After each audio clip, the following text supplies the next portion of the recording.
Hi, everyone. I'm very excited to welcome you today to the Employee Benefit Research Institute 2024 Financial Wellbeing Symposium.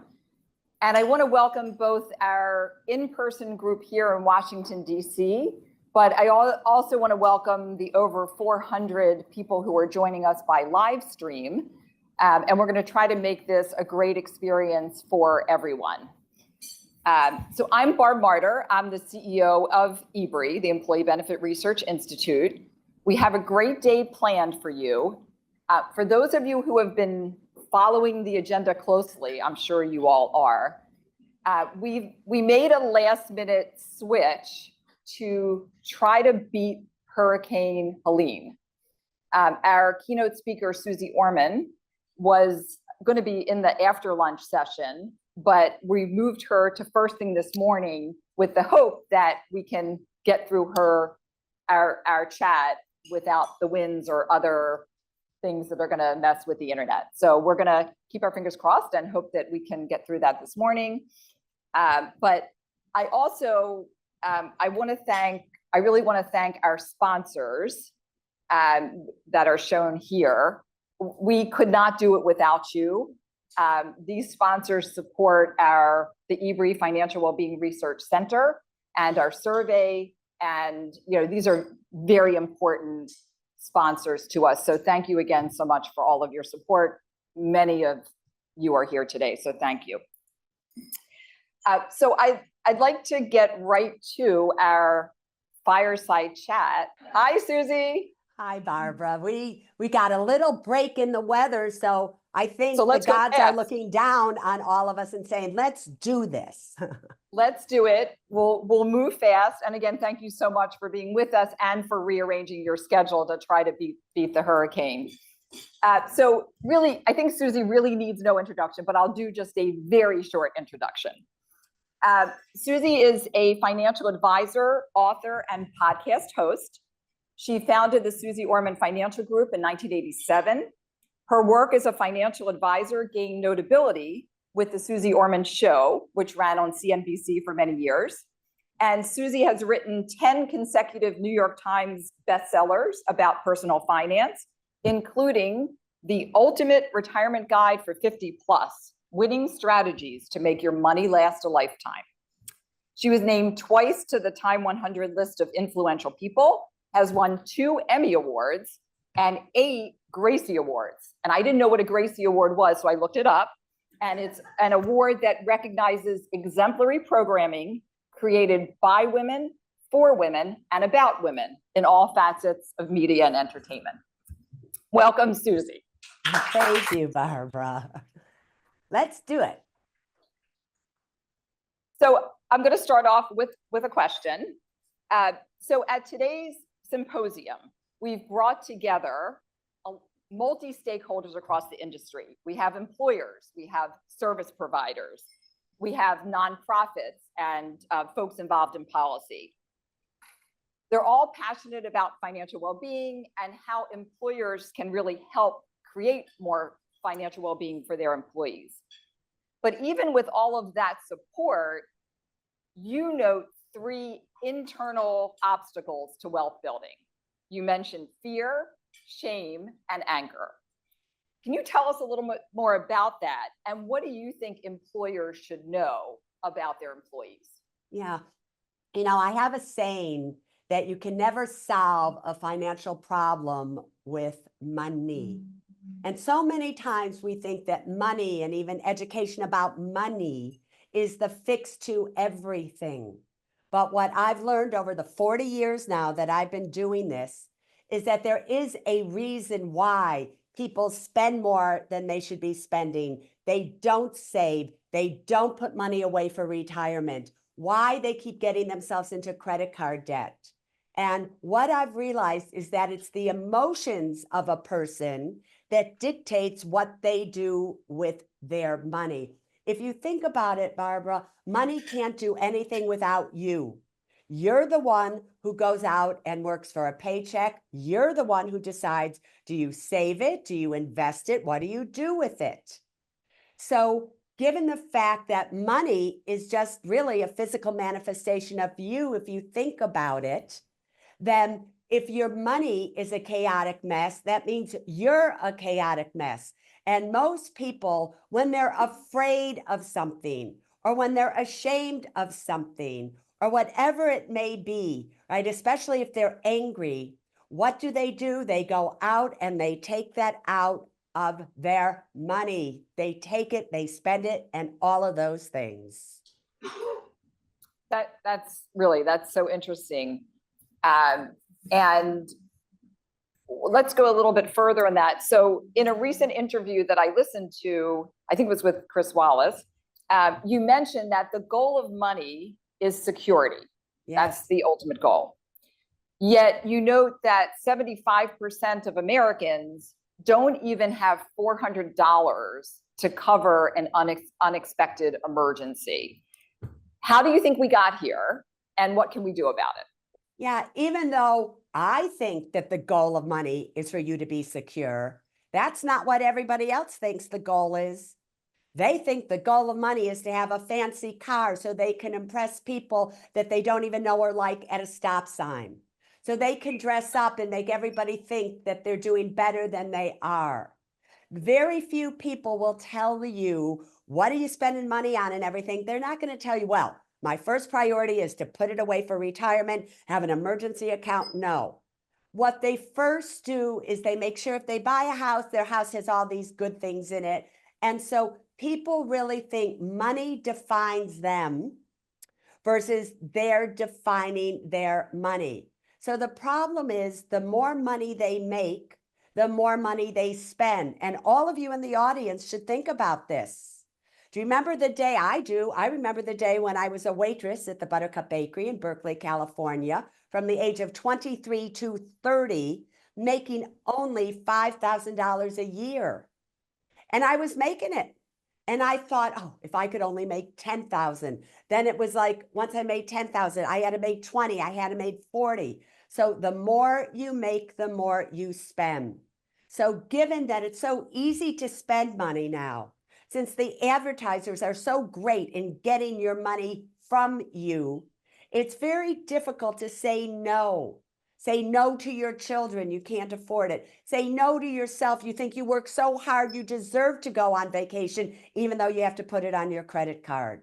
So we live in an age of consumerism, not in an age of financial protectionism. Absolutely. So we have employers and service providers in the room who are looking for strategies that they can use to help their employees save. What do you see out there that's interesting to you? Well, obviously, the most interesting thing to me is an emergency savings account, given that I'm one of the co-founders also of Secure Save.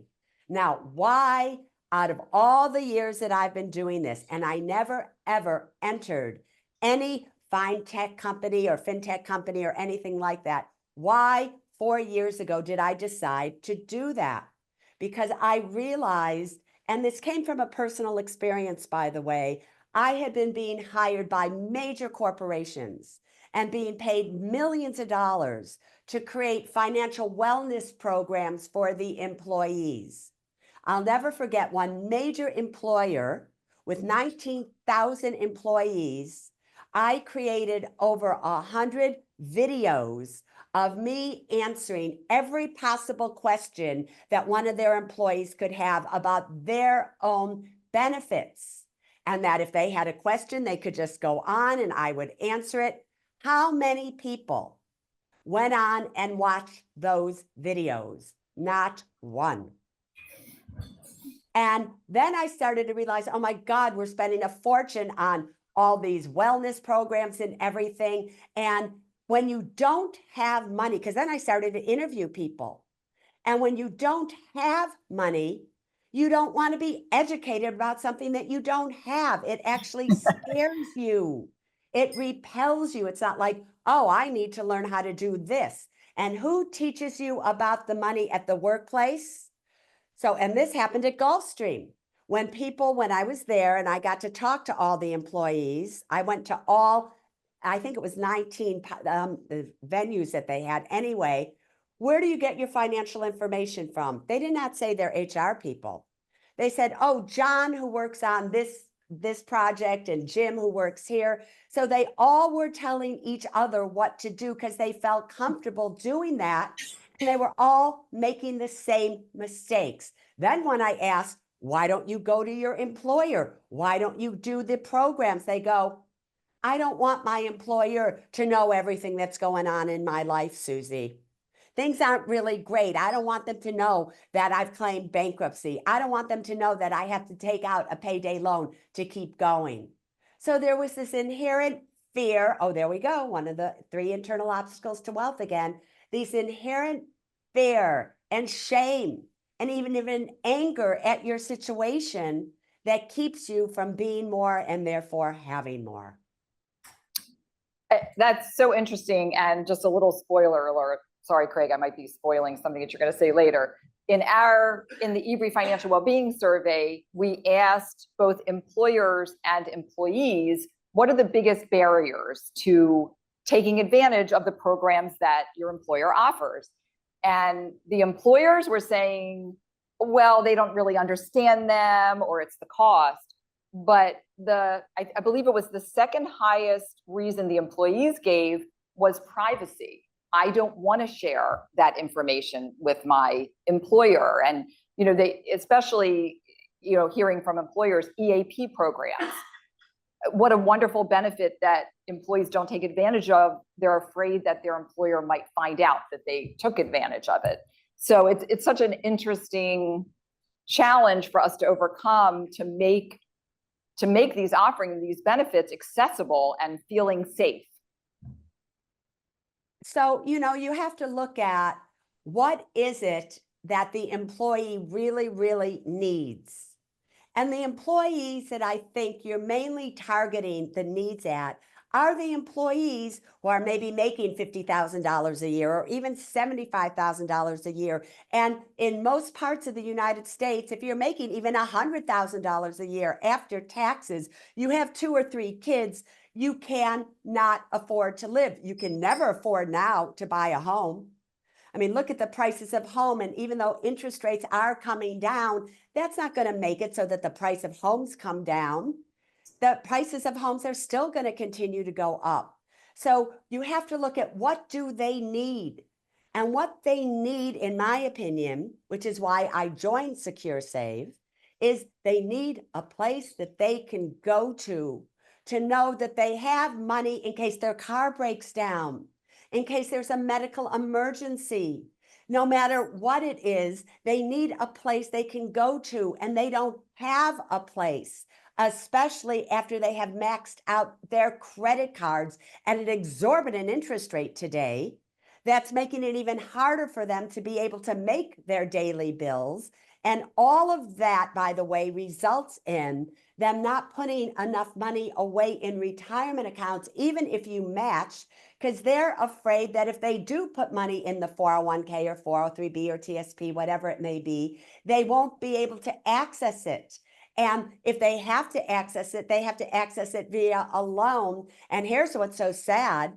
Out of the thousands of people I've interviewed over all the years, they don't know the ramifications of if they take a loan, what happens if they get sick, they lose their job, they have to leave. They don't even know the ramifications of it. And in their mind, they're making more money on that money because they're paying them back a higher interest rate than they are, but it's still lower than what they're paying on their credit cards, and they have it all wrong. But they don't understand that. So what do they want? What do they want, Barbara? They want a place that they have, that if something goes wrong, with a push of a button, they can get their money. It's out of plan, so they don't have to ask any part of their employment that they need money. That if they lose their job, they can, or quit, they can take it with them. And they need that if something happened to them, they died, their beneficiaries would get that money. And they also need, some people need, a place where nobody knows that they have that money. Because once family members know that there's extra money or whatever, it's very difficult to say, no, I don't want to give it to you. So we say no to relatives who need money, even though we don't have it, right? Versus yes, we say yes to relatives that don't even need it or want it, but you give it to them, versus no out of fear that they won't love you anymore. So you have to learn to say yes to yourself. Yeah, that's fascinating. I wanted to just follow up. One of the things that you're really passionate about that I'm not sure employees understand as well is in terms of for retirement savings, pre-tax versus Roth. I know you're very passionate about this. Do you want to just share your thinking on that? Yeah, I can read articles. One just came out yesterday about how if you make a lot of money, the only thing you should be doing are pre-tax retirement accounts. What's wrong with some people who just do numbers and they say, look, the numbers show this, that in the long run, financially, you would be better if you're in a high tax bracket to do a pre-tax retirement account.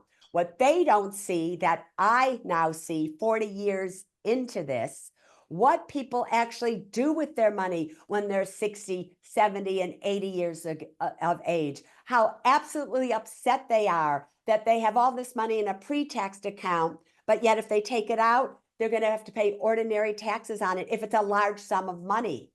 If they die, their kids are going to have to pay ordinary income taxes on it. So how do I feel about it? If you just do a Roth 401k and a Roth IRA, if you're eligible to do so, your money starts to compound for you. And in the long run, all of it is tax-free. You could pay off your mortgage, $300,000 in one lump sum. If it was in a pre-tax one, that $300,000 would be totally taxable. And when you do pre-tax, all right, you get a tax write-off, but that money is compounding and compounding and compounding. And in the end, the government just gets more in taxes. Now, I don't know what the tax brackets are going to be in your lifetime when you're older, what the government is going to do, but I do have a law of money, which is invest in the known versus the unknown. I know if I invest in a Roth today and I give up that tax write-off, because what do you do with that tax write-off, people? You spend it, you don't invest it, you're not responsible with it, especially if you have low sums of money, meaning you're not making a lot of money, so you would probably be better off with your standard deduction than the tax write-off it's going to give you. But low salaried employees don't understand that, and they get confused because they think, oh, the employer will only match in a pre-tax account, so therefore I have to be in a pre-tax account. They don't understand that they could do a Roth and still get the match. So there's so much confusion, but the best explanation I could give you, really, because we don't have a whole lot of time, is I do have a podcast, as Barbara mentioned, called Women and Money. There is a podcast that's called Don't Be Partners with Uncle Sam on there. I think it was around April. You might want to listen to it, where I do the numbers and I show you why I believe that without a shadow of a doubt. Great. I think a lot of us will be very interested to listen to that. So I have one last question for you, and then we'll open up to see if any of the folks in the room have questions for you. In the EBRI Greenwald Research Retirement Confidence Survey, when we ask employees, who do you go to for financial advice? The highest response, 40%, is friends and family. So to the point you just made, we have a lot of people going to friends and family who really don't know much more than they do. You've mentioned that 95% of people are somewhat financially illiterate. And while there are lots of financial advisors out there who can help, we need financial advisors that people can relate to. And in the survey that we're talking about today, when we asked employers, what are you doing from a DEI perspective to make sure you're addressing diverse needs? The number one and number two answers were, we're going to make financial coaches and professionals available who reflect the demographics of our employees, so gender, race, ethnicity. It sounds like a good start, but what are your thoughts on that? And what else can we be doing to improve financial literacy for all of our workers? Interesting. I like that idea, by the way. At first I was shaking my head. It's like, no, they're just not going to get a financial coach. But I just want to say something. Does the financial coach, regardless of their ethnicity or anything, do they understand money? Do they have financial problems? Do they have a great retirement account? Like, just because somebody is a financial coach doesn't mean that they do what they tell other people to do. And I just want you to be aware of that. So you better be interviewing your financial coaches big time. Also, I'm just going to go off topic for 1 second. Why am I as successful as I have been? Why have I sold over 30 million copies of my books? Why have I been the #1 fundraiser for PBS television over the past God knows how many years, raising over $300 million for them? Why can people in India, Australia, China, Latina, why do they relate to me? They relate to me because they know I was like them. They knew I was a waitress for 30 years. They know I don't dress like Wall Street. They know that I speak Susie speak. I don't speak in terms that are financial or whatever. So they can relate to me because they know I am them. So the coaches that all of you hire, you better really think about what makes a great coach, not just a degree, not just because they have the right things to say, but they have to speak in truths, not just words. And I speak in truths, and you can feel it as I'm speaking to you right now. So what can we do about it?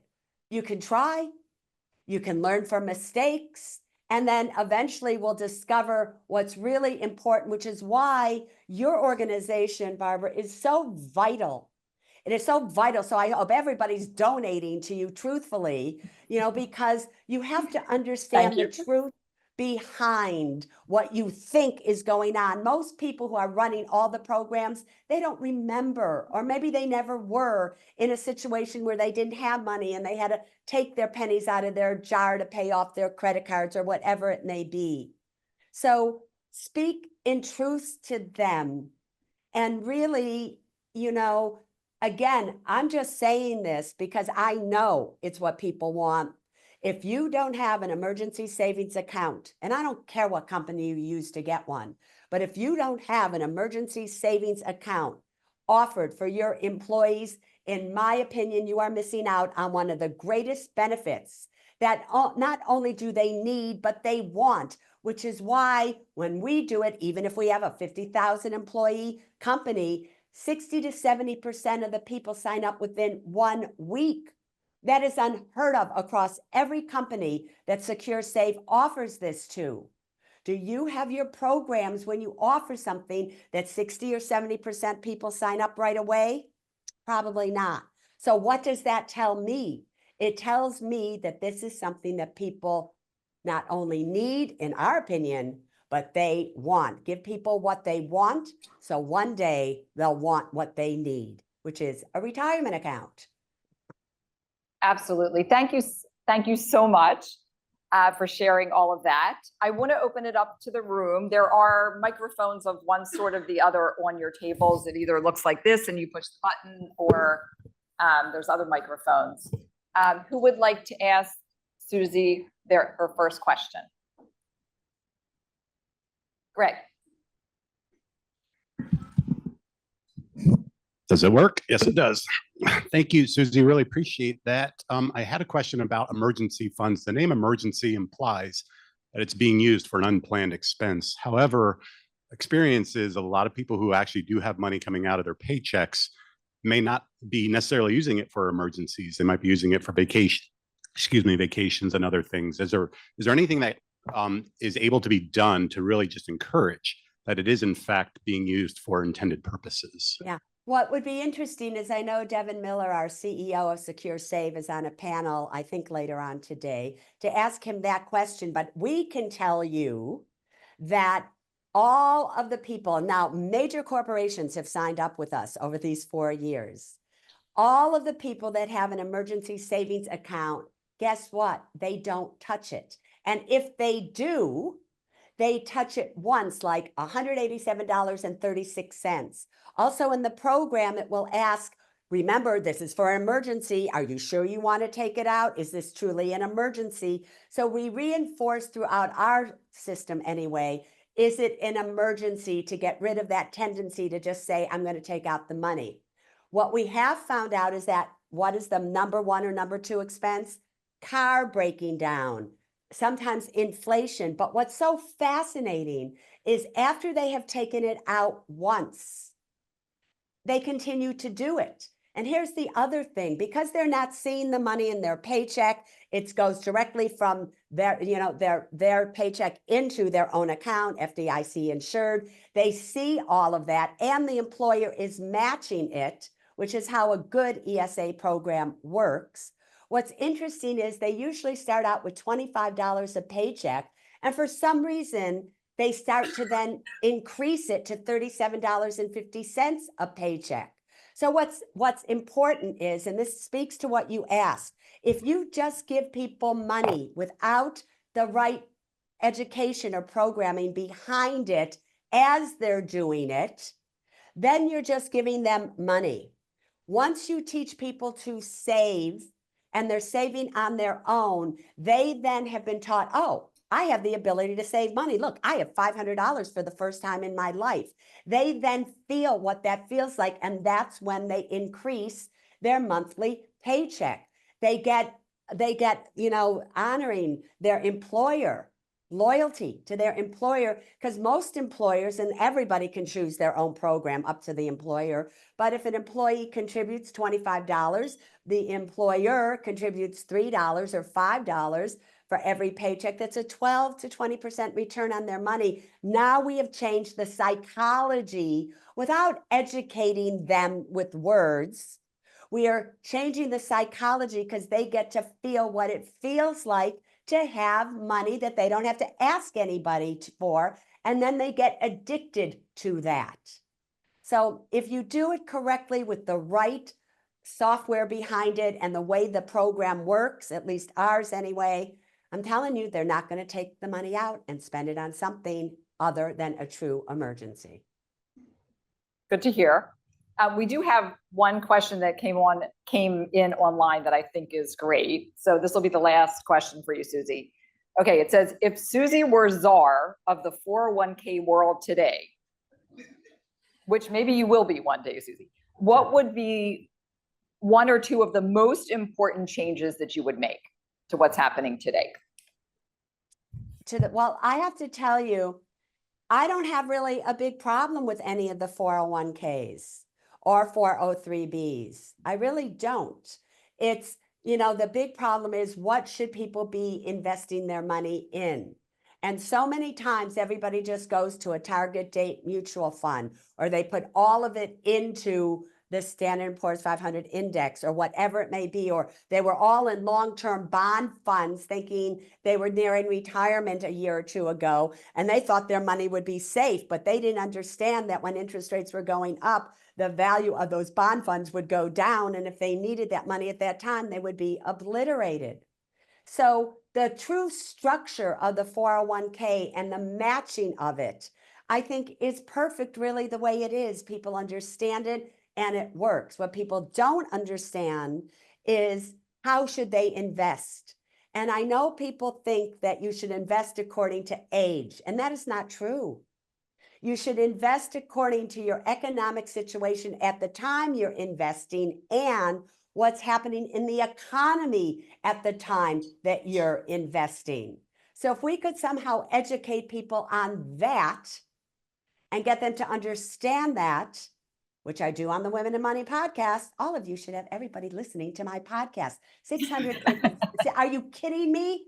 I just have to say this, Barbara. When I first started doing this back in 2001, my main question to me was, how do I get out of debt? Debt, FICO score, debt, FICO.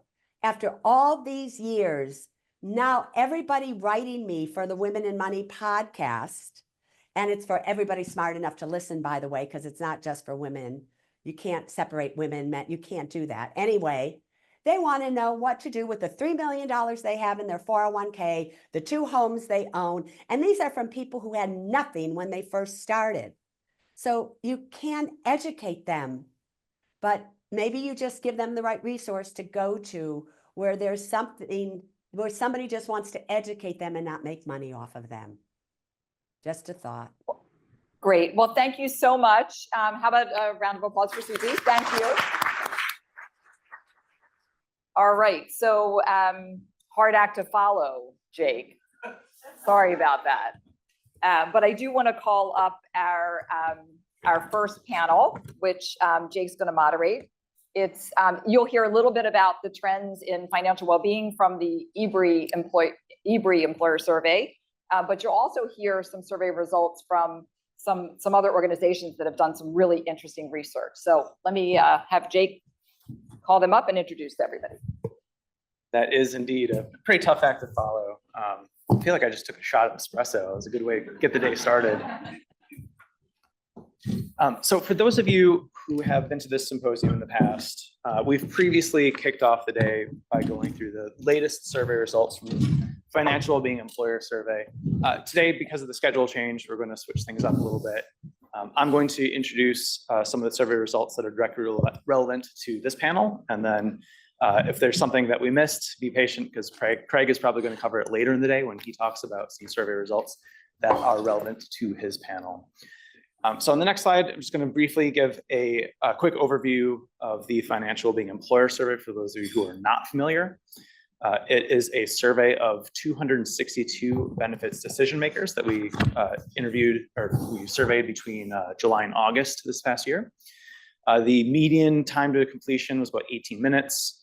And in order for somebody to qualify to take the survey, they had to be employed full-time. They had to have at least a moderate amount of influence in their firm's employee benefits program. And they also had to have a job title like executive officer, HR manager, in the position of human resources, compensation, or finance. And we try to show some comparisons to years past. For those of you who are funders of the survey, you will know that we frequently change up questions to add questions that are relevant and take questions away that are less relevant. So there's not always a previous year's comparison, but we try to do that where applicable. Next slide. I'm going to start off with this one. This one seems kind of simple, and it is, but I like this one because it conveys succinctly a pretty important truth in financial wellness initiatives. And if I may be so bold, probably the reason that a lot of us are here today. So when we ask benefits decision makers, what, when they're talking about their financial wellness initiatives, how do they conceptualize those benefits? Are they encompassing a broader range of benefits, or are they continuing to focus narrowly on the same range of topics that they have in the past? And overwhelmingly, benefits decision makers are responding that their financial wellness initiatives are encompassing a broader range of financial wellness benefits. And on the next slide, we see that reflected in areas of focus for benefits decision makers. Again, for those of you familiar, in the past, we've done this for 7 years now. In the first 5 years, saving for retirement was always the number one reason, their number one focus for financial wellness initiatives. And last year, for the first time, daily cost of living, high cost of living took over as the number one spot. This year, it's healthcare costs. If I'm up here presenting election returns, I'm going to say that these are too close to call, ranging from 29 to 32%. But the takeaway for me here is that companies they're branching beyond just focusing on saving for retirement now. Companies are working on helping their employees save for healthcare costs, manage those costs, high cost of living because of above trend inflation for the past couple of years. And that's not to say that companies are neglecting retirement savings, because that's still really high up there on the list of concerns. But we also see things like helping workers manage debt a little bit less commonly. Next slide. This one is an open response question, so they're going to sum to more than 100%. But again, we see topics like helping workers with investments and retirement planning is the number one response. But we also see, again, that physical health and basic budgeting, savings, that sort of thing are very popular responses. Next slide. When we look at voluntary benefits, we do see that things like PTO, short-term and long-term disability are most commonly offered. But we are starting to see the emergence of some maybe boutique benefits. We do see things like lifestyle savings accounts have gained a little bit of a toehold. We also see ABLE accounts and also, I like this one personally, pet insurance as becoming an increasingly commonly provided financial well-being benefit. And it remains to be seen whether these will eventually rise up to the same level as life insurance, PTO, that sort of thing. And that's one of the reasons that we do the survey, to track these things as they mature and develop over time. Next slide. One thing that is important to keep in mind is that financial wellness is this sort of squishy concept. Not everybody has the same definition, and why should they, right? Different employees are going to have different needs, and you're going to have to use different tools to address those different needs. And so we look at this slide right here that looks at the benefits offered and then the share of people who offer those benefits considering it part of their financial wellness initiative. So we see here, health insurance, but 54% consider that part of their financial wellness benefits. And certainly there's a case to be made either way, right? Some companies might view it as just table stakes to attract and retain talent. Other companies might view it as a way to help their employees manage their out-of-pocket healthcare spending, which has a direct impact on their financial wellness benefits or financial wellness. And there's a case to be made like that for each one of these benefits. And if I'm going a little bit fast, please forgive me, because I want to give enough time for our panelists to share their thoughts on these issues. I only have a few more slides to go. Next slide. We talk a little bit about the types of financial wellness benefits offered, but then also whether or not companies are planning to offer these in the short term. And we find that things like emergency savings funds, about a third of companies currently offer them, but 40% of the companies are looking to offer them in the near short term. Next slide. When it comes to things like personal finance benefits offered, we do see that companies are still very concerned with the impacts of inflation and helping workers manage day-to-day and cost of living expenses. We see that inflation-themed programming is still pretty high. The impact of inflation on retirement planning is about 44% of employers offer that. And we do see that when it comes to things like personalized financial coaching or planning, this is becoming an increasingly popular benefit for companies to offer, with another 30% looking to offer that in the short term. Next slide. We also see some newer developments made possible by some recent legislative changes. So with the Secure Act's $1,000 penalty-free withdrawal provision, we see that relatively few companies currently offer that, but 43% are looking to implement that in the short term. And again, we do see things like emergency savings accounts being very popular in terms of benefits that companies are planning to offer in the next 1 to 2 years. And then finally, this last slide, before I turn it over to my panel, we look at things like debt assistance programs and student loan assistance programs, and find that 75% of companies that offer debt assistance programs either offer or are planning to offer tuition reimbursement. And also, we find that 61% of companies that currently offer debt assistance are looking at specifically things like student loan matching contributions to 401ks, again, made possible by recent legislative changes. So with that context laid out, I'm going to introduce my panel who are going to give their thoughts on the state of financial wellness initiatives, recent trends that they're seeing in the field, and their thoughts on these. So first, I'm going to introduce Sharon Carson, Executive Director. She is a retirement strategist at JP Morgan, the JP Morgan Asset Management Retirement Insights Strategy Team. She's one of the authors of JP Morgan's Guide to Retirement. And she develops and delivers retirement insights on topics such as Social Security, Medicare, elder care, and spending patterns in retirement. She has over 20 years of experience in various roles spanning in strategic planning, innovation, and program management.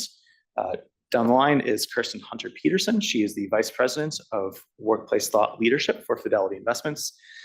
In her current role, she studies employer, employee, and policy trends impacting workplace benefits and develop points of view on new and emerging benefits that address the needs of today's workforce. And finally, at the end, we have David C. John, who is a senior strategic policy advisor at the AARP Public Policy Institute, focusing on pension and retirement savings issues. The Public Policy Institute is AARP's internal think tank, and John is also a non-resident senior fellow in economic studies at the Brookings Institution, working with the Retirement Security Project, which focuses on retirement savings in the United States, especially among moderate and low-income workers. So without further ado, I'm going to hand it off to Sharon. Well, I'm really glad to see your survey results, because I think there's a lot of good news there. A lot of times we're so doom and gloom, and even I have some gloomy statistics too, but it's nice to see employers starting to think about these things and starting to take action on some of them. Even if they don't have the programs yet, they're looking to implement them. So we have some survey results. We can go to the next slide here. We have two parts that I'll cover quickly. One is a participant survey. The second one is just a summary of some joint work that we did with EBRI, particularly with Craig sitting down there. I see the expert on a lot of this stuff. First, starting with our participant survey, we survey, and that's on the next slide. We use Greenwald, of course, highly respected in the industry, over 1,500 participants, weighted to look like people who have 401k plans. So that's our survey that we're starting with. Just a few results here. If you go to the next page, you'll see 85%. Now, we didn't define what financial wellness meant to the employees when we asked them this. So we just said, do you value financial wellness initiatives? And they could make up their own definition. But the vast majority, 85%, said, yes, we value this. And 72% said their workplace retirement plan was absolutely critical to their financial wellness of their household. And then 85% said, hey, those retirement benefits, I'm going to look to that. That's an important factor with staying with my employer or looking for a new employee. So it's kind of table stakes now, right? You need to offer that retirement plan to attract and retain those workers. So there's probably nothing too new there, but I thought it was interesting. A lot of them did say they like the financial wellness programs. They see them as valuable. And we asked them whether they really had them, their employer had them or not. If you go to the next slide, what are their top goals? Retirement is still number one. Now, it's less so for Gen Z. The youngest, as you went down in age, it became less relevant, right? But overall, 72%. So 7 in 10 said they could pick 3 goals. Retirement came out on top. I think for younger people, we need to do a better job of talking about it as financial freedom and flexibility, because retirement can seem so far away from them. I don't even know if I'd use, like, the word retirement's probably not that meaningful, but sort of financial independence probably means more. Paying off debt is up since our last survey in 2021, and the ability to pay bills is up. So more financial stress. That pandemic relief is starting to go away, right? Savings accounts built up in the pandemic. Actually, if you're steadily employed and people paid off their credit card debt, but savings balances are going back down and credit card debt's back up, is what we're seeing from our data. And then also emergency savings accounts are up there. And last is the saving for vacation or leisure activities. And speaking of how many lack emergency savings, which is one of the goals, if you go to the next slide, you'll see 4 in 10 lack the emergency savings. And even if they're worried about privacy, I guess Susie Orman had a good response. She had about 70%. So almost about the same number, 69 find it appealing. Of course, she said, if you have the match, that could help. And it could be a small, I think she mentioned a very small match, a very modest match. And I love the fact that she said, this is going to help them. And I've heard this too from other studies, not from our work, but if you get people started, they get that pride in it and they keep going and they want to do more. So the little match might get them interested, but then they want to see that build. It builds that confidence. So I thought I really loved that in her remark. And then we also saw really high interest in the next slide of interest in student loans, matching payment, so 66% interest there. So there are definitely things employers can do. And I hear from you that employers are starting to look at these programs, we think is great. Let's take a look at some of the joint work that we did with EBRI on what happens around specifically on the next slide with student loans and with emergency savings. We actually start with the emergency savings on the next page. This is a slide in our guide to retirement. We put a summary of the research in here. What happens if you don't, like how often do you need emergency savings? And then what happens if you don't have it? So 9 in 10 have spending spikes, 20% or more greater than their income, or sorry, greater than what they've spent. Like we said, what did you spend over the last year? And then every month. And then if you go 20% higher in a month, that's a spike. So 9 in 10 had spikes greater than their income, and 1 in 3 had spikes greater than their income and their savings. And this data was from the Chase anonymized and de-identified data, because we don't want to know who anybody is, paired with EBRI, and EBRI did the analysis. Craig did it because EBRI can't send their data to us. They can't send it anywhere. It has to be done at EBRI. So really clear about that. And then what happened? They increased their credit card debt. Half of them, and think about credit card interest and how devastating that is. They increased their credit card debt, almost half of them. They took a plan loan, almost 1 in 5. And a lot of them also decreased their contributions. And what we found a little bit deeper in the study that's not shown on this chart is they went to the credit card first. Once they started to use up their credit limit, it's probably easier, quicker, right? Then they hit the 401k loan. So really a terrible, terrible outcome, I would say. Plan loans, while they can be really useful and helpful to people if they have an emergency, realize if they leave that job, what are they gonna, a lot of employers don't let them pay it back. They have to pay it back all at once. And then they have the tax penalties on top of it. It's ugly. So you want to try to avoid that if you can. In the emergency savings account, we feel very strongly that's the place to do that. And the results are in the balances. So if you go to the next slide, you'll see the green is balances over $100,000.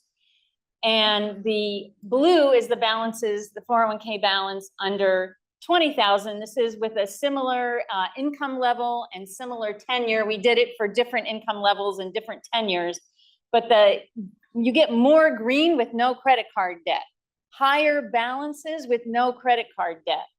Credit card debt significantly impacts, right, your 401k balance. So this is coming out. A lot of people, we're talking about is emergency savings in the K plan going to take away from the 401k balance? I would say if you don't have it, it already is. So, it's really critical here. And then the next piece we can talk about is the student loan debt. 1 in 3 increased their contributions when the student loan debt stopped. But what does that mean? 2 in 3 didn't. So could they use a little nudge to get going? If you have a student loan matching program, can you nudge them back into the 401k or increasing that contribution, right? 1 in 4 reduced contributions when student loan payments started. We also see this on the next slide in terms of balances, what happens. Lower balances if you've got student loans than if you don't. This is by tenure also, and we broke it into income 55,000 or more or less. The results were much more prominent for those with higher incomes. We think that's where a lot of the student loan debt is anyway. But that $18,000 for the younger tenured worker over their whole career could end up being $175,000 by the time that they are retired. So it could end up being very significant. So, you know, people need help with this as well. So that's what I'd have to say before I pass it back to. So thank you for Jack. that. That's fascinating stuff. And I should take a moment here to just remind the audience that's listening online, please use the chat box if you have any questions for our panel. With that, I'm going to kick it over to, let's just go right down the line to Kirsten. You both get points for slide speed, so we'll give the audience a break and just listen to me in the absence of slides. But good morning, everyone. My name is Kirsten Hunter-Peterson, and I'm a member of Fidelity's Workplace Thought Leadership Group. As Jake said, in my role, I study trends across the workplace, the workforce, public policy, and how all those trends impact employee benefits, financial wellness programs and initiatives being just one of those important benefits. At Fidelity, we have been very involved in financial wellness and financial well-being for quite some time now. And these two terms, I think, are often used interchangeably in the industry and in the market. So even though they go hand in hand, I did just want to start off by making a couple of nuanced distinctions. So when we think about financial wellness, it's really about that journey to financial independence. And that looks different for everyone. You know, that could be based on things like where you start on that journey or your money habits. Maybe it's the goals you have in life, financial or otherwise. Or it could be life staged. You know, someone who's just coming out of college, is maybe young and single, is going to have a very different financial picture than someone who's maybe more senior in their career, is married, has a family, is thinking about sending those kids to college and hopefully preparing for retirement. So on that journey, it's really about whatever your goals are, having a plan in place to get you there, and then being able to pivot when unexpected things inevitably come up. I'll also mention that financial wellness happens to be the name of our holistic suite of support and resources and solutions designed to help employers help their employees build financial confidence and improve financial well-being. So that's financial wellness. And then if we pivot to more of the well-being side, financial well-being is really about how you feel about your money. That emotional component that Susie mentioned several times this morning. It's really a state of mind. So someone with high financial well-being probably has strong peace of mind that they are financially secure, whatever that security means to them or is important to them. We know there's been a lot of research done that high financial literacy is correlated with high financial well-being. And so at Fidelity, that's part of the reason why we emphasize with employees building financial knowledge, building financial confidence so that they can ultimately make more informed decisions about their money.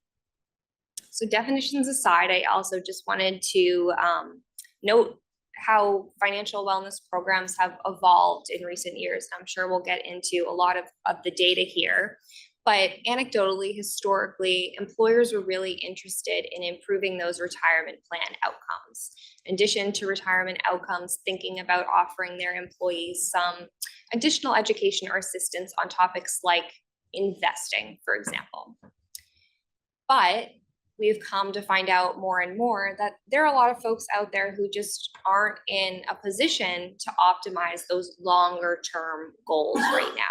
These are folks that really need more of the basics to support them. If we think about financial wellness as a journey of building a house, you need to have that foundation in order first. And so what comes into that foundation? It's things like making sure you're earning more than you're spending. We heard about that from Susie. Making ends meet, building a budget, understanding if you have that shock, do you have enough money to cover it? So saving for emergencies. And then it's also about understanding your debt picture. A lot of folks out there, especially in the US, have multiple debts. And so how can we understand what's in front of you, but then also pay it down most effectively and create a plan there? So employee needs vary, we all know this. employers are tasked with really providing this very broad spectrum of help and designing programs that can meet the needs across that full spectrum. We've done a ton of research at Fidelity. We've had countless conversations over the years with employers and employees. And so I'm excited to share some of those more compelling insights today. And I look forward to our conversation. Great. Thank you for that, Kirsten. Dave? All right. We have, I'm not going to repeat what's already been said because it's been said very well. So I'm going to move into a slightly different tack. We have actually a couple of different projects ongoing at the moment. We did a major survey in what employees want in emergency savings in 2018. And we're about to go back into the field to redo that, to find out what features they value, how to talk to them about emergency savings and a variety of other things. I will say one thing though, that concerned me a little bit about Susie's presentation, which was are you sure this is really an emergency? One of the things we found, which is the strongest discouragement to any potential participant in an emergency savings plan, is the potential that my employer knows what I'm doing. They know how much I've saved, they know what I'm using it for, they know when I use it. And I'm a little concerned that something like, is this really an emergency, may backfire to an extent. We also have a major project that we're doing with DeSia's Retirement Research Center. It's a twofold project. Project one, or step one, which is this 70-page report, which we're still in editing and probably will be in editing for a while at this rate, actually asked them to look at what the literature is. They looked at 90 industry studies and about 20 academic studies, as well as doing a variety of interviews with employers, providers, et cetera. And what we're coming down to in many cases is very similar to what the EBRI survey says and what you've heard already, but there are some disconnects also, and some rather serious disconnects. Just stage two is focus groups with savers or employees, and stage three, which will begin in a few weeks, is going to be another major survey asking people about their benefits and the like. Employers typically say, we're doing a great job in presenting benefits. Employees are not as certain that they are. And they're not that certain for a variety of reasons, which I'd like to touch on briefly. Number one, financial security, financial wellness is, as you've heard, an emotional concept. It's not numbers, it's what I feel inside. We have information showing, my colleague Manita Rao is a co-author of a paper showing that we see actually an improvement in productivity and the way people feel about themselves as employees with emergency savings and financial wellness benefits. And this tends to result in the fact that these are people who are more likely to be promoted and more likely to stay on the job. However, things that are getting in the way, language, location of the benefits, the structure of how we talk about certain benefits. And that's different from language. It is a natural human response that if you work with terms on a daily basis and your coworkers work with those terms and some of your social contacts work with those terms, you assume that people know what they mean. And in finance, that's not true. And we're seeing that rather directly. Anecdotally, one of the DeSia researchers, Bailey Epperson, asked a variety of her younger friends the typical financial literacy questions. And as we often see, especially in younger people, they didn't do very well. So she went back and recast them in language that was terms that they were more likely to use. And lo and behold, when she asked questions that way, financial literacy actually went way up. Now, this was just a small sample of individuals.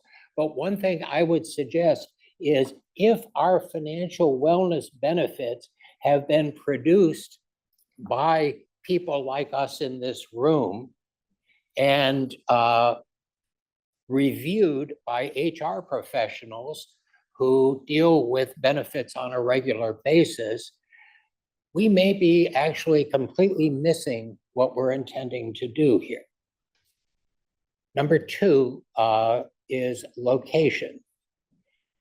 We see in the focus groups and the like that in many cases, people don't know that their employers offer these benefits in the first place. And if they do know that, they don't know where to find them. Now, again, it is a natural human response that if you deal with a website on a regular basis, you assume people understand that website. This has been my problem with dealing with IT people most of my career. When we set up our AARP emergency savings benefit, I asked our HR people who are absolutely top rate and actually care about us rather than just going through the motions there, where do I find the sign-up page? You said, oh, it's really easy. Just go to the same page where you do your payroll deductions and how you want your payroll designed. Well, I had last used that on April the 1st, 2013, when I signed up and went through my orientation session. I looked for an hour and called back and say, I have no idea where on God's green earth this is. So they sent me a link. And sure enough, if you looked at the link, you could find it very quickly. But if you can't find the benefits, essentially you're wasting your time. And we also see, incidentally, notifications. So we actually have a daily email that comes out to all AARP employees. And on a regular basis, they include a little thing there saying, hey, by the way, do you have emergency savings thing? Here's where you go to sign up. Except how many people actually read that? And I think that's actually another question. Now, we're also going to talk about structure of benefits, and in particular, the structure of emergency savings, but we'll do that later. Thank you for your insights, David, and also Kirsten and Sharon too. So I'd like to remind the audience that's watching online to submit questions if you have anything that you would like to ask any of our panelists. So to sort of pick up where you left off with emergency savings, David, and also everybody, please feel free to jump in on this one. You know, we've seen increasing appetite for offering these sorts of accounts, this benefit. And also we've heard from Sharon that doing something like offering an employer match to the emergency savings fund can increase engagement. But what are the things can employers do? What should they be keeping in mind to increase and foster engagement with emergency savings accounts? Oh, I thought you'd heard far more than you needed to from me, but there are things that they want. First thing off, when in our 2018 survey, and we anticipate similar returns there, when we asked people, do you want a payroll deduction emergency savings section? Answer was about 72% said yes. Then we asked the same question, would you want this if there was an employer incentive? And the answer, including the 80-some% of those who had previously said no, was about 86%. Yes, I want such a benefit. And we figure 14% didn't understand the question. So that's number one. The incentive actually does have a use. Number two, I want the ability to add or subtract, meaning change my payroll deduction at will. Number three, I don't want my blasted employer to know what I'm doing. It's my business. It's being used in a campaign at the moment. Then, do you care about what percentage goes in? 1, 2, 3, etc.? No. Do you care about whether this money is invested or not? No. What about automatic enrollment? And we kind of broke even there because I'm afraid the way we structured the question, people didn't know what automatic enrollment was. But the people want and use this. And one of the things that I think is crucial, and I'm talking far too much, is in retirement savings, we look at how much you have. In emergency savings, that doesn't matter. What matters is, did you use it? And then can you replenish it? I think we have a question in the audience there.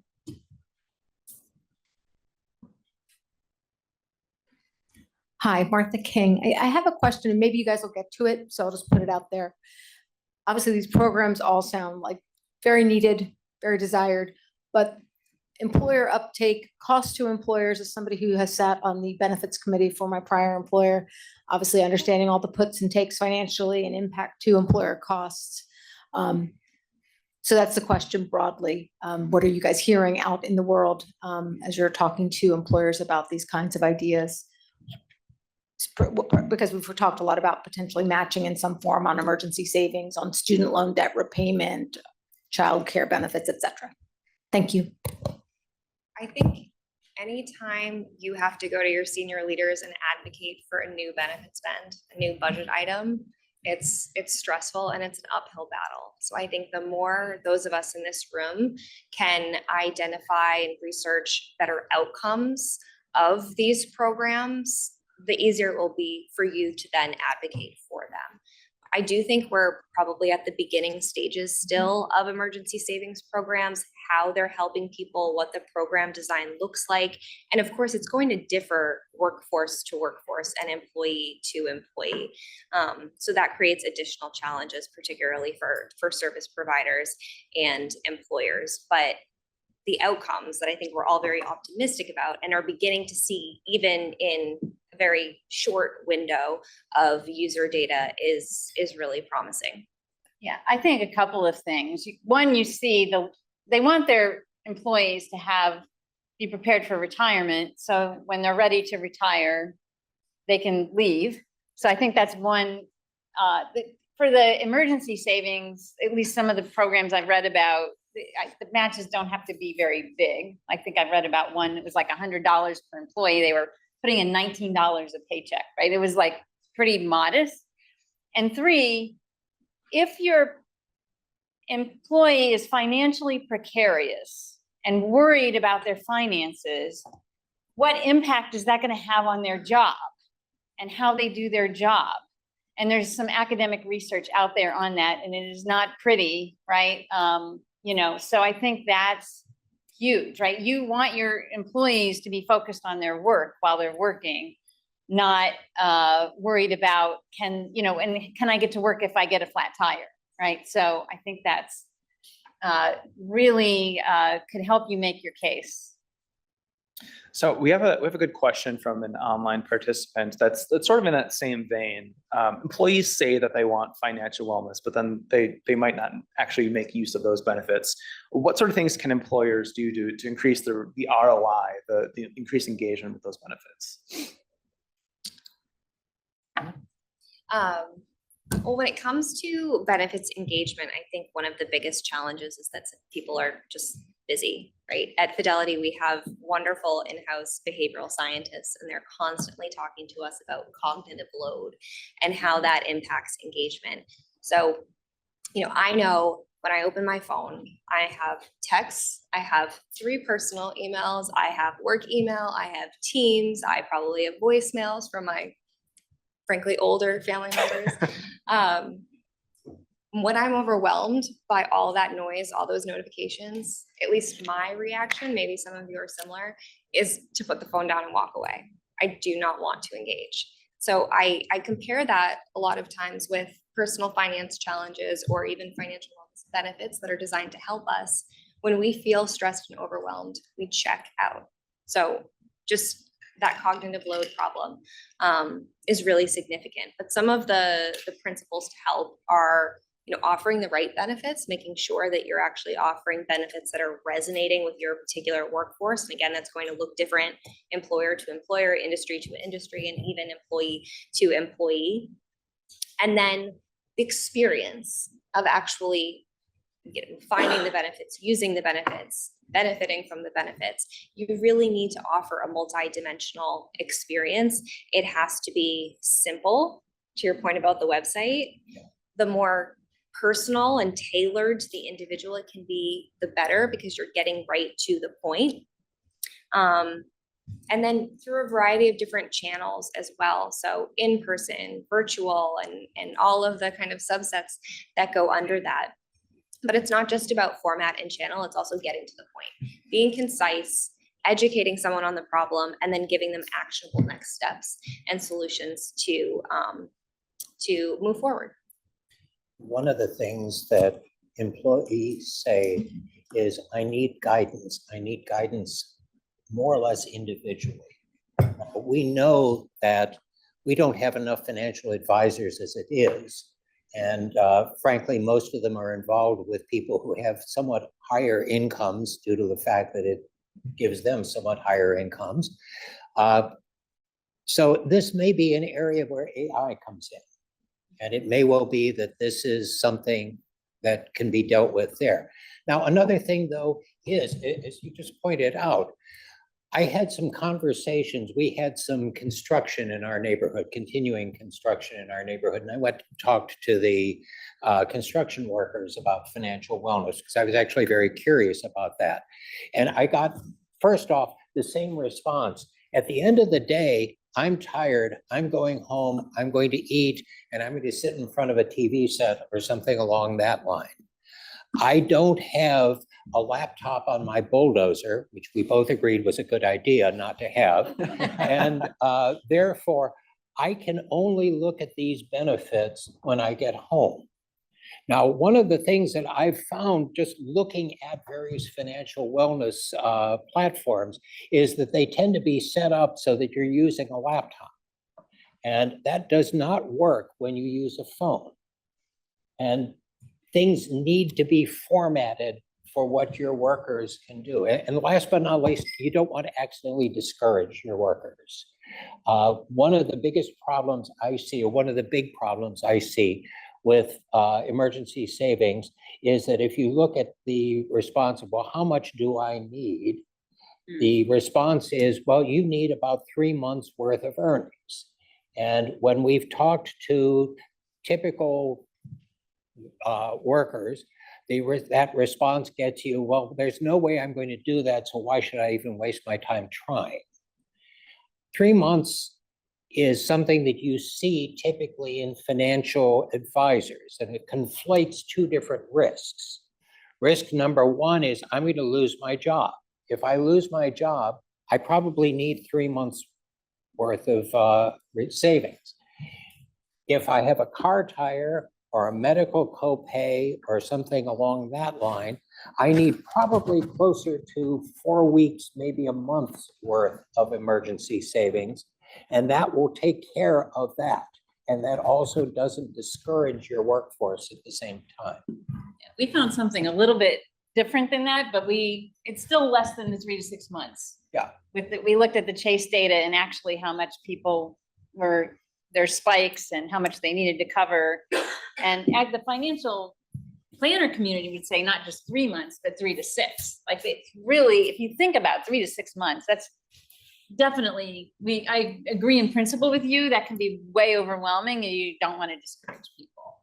So we found more like 2 to 3 months of net pay for most workers is what they need to cover the expenses. But the same thing, they don't discourage people though. And I think that gets into the emotional side of it too, just using myself as an example. I'm an extremely risk averse person from a financial standpoint.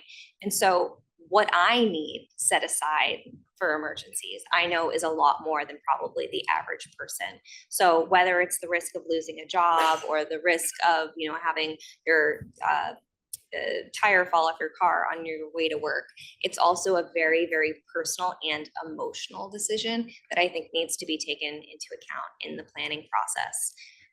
We have found that, similar to what David said, that starting with $1,000, especially for people who have nothing, is a tremendous starting point to get people motivated, because it feels much more attainable and achievable than that 3 to 6 months, which frankly can be $20,000 or $30,000 for folks. That feels like a huge number, because it is a huge number. So starting off small, whether it's $25 a week, as Susie said, or $50 a week, or even $5 a week, getting people into the habit of saving for these near-term expenses is and should be the goal.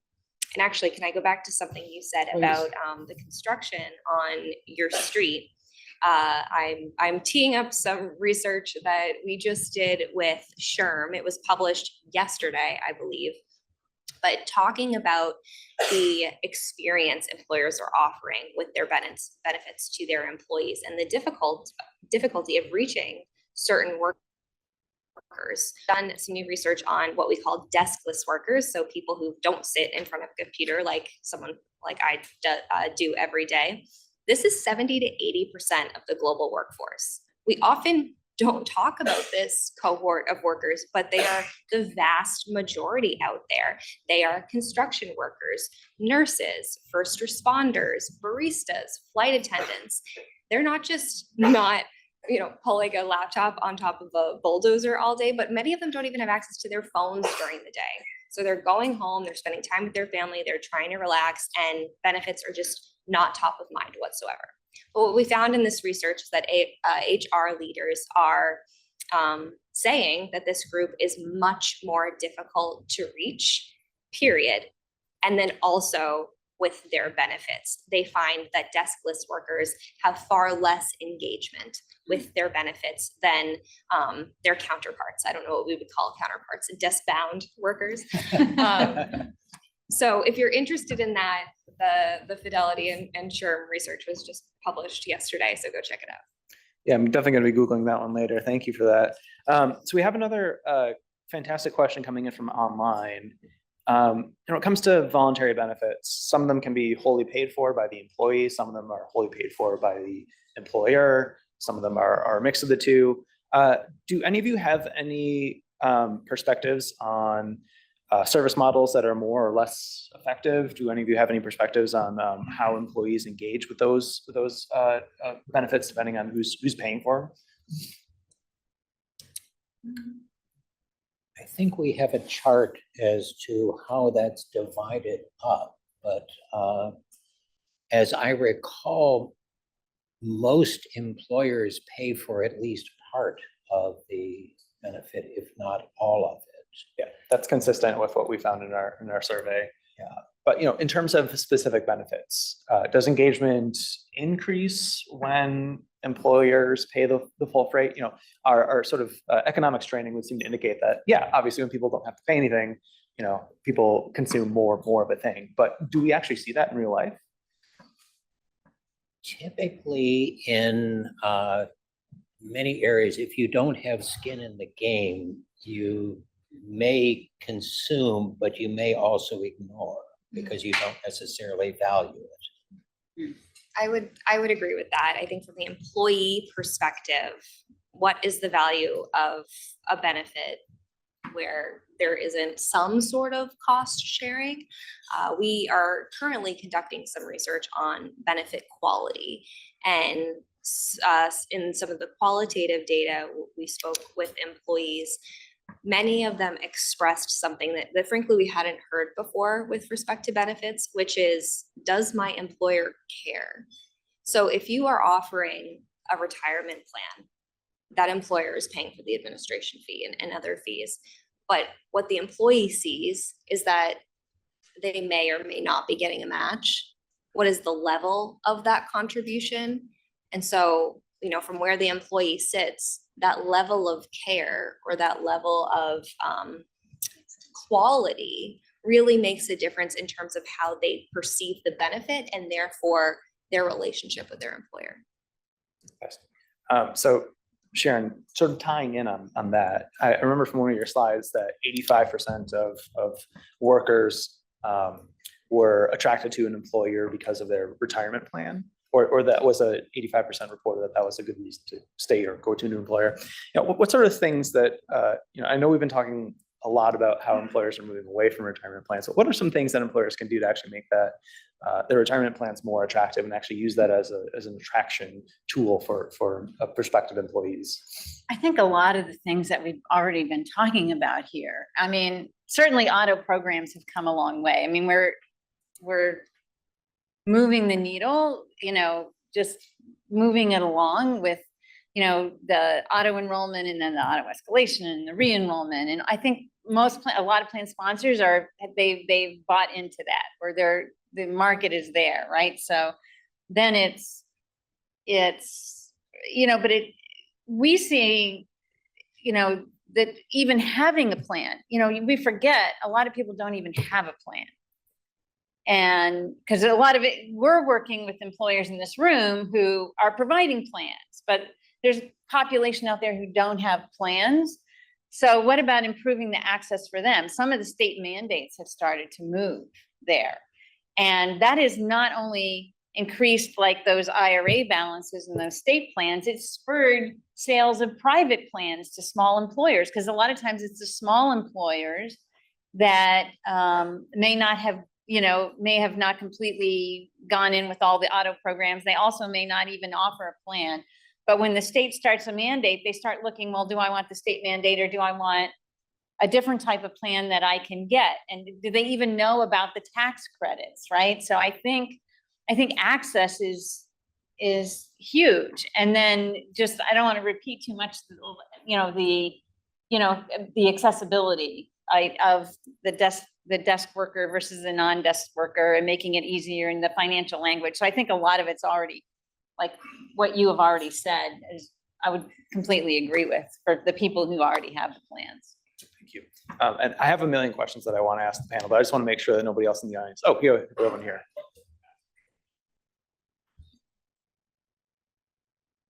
Thanks. My name is Chris. I'm from the Rhino Foods Foundation. I have a question about any trends you're seeing. So we're talking a lot about emergency savings benefits, a little more of a proactive benefit. Have you guys seen any more reactive type benefits where somebody runs into a financial emergency before there's a base of emergency savings that could pose a threat to staying employed or financial insecurity coming in? Are there any trends in the market? I know you talked a little bit about 34% of companies are starting to look at emergency loan products or other things like that. But I'm just curious if there are things popping up that are not in the predatory side of like turning to payday lending or even earned wage access, or things that could be short-term fixes but are pushing away from long-term impact. Just curious if you've seen anything pop up. Just what I read in the newspaper, and some of, I think you do need to, you mentioned predatory, right? So I did read about one that kind of made me a little cringe, so I think you do need to be careful with that, with those types of programs. But, you read about employers making, their payday, you can get paid early if you need to type of thing, right? So is that what? Yeah.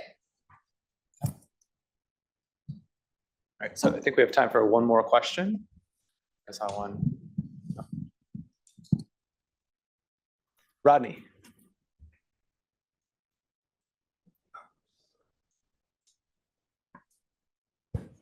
There we go. Oh. So I have a quick question. It's great that employers have finally gotten the message, what employees have been saying in recent years, that we're concerned more about those near-term financial needs rather than the long-term financial needs, which employers have been focused on for so long, like retirement. but people are working longer and living longer. Also, when we think about disability, where according to Social Security Administration, 1 out of 4 people in their 20s today will have to retire early due to a disability. So I want to ask, how are you advising your clients, your plan sponsors on striking that balance between addressing the near-term needs of employees while still making sure that they are prepared for those eventualities down the line of working longer and possibly becoming disabled? I have an answer, but you hit on something I feel so strongly about, which is, I think a lot of major employers have the disability insurance and they don't really encourage their employees to take it or think about it. They might have the employees like, oh, the accidental death and dismemberment is cheap, I'll take that. Right. But how many of that, there's a reason why that's cheap. It's because nobody uses it, right? Like nobody needs it. And it's like, what would happen if they don't understand what would happen if you couldn't go to work? Are you dependent on your own income? For the vast majority of people, unless they can depend on mom and dad, like they are dependent on their family and they are dependent on their own income. I mean, I'm like, so in our guide to retirement, we have called out on one of the pages, like, it's financial freedom and then consider disability insurance because of what's in the retirement confidence survey, which is a lot of people end up retiring before they plan because of health and disability, exactly what you said. So I'm actually really glad you brought that up.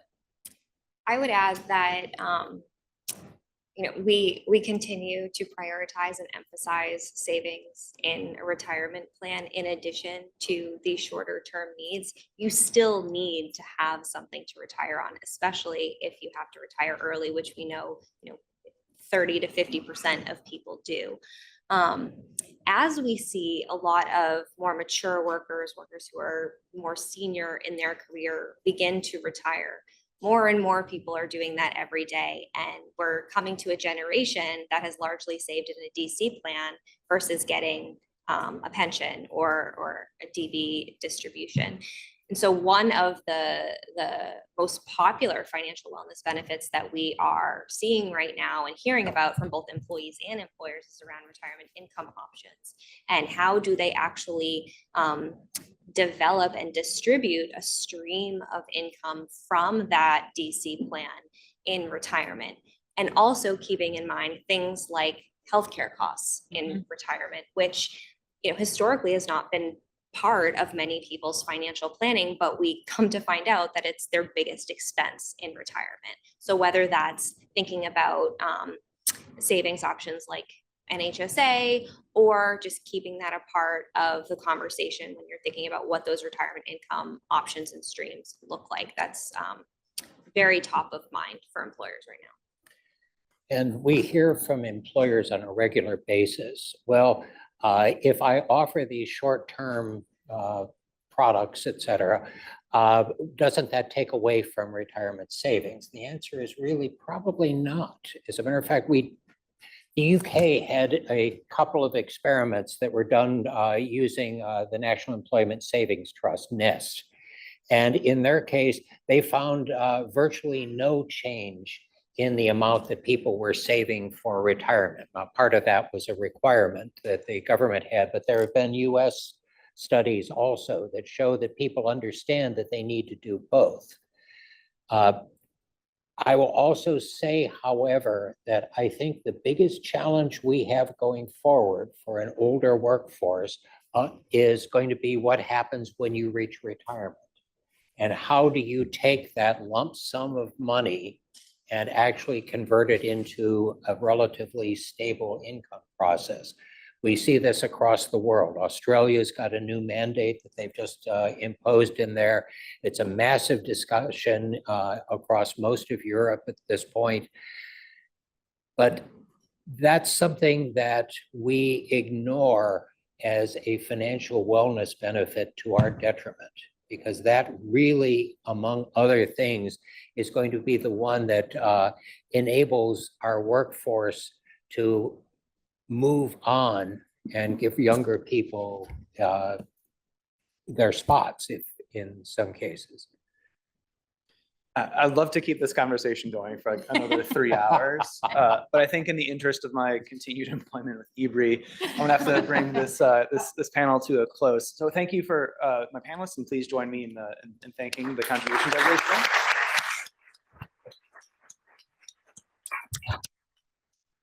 And then just to set up the next panel, I think if there's a theme today, one of them is certainly all these issues are very interconnected. And so this next panel, we're going to talk a bit about how mental and financial health are intertwined, and how therapy has evolved to address both mental and financial stress, and how employers can improve access to these types of benefits. This panel is going to be moderated by Michael Dedman, so I'm going to call him and his fellow panelists up right now. Thank you. Okay, in the interest of keeping us somewhat to time, I think I'll go ahead and get started, even though I'm totally understandable that folks are still sort of getting settled. Thanks so much to Jake for setting us up. As he had said, my name is Michael Dedman. I'm the research director at the National Endowment for Financial Education, NEFI. I'll just take a second. If you're not familiar with NEFI, we're a nationally operating nonprofit foundation that is focused on the championing the impact of effective financial education on improving individual well-being. We do this through a number of different activities, but primarily we are a researcher, we are a supporter, and I guess an elevator of research that demonstrates when and for whom a financial education works. And we're also an advocate and a supporter of advocates for improving access and quality of financial education in the United States. We also, like many of you, are a proud supporter of EBRI, and we're really thrilled to be invited here today to moderate this next panel that's focused on the intersection of financial health and mental health. And for that, we could not be more fortunate than being joined by these two experts, Dr. George Blount and Asia Evans, who I'll introduce now. Dr. George Blount is a financial therapist. He's the founder of Balance Financial. He's also an educator and a researcher. He's received a doctorate in business administration, as well as an MBA from Walden University, and a Bachelor of Science from Johnson & Wales University as well. He's been in the financial services industry for over 20 years. Asia Evans is a licensed therapist with over a decade of experience, specifically focused on helping her clients deal with financial related topics. She also is the author of a forthcoming book coming out this December, Feel Good Finance. You have seen on the table here that there's a QR code with a link to more information about that book. She's also the incoming president, I believe, of the Financial Therapy Association, correct? So please join me in welcoming them this morning.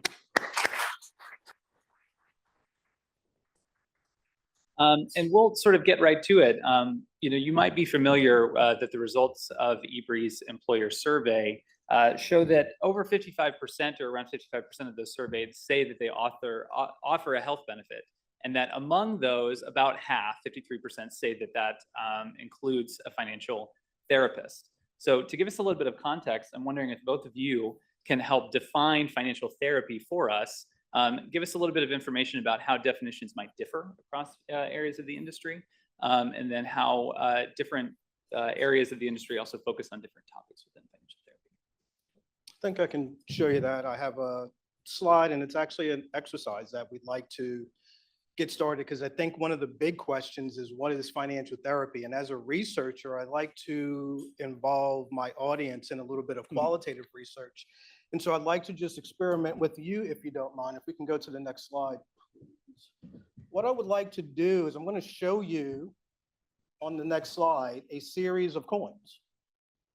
Just tell me which one of those coins is the actual penny, and put your hands up so that way we can all make sure that we see. I'm going to give you 10 seconds to figure this out. Lift your hands up so everybody can see. Don't be shy. Lift your hands up so everybody can see, and let me know which one of those coins is the penny, please. Just tell me which one's the penny. Number? Yeah, what number is the penny? Just go ahead and let me know. Everybody's seen a penny, correct? Everybody's seen a penny? Okay, just making sure. I'm going to give you 10 seconds right now. 1, 2, 3, 4, 5, 6, 7, 8, 9, 10. We have 8, 5, 4, 8, 9, 8, 6, 6, 5, 7, 9, 3, 5. Okay. What happened there? You all told me that you knew what a penny was, didn't you? You told me that you knew, but in the nowness, in the moment, it changed. What you thought you were going to do and what I was asking you to do and what you were presented with were very different. And as a researcher, I saw some interesting things, and I love it because that's where we can tell how different people react to nowness. I love the person that is 100% wrong and confident. So they threw that number up there because they said, yeah, I know what it is. I am so confident, but I am confidently wrong. So many of you were just a little bit, oh, I don't want everybody to see what I'm doing. So I'm just going to keep my hands up here. Some people waited until I counted to 10 before you looked around and you saw everybody else. How do you think people feel when we say, let's talk about finances? After all this good research, do you think they're like, yep, I saw that survey by EBRI and they said 9 out of 10 people did X? No. The nowness is where decision-makings come from. And our decision-making is based on our emotions. And our emotions exist outside of our body, and they exist in environments. And so once you're presented with information, once you're in an environment where you're forced to act, that's where it's important what you know and what you don't know. And in that moment, that's where we get to see the impact of decision-making. And the differences that I saw with your fingers are just different personas. And that's what financial therapy is, if you can go to the next slide.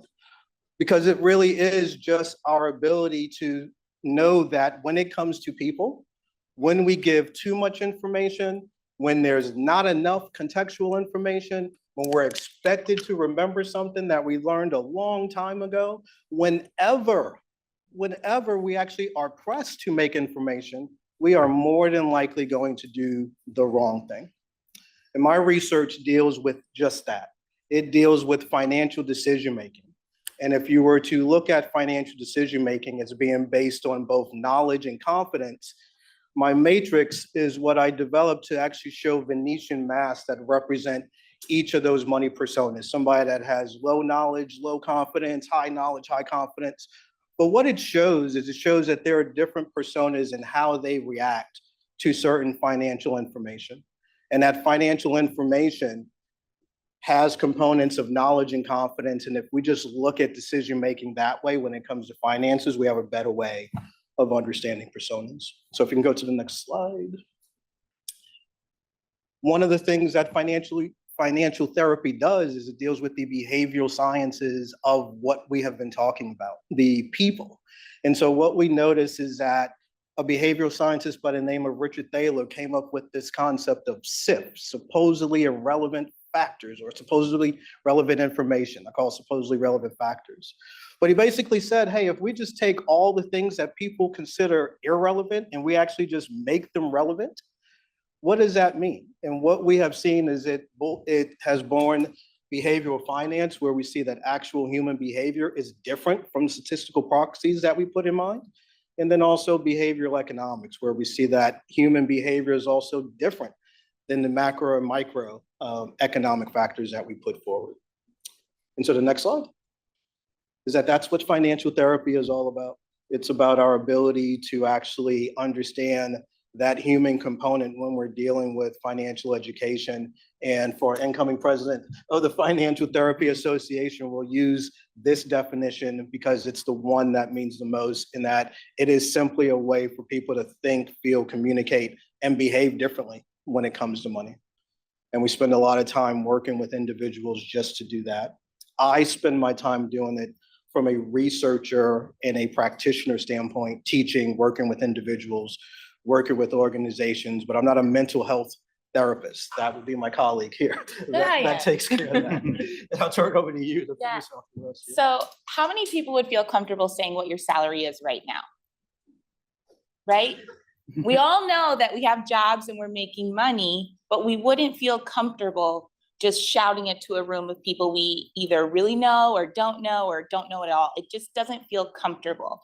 And that's what we're asking people to do. That's what I'm asking my clients to do when they come to my office, is to come, let's talk about your family, how you grew up, how much money you make, why do you make that much money, how much money do you want to be making, where are you spending your money? All of the questions that it feels a little icky to bring up in conversation, but we're dying to know. Like, you're dying to know what's going on, what's the other person doing. So financial therapy for me as a practitioner, because I am a licensed mental health counselor, is talking to people about their feelings, their thoughts, and their behaviors around money, and trying to really understand what about their past, their history, what they've been told or what they've learned is then impacting what they do with their money, for the good or the worse. And I think a lot of times when we talk about this, we're talking about people who may not have enough money, right? Like, your needs may not meet the ends of your finances. And what are you doing? You are coping with your money. You're spending too much money. You have FOMO. You want to go summer in Europe because you see it on Instagram all the time. And I also want to summer in Europe. But we haven't really figured out a way to bring that to the masses in a way that it feels comfortable. And I bring this up because I've been listening today. I'm so happy we're having this conversation, but we're forgetting about the person, right? Like, we're forgetting that at the end of the day, none of us want to stand up and be like, hey, this is exactly what I make, and I feel comfortable saying it because it's so vulnerable. We've attached so much meaning to money about who we are as people. You have value because you make this. This is your title at work, so I respect you more. This is how you show up in your, whatever, suit, designer, shoes, watch, whatever it is for you. We've assigned value to that.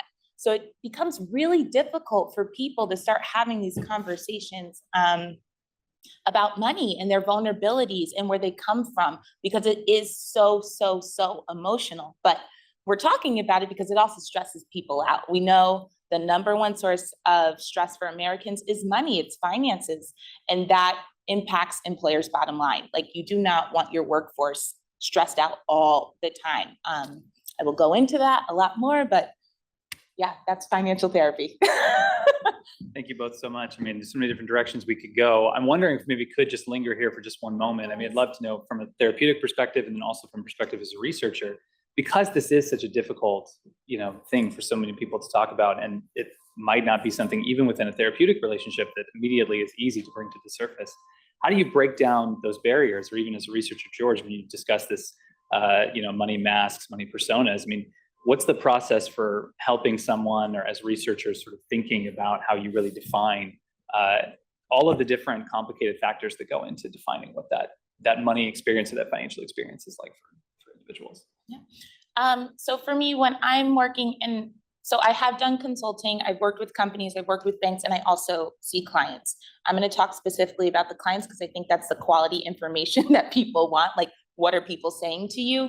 So when people are coming to my office, they know they're coming to a therapist, number one. They also know that I'm going to ask them about their money, but I'm not doing that usually in the first session. I'll ask them, hey, is there something pressing that is like a crisis right now that you have been counting down the minutes until our appointment so that you can talk about, because you're like gonna word vomit on me, which I want, I welcome it. And then really it is just getting to know them. And people don't realize that as much as you have a story of, hey, I'm from this place, I went to these schools, this is how I grew up, you have that same kind of story about your money. And that's the story that I'm asking them to tell. What is your money story? How did you grow up with money? How was it talked about? And slowly we begin to build a relationship. Rapport is very, very important, especially if you want people to start opening up. And slowly we start peeling back the layers of what's going on in their life and what they want and where the crisis is for them. And a lot of times it's not the money. Most of the times it's not the money, honestly. The money is just a cover for what's going on, and they're using it as a way to cope.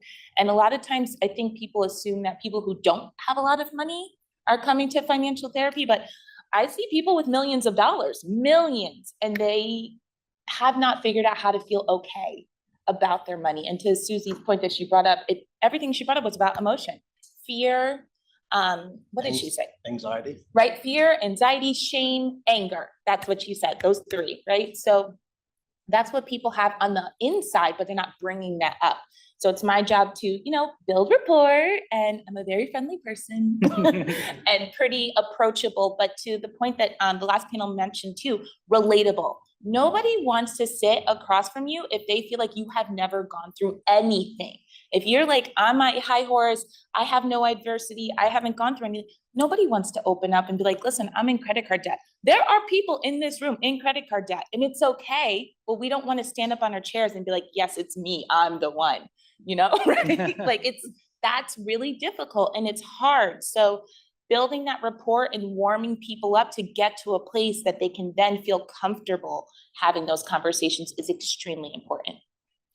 Yeah, from a research perspective, I would say I spent 17 years working in the retirement plan industry, doing DC and DB business to business sales. So I understand the record keeping side, and I did my dissertation on fiduciary risk liability for a retirement plan. So I literally got a doctorate in retirement plans. I found one of the most interesting things when I did the research, though, really came down to decision making. Like, if we were just to make this very human and just palatable, the people who are running retirement plans don't know about the retirement plans. The people who are in retirement plans don't know what they're doing because they are naive when it comes to financial topics. They're scared when it comes to money. They don't know exactly how to use all the features. As an industry, we know the products and services, but I think as we've been hearing, we are a little bit hesitant to take that conversation further. I find that in financial therapy, and as I've been teaching, talking to young students, my research is really focused on when are our 18 to 22-year-olds coming up with their own personas versus matching those of their parents. And what I have found is that most of these people are entering into their careers stressed out and anxious because they're trying to match the lifestyles of their parents, and they don't know how they're going to do it. And it doesn't seem like it's ever going to happen. And they don't want to wait the 20 or so years that their parents took to get them there. And so you're really just trying to give them more certainty than uncertainty. And I think that's where I found the research has helped out in terms of adding financial therapy as a component. Uncertainty in and of itself evokes a lot of emotions. And as a result of that, it inhibits the conversation because it doesn't allow people to open up as much. And I have found that simply allowing the conversation to start with, let's talk about where your money persona developed. So that way you can be 100% certain that your feet are secure where they're at right now. That if you do that, people are more than capable of handling their own future.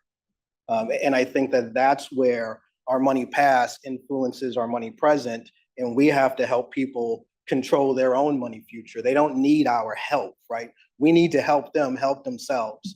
And I think that's where the mental health profession comes in. There's no mental health professional that would tell you, I need you to be in therapy for the rest of your life, right? Like, I need you to work with me forever. And if you were working with someone forever, they would say, I don't think you need me as much. But in our industry, I think we often say, you don't need to know a lot, work with me forever. Not only work with me, you're gonna work with my kid, I'm gonna work with your kid. We're just gonna create a big, happy family. That doesn't work, right? And so I think we just have to understand the human element of it and how these conversations are better in terms of the amount of information and dialogue that we're able to achieve when we actually focus on the mental health as opposed to the financial health. Yeah, can I just add really quick? Oh, absolutely. The need to be flexible, right? So when you're saying that, what I think about are the families who are trying to figure out what G2 wants, right? The second generation, if they're coming from a wealthy family, like what happens with G2? They want something different. They don't understand what we did to get to this point, and now they're here, and there has to be flexibility in the approach. So what I need is not what my mom needed, right? Like, I'm paying $45,000 a year for daycare. My mom, that wasn't even a thing. I don't know what she paid for the two of us in daycare. It was not that, I can guarantee you. But that is how quickly in one generation there needs to be flexibility of, hey, the systems around us that are propping up the needs of individuals look different. So how can you as employers be flexible to move with the tides of what your employees need? So flexibility is going to be really important. You set us up perfectly. I'm thinking now we sort of move into this question, particularly about the workplace. So 2 questions really about this. On the one hand, I mean, even though this might be intuitive to most of us in the room, just for the benefit, I think, just to set the groundwork here, why is it that employers should take this seriously, right? Financial therapy and financial stress and financial anxiety as such critical components of employee well-being? And then the second question is, why in the workplace from an employer perspective? Why the workplace as a place to both expect or consider getting information about resources that are necessary to help? I mean, let me start with the second one, because people work, right? It's their life. And I find that most of the people that I talk to are not working because they're happy and they love their job. They are working because they need the money. Like they are grinding and grinding because they need the money. And so one of the things that is important, especially in financial therapy, is to find your happiness first and allow your money to supplement your happiness. And then, you know, let's find a job that allows that to happen. And so we have to create ways for the thing that's taken the most bandwidth in somebody's head to become a great source of resources that can help you out, instead of becoming the source of negative stress, de-stress, like making me do these things I don't want to do and doing them faster than I want to do and giving me complex information before I'm ready. Like the workplace should be the place where we are giving positive stress. Oh, I learned how to use my 401k a little bit better. Oh, I know how to use my employee benefits a little bit better. Oh, I know how I can achieve something a little bit better. Those things create positive stress. And I think too, a lot of our financial wellness studies, when we are looking at how we create better how we can create better positive stress, it's through education, right? It's through new information. It's through healing uncertainty and curing anxiety. And so I think that's why the employer is the best place to deliver that. I would also add, and this is for Asia more than anything else, because it's not for me, right? But if you were to use a mental health professional, it's the cheapest option for you because it's basically a copay, right? So if we can actually start to use our mental health profession to deliver some of our financial guidance, I think what you would find is they can talk to somebody like Asia for their copay, as opposed to somebody paying like the stipend for their CFP, who they don't even have, right? That makes it a little bit difficult. I have a lot to say about this. So, and I'm going to try to be succinct. So I think that one, employees are expecting more of their employers. To me, and these are my opinions, I think when the tech boom came and it was like, hey, we have cool offices, free lunch, that was really great. And then times changed and we had to be more flexible. And now I think people want their employers to do more. They also realize how much time and energy they are pouring into work. So the exchange of like, yes, there's a salary, there is payment, that's great, but I think I need and want more from my employer. You can also carry this burden, if you will, with me of, okay, if I'm stressed out and I can't show up to work, that doesn't feel like it ends up being an employer burden, but it is, because if you're not showing up to work because you're not feeling well, now we get to the health, right? We're going to talk about health. If you are stressed out, you are probably not sleeping well. You are probably not eating well. You might be picking up weight. You might be losing weight. That then turns into a whole slew of other problems, right? If we're talking about high blood pressure, if we're talking about isolation, depression, anxiety, all of this because you were stressed out about your money. And it's not just the financial education, but it's also all of the psychological history that you brought in. We're not thinking about that as employers when you're like, hey, I just hired Sally. She's great. She's really motivated. But Sally gets down at her desk, sits down, is super ready to work and is excited to be there. 6 months in, she's buried with work. She's thinking about her kids. She's thinking about her cognitive load. Thank you for bringing that up. I could talk about cognitive load all the time.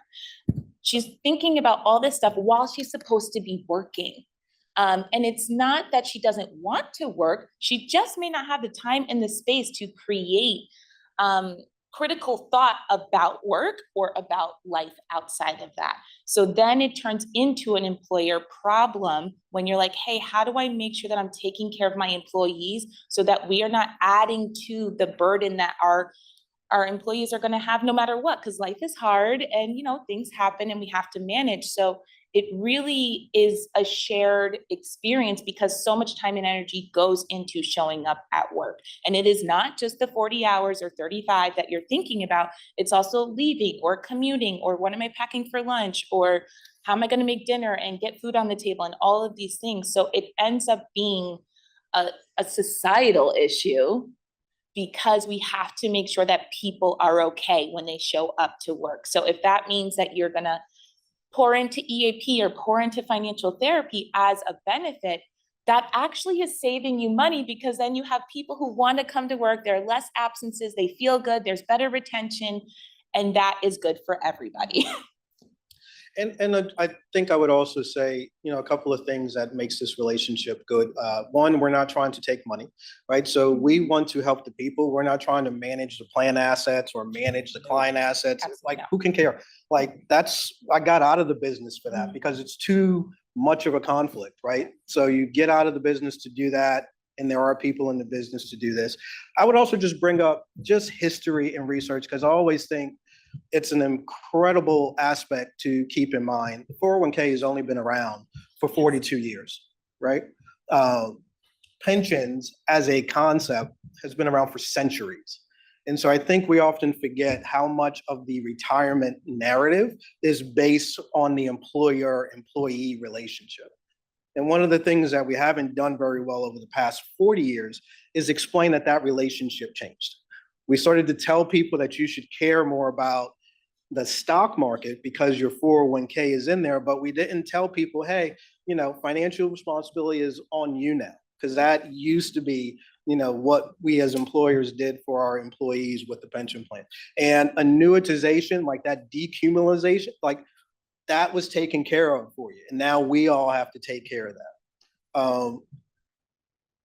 I just want to highlight how globally and historically new this all is, and how we're not adapting, how we have so quickly over the past 40 years become very rigid, but not accepted the fact that for 600 years, right? People, families, generations had a context of what it meant to retire and what that meant, and that was global. And we're still trying to get what the 401k is. It became prevalent in 1982, which means that this year, 2024, is the first year that somebody could have participated, worked their whole year doing this thing, right? Contributing to a 401k, which means we may begin to see more people retiring on this new definition of retirement, and they don't have any of the same protections. And that starts this year, every year going forward. I can't predict the future, but I know that's what's happening. Right? This is the 42nd year, and this is the year that that's going to happen. So history, people, emotions, kind of what they want to do, we can't envision a better place for it. I think the issue that we have found, and I think we all have to just create some synergy around this. We've done a great job of talking about the retirement story. The young folks are like, well, look, I don't want to wait till I'm 65. Yeah, I want to do that today, right? And so I think our conversations now have to be more nuanced in terms of what we are talking about when it comes to retirement. That was a baby boomer definition, but that has not been the same definition for Generation X, Millennials, Gen Z, and we're not creating anything new. So just from a framework standpoint, I don't think we're doing a really good job understanding how new this concept is and the things we are asking people to be responsible for, which has not been that way, not only domestically here within the US, for longer than 42 years, but globally for the same amount of time. I think that adds a certain degree of context that says this is an important time for us to do this. Mm-hmm. I think what's interesting seeing from the results from the survey that Jake had run through, right, is that we see exactly as you're saying that there's sort of a increasing volatility or increasing complexity of people's financially related stress, right? You're adding in the stress around retirement now with a period of inflation for, I mean, speaking as a millennial here, it's the first time really in my life that I've experienced that, certainly in my working life, but for many people in their working lives, the first time that they're seeing such an extreme increase in the expenses from a day-to-day perspective. So you're both talking about one of the things that we really have to see going forward is not only taking into account the complexity of people's financial stress and their financial story, but the fact that that might in fact increase. We have reason to believe that it would increase in complexity and increase in intensity. So knowing that, if you're an employer that is on board, they get the fact this is important. They want to provide those resources for their employees. They want to be the best support. What are the best practices? How do they do this the best from your guys' perspective? So I'm gonna give you a nice free idea that just came to me while we were sitting up here, as the last panel was sitting up here. A lot of times, so I see a lot of Gen Z clients, I see a lot of millennials. I'm an elder millennial, I admit. And what my Gen Z clients are really worried about, they are worried about life experiences, which is why retirement now feels so important. How do I get there quick enough so that I can go experience the world? Globalization, like we can just travel so quickly, right? I left New York this morning and I'm here and I'm gonna go back to New York so quick. And you can do that going to have your summer in Europe, right? Which is great, but they don't realize that they're not thinking about older version of them. Like it's very hard specifically, and this is our culture as Americans, we have trouble talking about age. We don't talk about age in a nice way. It's kind of like, oh, you're gonna age, it's bad, it's not good. Youth is where it's at, but then we're like, okay, but spend all this time working during your youth. It just doesn't lend itself to want to prepare for your age in a nice way. It's like, let's take advantage of it right now. So what I was thinking about is even if you were like, hey, let's have AI create an avatar of your employee as an older person. TikTok has a filter, somebody can engineer this filter somehow and just give your employee retirement account an avatar of an older version of themselves. What would that do if they're looking at themselves in an older, aged? And then oh, I'm saving for that person. So I think about it for myself as, who do I want to be when I want to retire? I realize I need to push my retirement age back because children and daycare, but I was like, Asia, I want to be in Italy. I want to be in Italy on the coast, eating pasta, drinking wine, having the best time, having my kids fly in and out whenever they want to, because that would bring me joy. And then come back and spend holidays and be cozy. That is my dream. But if you are not allowing people the space to think about who they will be, it's going to be really hard for them to say, well, my job has this product and I think it's for retirement and that feels really important, but I need the money now. I need to go have my summer in Europe. I need to do this now. I don't want to think about that person. So coming up with different ways to either add it to your language, give the visual of, hey, this is for future you. And what I've seen with my clients, honestly, is that when we start slowly looking at their budget and putting the things that needed to be in there, they're like, oh, I didn't realize I didn't have to drastically change my life. It's so all or nothing. People assume that if you are on a budget, it means you're bad with money. Budgets need a new PR campaign. And after that, it's like, oh, I can still live. I can still save for my retirement. I can still have an emergency savings fund. I just need to dial it back a little bit. And all you need to show them is that little bit of dialing it back allows them to do all these things that they want to do, which adds freedom and time and, experiences. Yeah, I would also add, I think one of the things that I try to communicate is that we build wealth through prudent decision-making, right? It's a series of prudent financial decisions. We don't grow our wealth, or our new way of thinking is we can't grow our wealth simply by accumulating assets, because not everybody has assets. And so the way that we have to accumulate wealth is through a series of prudent financial decisions over our lifetimes. And what I'm finding is that instead of enrolling in a plan, it might be really important to make sure that your employees know how much they're worth, right? There is a self-worth deficit of employees. They have no idea how much they're worth. They feel worth less. And as a result of that, saving anything more, trying to achieve anything more, it just doesn't seem like it's worth it. That deficit of self-worth makes it virtually impossible to seek out net worth. You don't have the confidence to buy assets like a house, to do things that will increase your net worth. And so we have an incredible self-worth crisis within the United States right now and globally.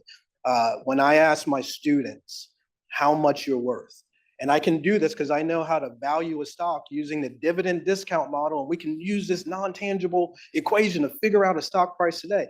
But when I ask a student, how much are you worth? And they tell me $100 or zero or negative, instead of you being the most valuable asset in the world because you can generate income now until whenever, you're more valuable than any stock. If I use the same calculations for you as I do for a stock, you're worth $3 million today. I tell that to all of my college kids. I walk into a room and I see millionaires. Why don't you see that? They come out of that room knowing that if I am worth X, I'm never going to accept less than this. If I can achieve X in 25 years, why am I going to work 30 years to do it? Self-worth creates anchors. And I think right now what we're seeing is we have a lack of an anchor, and we're asking people to get to some journey, and it just doesn't work. They feel like they're at such a hole that trying to get to just even is going to take so much work that telling them that they need to go beyond even, beyond break even, and get to excess and abundance, that's a hard thing to get through the head.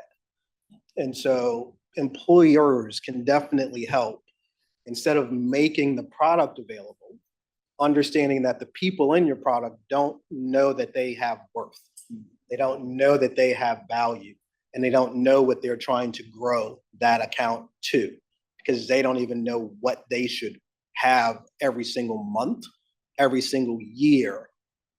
And in accumulation, what do they want to get to before they stop, right? We need to get anchors. We need to put stop signs in terms of where you need to go in your career. That helps people plan.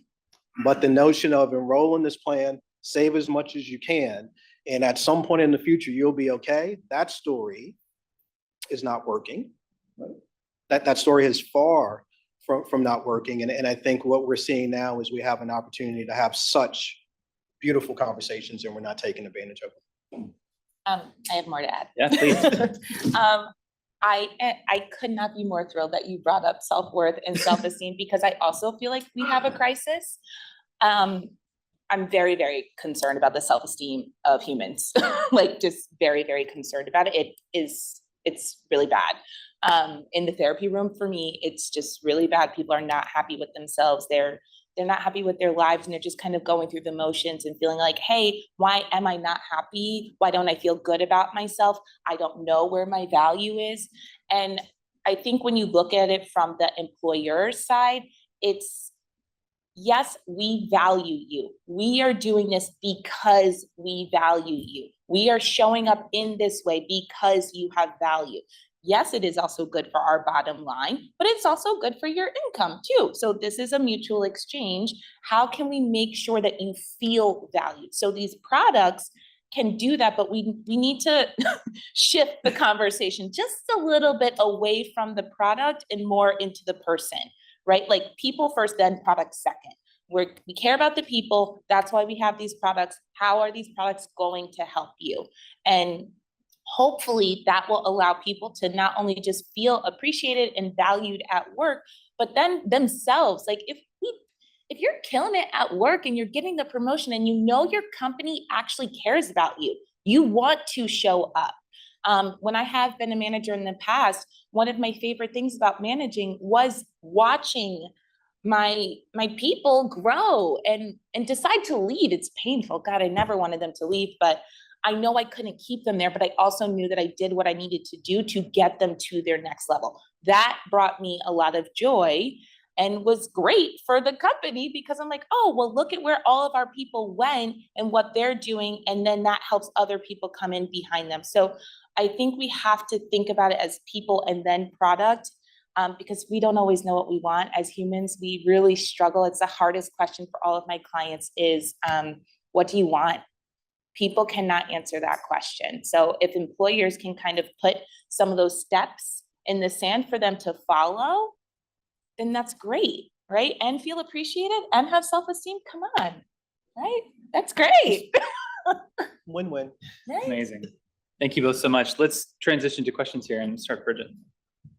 Thank you both. This has been very enlightening.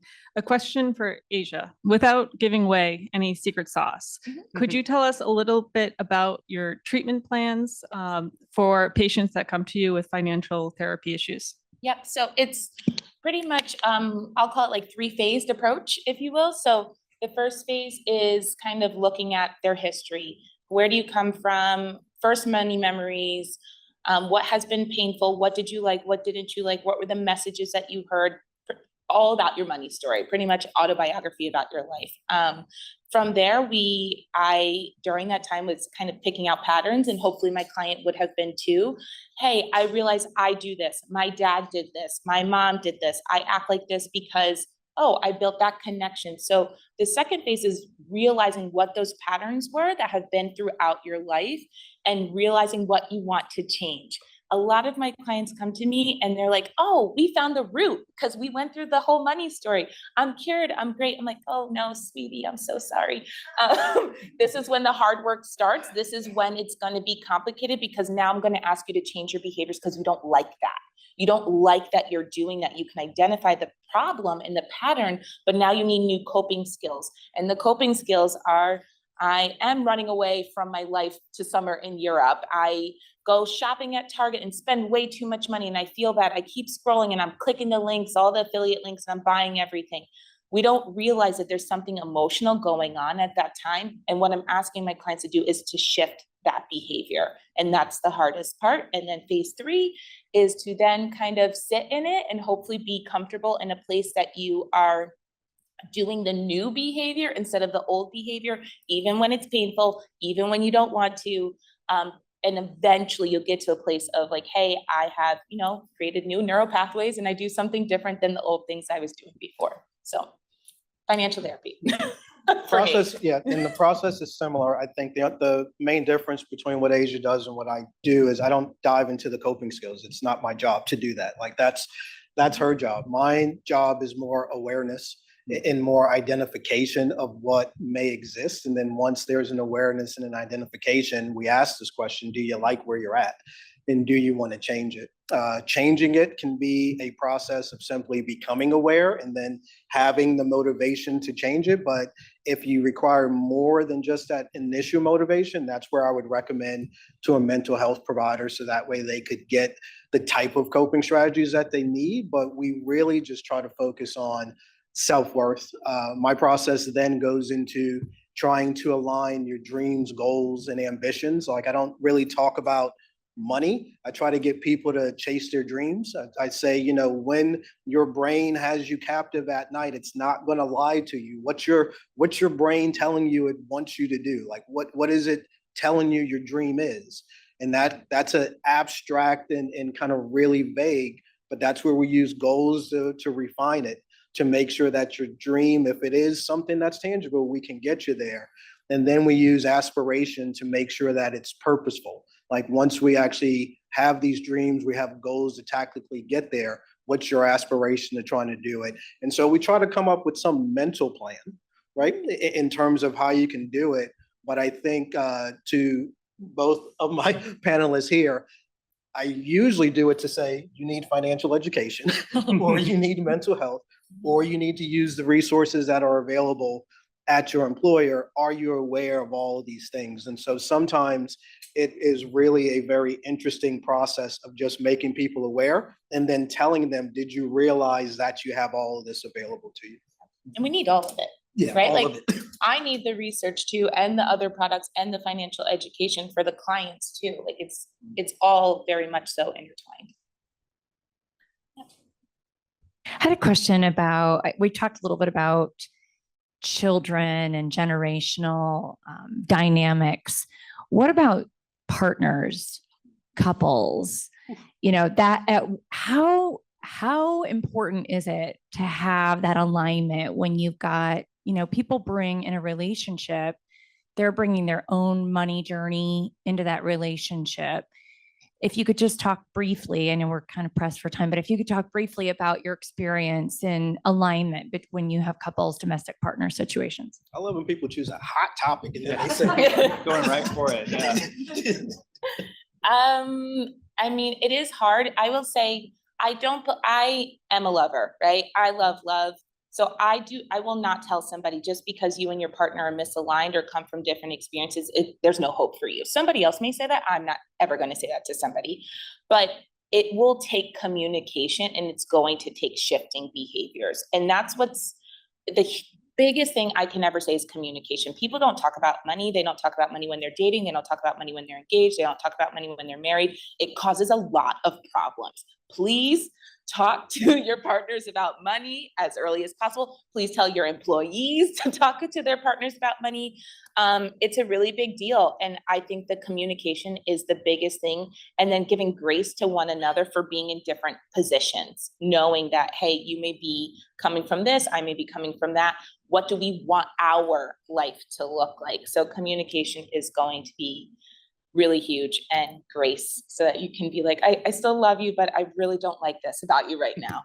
Yeah, I think one of the parts that I try to mention is, and I do this with the students as well, I tell them like, look, by the time you're 8 years old, you learn that you're on a planet and that there are other planets out there. And then you kind of just walk away like, oh, it's good. Like, I don't have to go and see it. Yeah. But because there's no financial education, we never have that baseline. Yep. And so people are basically, discovering that there are planets when they're 20, 30, 40, or 50. Yeah. And so the most difficult conversation that I think we see in financial therapy is the conversation about partnership, is the conversation literally about two money personas coming together, and you didn't realize that people didn't do things the same way until you interact with that individual. And then I think what I have found, and I think I'll defer to you, but that's where the anxiety comes in. Like, am I going to be able to achieve my dreams? Is this person keeping me from doing this? So that's a big conversation. And so a lot of it really formulates around partnership. And that's a conversation that's not financial advisory-esque, that's financial therapy-esque. And I think that's what we would be better equipped to handle. Yeah. And understand there might be a rub, right? Like what somebody's doing may truly trigger your sense of security and safety. And you don't realize that they're not doing it on purpose, but you're so uncomfortable. And how do you two manage through that when you're in a crisis? Do not have conversations about money when you both are heightened or stressed out or you're in crisis. Go to sleep, relax, exercise, do something, and then come back to it. Money dates are my favorite thing too. I could talk about this all day. Another question here. Hi, really thank you for this presentation. My question is around, I love how you frame like employers should care. And then I love your perspective about pensions and the history of that. How do we have in financial therapy, which I've benefited from personally, by the way, the conversation around root causes and systemic barriers, and that you mentioned something about, oh, you get the promotion. Well, people are experiencing bias, and it's actually the wages of an employee that also determines what their retirement, what their money stress looks like.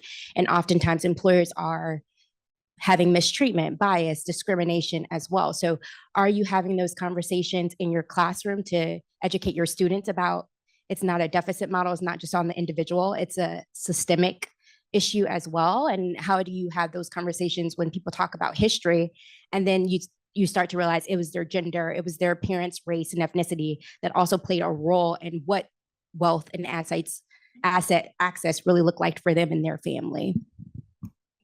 Yeah, I mean, so the students, they understand systemic barriers, they understand a lot of the things that are happening today, and they are very challenged by it. And I think the conversations that we have are very enlightening and thoughtful. Like I'll share with you, Gen Z is very frugal. They have no problem tribing up together and sharing their streaming services. They have no problem like cubbying up on a couch and doing all these stuff together because they understand, hey, we're all going through this experience together. Life is expensive and we all have to go through this. So they're becoming very tribal, I find. And so like I'm encouraging at least that type of behavior in those types of support systems, because a lot of this is outside of your control, and sometimes you do need a healthy support system. So I'm a big believer in tribes, and the young people have more of those tribes than I think some of the older generations. But it's important to have a very good support system and resources to help you vet through this thing.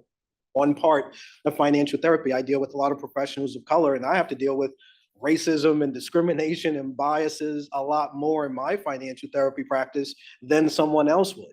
Right. And so that's a reality of just the discipline that I'm in. But it's also because of the diversity aspect, people feel more comfortable talking to me about that. And so it ends up being part of my practice, but it's not a part of everybody's practice. I would mirror some of that as well. It's definitely a part of my practice. Majority of my clients work in tech. Majority of my clients are Black women. I think by way of me being a Black woman, as we said before, relatable. You're seeing somebody who may understand where you're going through or where you have been. So it definitely comes up. In my book, Feel Good Finance, plug, I really break down how important it is to understand the history of like the financial system and how that does impact people, because it's a massive impact. Like my mom I think she was like 8 when women could get a bank account. That's one generation away, right? That's my mom. So I think it feels so far away, and it really wasn't that far away. I am so adamant about pushing my clients to ask for more money. I'm ruthless. And I will say them, listen, I know who you were going on your dates with, right? I'm going to keep it clean, but I know who you're going on your dates with, but you don't want to tell me how much money you're making, or you don't want to tell me how much money you want to make. So I do make them tell me. I do. I'm not going to hold you. I do push them. And I will say like, okay, I'm going to push you to ask for 10 grand more. They're like, Asia, I cannot say. I'm like, yes, you can. Let them tell you no. It's okay if they say no, but empowering women specifically is very important to me, because I would love to like close this gender wage gap. So it's very important to ask for more, and we don't ask for more. We don't have those conversations. Again, communication, talk to your friends, talk to other people in the industry. And I do push my clients, honestly, every single time. They're all changing jobs. How much money do you want? I have to walk away from this job number. And what do you want? Okay, add $10,000 every time. And I make them say the number, say it out loud so that they feel good. So trying. Would say from an education perspective too, it's so critical, just because you both had sort of mentioned that it's such an important part of that ecosystem. Yeah. These are issues that traditionally financial education does a very poor job, right, of focusing on. And at NEFI, we really understand, for instance, that's part of our mission, at least part of the benefit of us being independent as an independent foundation, is to raise those questions and say that even in some cases, NEFI has been a part, right, as sort of playing our historical role, has been a part of perpetuating approaches to financial education that do not take into account, right, different lived experiences, different financial experiences, different financial stresses that come from systemic oppression, that come from systemic issues. So I think it's so great to say that it is part of an ecosystem. But if financial therapy is going to address those things, then financial education, whether you're getting it in school or if you're getting it through resources from your employer, ought to give people the information that they need to actually address the issues in life as they live it, right? Great point. Negotiating, pay transparency, talk about it, let the people know. Right, exactly. Well, I think that we're just out of time. So thank you all so much for your great questions, and thanks for coming. Thank you for those online rejoining us for the live stream this afternoon. Those of you that did not check the changes in the agenda because of the hurricane in Florida, Susie Orman did go at 9:30. Her comments will be available on the recording when those are posted in a couple of days. But you get me. Obviously, everyone in the room knows it's going to be me. Thank you, Greg. I appreciate that. At least I feel the love from someone. So I want to get started on building more of our results from the employer survey that we did. Jake Spiegel did many findings from it. He focused in on more of those particular specific benefits that were offered that he talked about in his panel. Could you go to the next slide, please, John? And we could talk about more. I'm going to talk about more of the things around the thoughts of providing financial well-being benefits. We'll talk about companies' concern, how they're providing the benefits in general, some particular thoughts on where they're going to be focused on for the financial well-being benefits, and really kind of why we felt comfortable moving this particular part, this presentation, was we're going to talk about the motivations and measurements of financial well-being, which is going to be the focus of the panel following my presentation on the employer survey. So I will get started here on the first one, company concern and responsibility, on the next page. So what we see here is we asked the employers how concerned they were about the financial well-being of their employees on a 10-point scale. So from 0 to 10, how concerned were they? We could see that 43% of the people, of the representatives from the companies, thought that they had very high concern, that they put a 9 or a 10 for their concern. Another 40%, what we called medium concern, was 7 or 8. So that's still at the upper half of the scale of the 0 to 10. So there is a high level of concern for these employers to provide these benefits because they really want to help their financial well-being of their employees. We can kind of see that on the next slide when we talk about whether the company thinks it's their responsibility to help with their mentally healthy and emotionally well for their employees, to help them be healthy and physically well, and as well as to be financially secure and well. Companies think it's 90% of companies think it's their responsibility to do so. And it's interesting, even though these are a little bit larger companies, we compared this to our companion survey, the workplace wellness survey that we do with Greenwald Research, which is of employees. And what the percentage of employees also thinks it's their employer's responsibility to help with these issues of wellness. And we can see it ranges from almost 80% down to 2/3 that employees think it's their responsibility. Employees think it's their employer's responsibility to help them be well in these 3 different aspects of whether it's emotional, healthy, or financially securely being well. So that it's really an important aspect that if employers want to attract and retain workers, and workers are expecting that their employees will do this, that they follow through. But it's also, you do see a high level of concern in general, particularly among the sample that we look at for those larger companies that are interested in providing these benefits. On the next slide, we could see more of how this goes, of what they think about their efforts. And you can see that employers in general think they're doing either extremely or very good job of providing their benefits. You see 70 to 71% on whether they're helping with their physical, financial, emotional, or social well-being.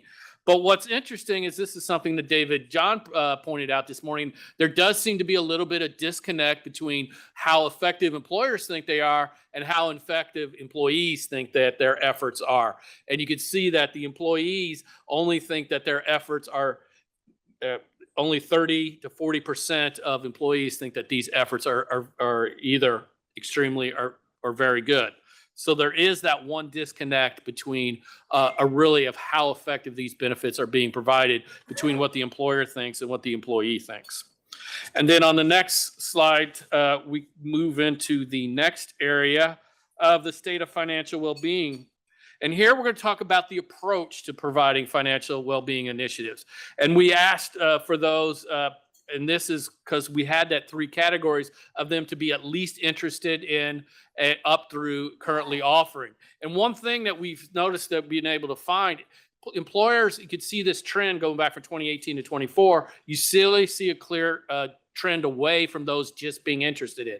Most of the employers that are there are either actively implementing or have already currently offering. And you can see that that's something that has really been a trending toward, that more and more employers are seeing the importance of this, understanding that employees think it's their responsibility to help them be financially well as healthy and emotionally well. And these benefits are a big part of that. And you do see that it's more likely that larger employers are to be currently offering these benefits than smaller employers. So on the next slide, we're going to look at the primary approach to providing this. And again, we asked them whether it's a holistic program, that there's a package of benefits working together. It's a periodic or ad hoc campaign, a one-time initiative, or a pilot program.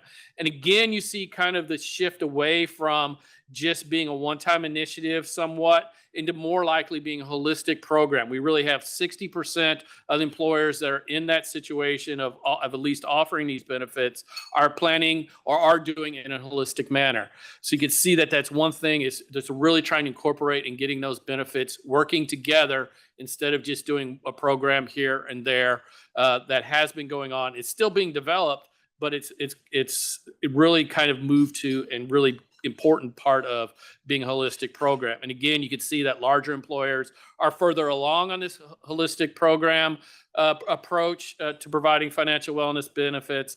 And obviously those that are currently offering are those much more likely than those that are thinking about it, either implementation stage or only interested in it, but haven't got to the implementation stage. Again, next we see then what we think about the budgets. And this was a question of whether they expect their budgets for providing financial well-being benefits to increase in the next 1 to 2 years. And we see that there is pretty strong confidence that they'll either increase. We see about 20% will think their budgets will increase, and another 50% think that their budget, it's 20% significantly, 53% somewhat, and 25% not change. But one question we did not ask is whether their overall benefit budget will be changed. So we don't know if this is a replacement for other types of benefits or that this is really going to be something that's going to continue on and be a bigger part of the budget as people really understand the importance of an expectation that workers feel from providing these benefits.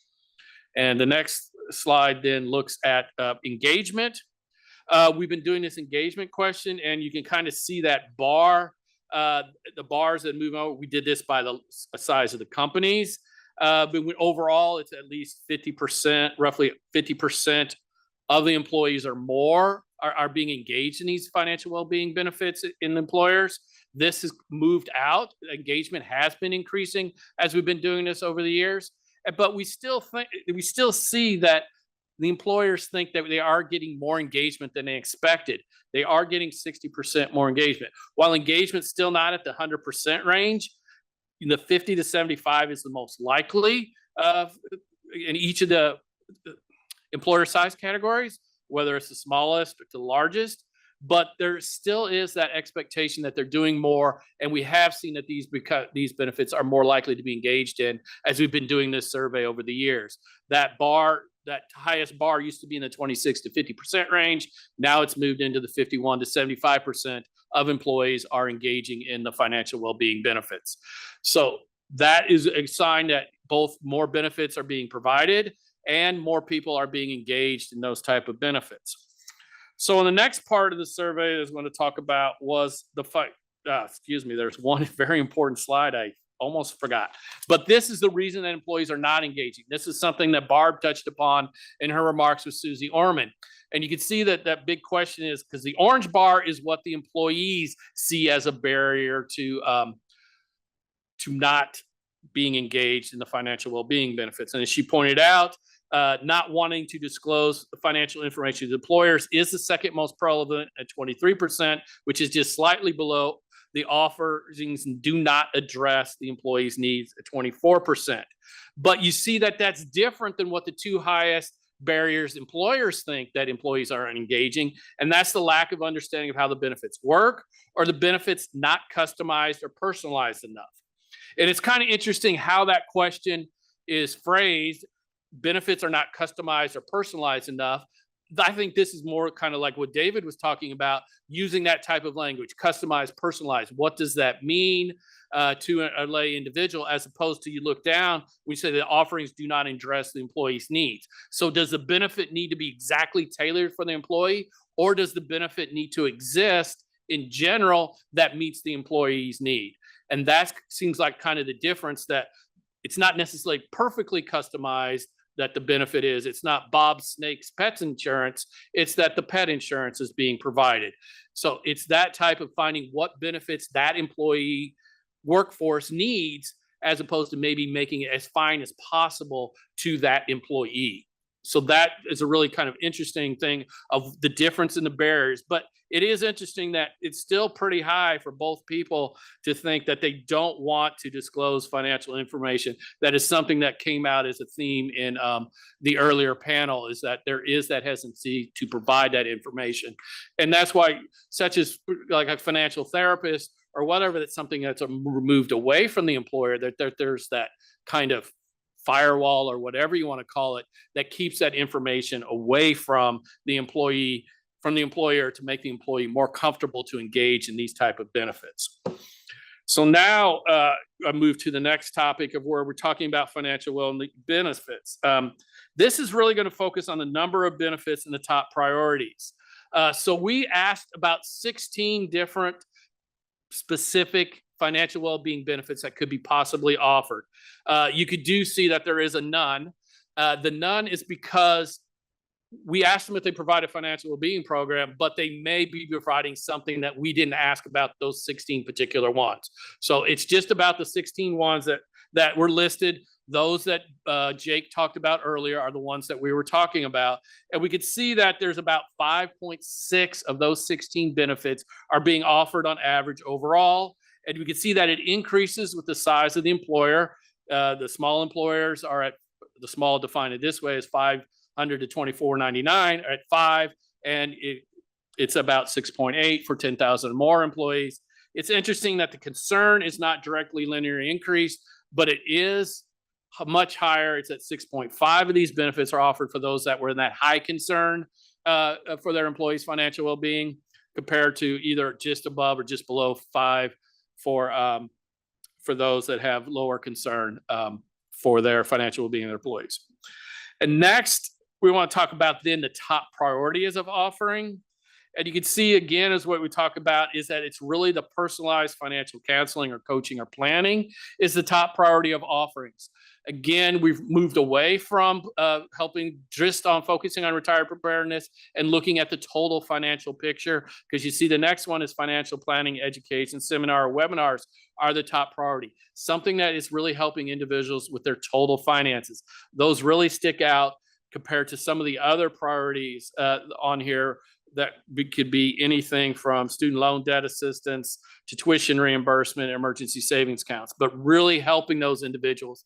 In many cases, the personalized coaching and financial planning, the other more specific benefits can be an element of that.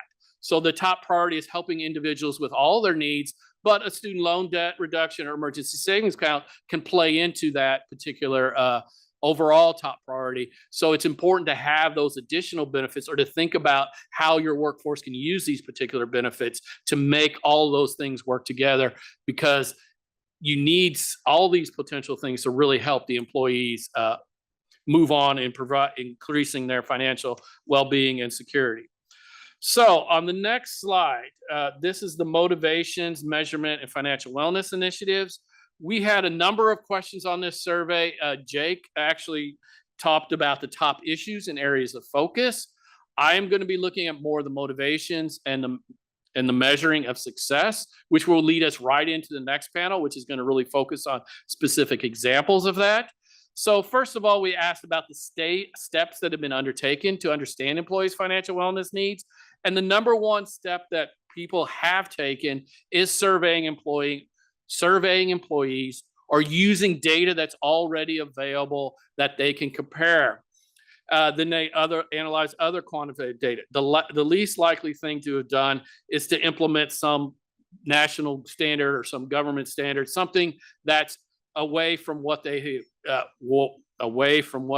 direct workforce is. They focused in on surveying employees, really understanding what their workforce is. And that's particularly key thing, is to really, because really what we found is every workforce is different. So one financial well-being standard for one set of workforce isn't necessarily going to carry over to a different type of workforce. Particularly, we talked about being a workforce that's on desk all day versus those that aren't on desk all day. You're going to get two different results on what the benefits are needed within those type of workforces. It's also interesting who is conducting this research, and many of it, the company is doing it themselves, but they also have generally have help from either a benefits provider, an outside consultant, or some other third-party vendor. That it's about half and half when you add these up all together, the employer doing it itself, or they're getting help. And many of them are doing it in tandem with these companies, with these different types of companies. So on the next slide, then we look at the top factors in measuring success. So we're getting really into what we're looking at here on the next panel. And we could see that the top one is worker satisfaction. And you can see the third one is worker satisfaction with the financial well-being benefits. And in between is productivity. So again, we want the workers to be satisfied, but the employers also want to get something out of it through increased productivity. So it's really two things that are going on to really find out what we're looking at. Productivity has kind of moved up over the years, but satisfaction, retention is something that has been a big part of that. And certainly with a hotter job market, this has become very important, but they still are looking to measure and want to measure that productivity increase so that they get some ROI on their benefit provision. So now we asked what particular data this track to evaluate the effectiveness of their offerings. And first, not surprising, satisfaction is at the top. So they're tracking satisfaction data to find out what they do. They also surveying employees and they're measuring engagement. But really, as you can see, most of those first three are really looking at satisfaction and engagement with the benefits. You don't get to productivity really till the fourth, most likely. And again, statistically, that's really no difference, but it is fractionally less than really the three different types of ways that satisfaction are being measured at the top three. And then productivity is then listed at the fourth. And again, conducting financial wellness needs assessments is another one. So you're really getting into both productivity and you're making sure that there is some increase in their financial well-being by using those two. But still, satisfaction seems to be coming out at the top. And it looks like we're going to be moving more as people can really develop the measures for productivity in a more widespread basis, because that has been a challenge in many cases to develop those metrics to be able to do that. A couple more slides here. We looked at whether they've developed a cost benefit analysis of the financial well-being offers, and 70% of employers said that they have. What did they consider in that cost benefit analysis? And as you can see, if they've improved their employee financial well-being, or if they've improved productivity and performance. And then actually third comes in employee recruitment and retention. So it seems a little contradictory that recruitment and retention is not at the highest in that cost benefit analysis when that's what they're most likely to be measuring. But when that cost benefit analysis really focuses in, they are looking at those other issues of what data they're tracking just below satisfaction in productivity and financial wellness needs assessments. And one more slide on this. What are the top challenges? What is preventing employers from offering these plans or making these widespread?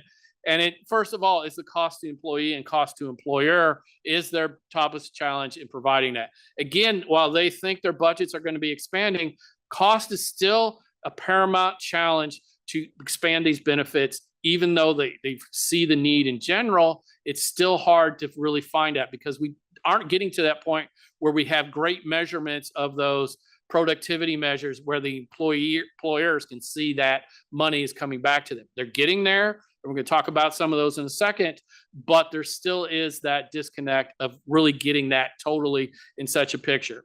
And again, complexity of benefits, data privacy, and access to service and initiatives are all things that are challenging in employers. So cost and the things that we talked about, the barriers from the employees engaging, are right there with the challenges of offering financial well-being benefits. Because if they want to offer a benefit, they want to make sure that the employees are engaged in it, because it's all part of the satisfaction and retention of workers and making sure that they're getting ROI. So I'm going to stop there. This is just, even though Jake and I have presented a considerable amount of the survey, there still is so much more in the survey. We're going to have a report coming out later in October, early November, that you'll get even more results from this survey and more perspective on these surveys. So now I want to introduce Sarah Viapod, who is going to be moderating our next panel on measuring success of financial well-being strategies. So I will ask that panel to come up and take over. Thank you. Well, thanks, Craig. And I hope everyone had a great lunch, and we're going to have a good discussion around the measuring of the success of financial well-being strategies. We have a great panel up here today. First off, I'm Sarah Vipond, and in my role as a research consultant at Mercer, I've had an opportunity to talk to multiple employers, multiple vendors in the financial well-being space. What we've learned is that financial well-being can really mean different things to different people. It means one thing to employers, another thing to employees, and then we have all of these different players in the mix.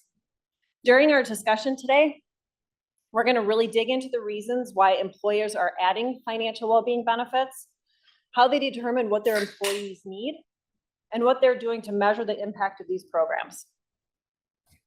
So with me today, I'm going to go in alphabetical order. So we're going to start down the end with Don Baylor, Head of Worker Solutions and Services at Lafayette Square. So Don, I'm going to ask you to introduce yourself, and I'm going to do this with each of the three panelists. I also want to ask you, what is one financial habit or strategy that has had a positive impact on your own personal financial well-being journey? Sure. Thank you very much, Sarah, and thank you to the EBRI team in general for inviting us here.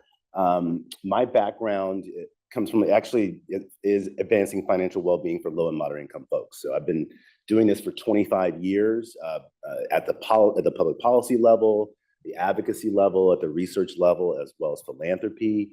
My most recent stop before Lafayette Square, I was a senior program officer at the N.E. Casey Foundation, head of their family financial stability portfolio. And so we really honed in on household debt as preventing, reducing household debt as a major strategy to move families ahead.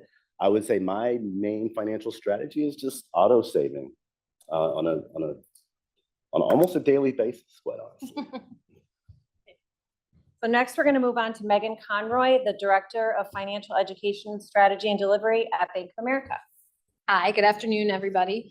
I want to give a shout out to all the panels that have come before us, because I think you made it really easy for our panel, because there's been a lot of great conversations. I am responsible, and my team is responsible for creating our financial engagement programs, as well as I manage the team of folks that go out and deliver those programs. So it's a really interesting perspective to hear from the plan sponsors that we support, what they're looking to do from their employees, and what we hear directly from their employees. And you've seen it in some of the results that have been put up today, that oftentimes they're not aligned. So it's a really interesting position to be in. If at the risk of maybe aging myself, my mother was the manager of a bank branch growing up. And she was a big believer in the automatic savings. So, whether it was the passbook that you had stamped, when you put part of your allowance in it, or the old Christmas clubs. So saving the goals. And, my first job was at the bank that my mother worked at. And that became contributing to my 401k, and that sort of concept of, if it's not coming to you in your direct pay, whatever you can defer, if you don't see it, you don't miss it, so put it away directly from your pay. All right, and last we have Barbara Kanji, the Director of Retirement and Smart Saving at the American Express Company. Thank you. Thank you. I'm so happy to be here, and I agree with what Megan said about all the panels that came before us. A lot of it is a lot you'll probably hear us say as well. So I am the Director of Retirement. So I'm retirement strategy design, I oversee the investments and the governance committees that manage those investments for our retirement program. I'm also responsible for Smart Saving. That's our financial well-being program. We created our program back in 2009, 2010. When I came to American Express, they put me in charge of retirement education. That's actually why I took the job. And so when I was sitting in the back of the room and I would hear questions, because I'm like, why aren't people in the plan? This was when you had to opt in. Why aren't people joining the plan? Like, this is, the match and all. And what I heard wasn't that they didn't want to do it, it's that they didn't think they could afford to do it. And I had such a huge aha moment. I went back to the office. I said, and I'm in HR. And I said, I don't know if this is ours or should I be talking to somebody in finance? People need help with money. This is about cash management, so like, how do we help people? And so from there, our financial well-being program was born. So we call it Smart Saving. We have a physical well-being program called Healthy Living. We have an emotional mental health program called Healthy Minds, and the financial one is Smart Saving. And we take this holistic approach to how do we think about our programs? How do we help our colleagues? And we call our employees colleagues, so you're going to see me switch back and forth with the language, but how do we help our colleagues find a way to put money aside so that they can build that future paycheck? As I remind people, you're paying yourself in the future, negotiate your salary today. How much do you want to make then? Start paying, putting the money aside so you can.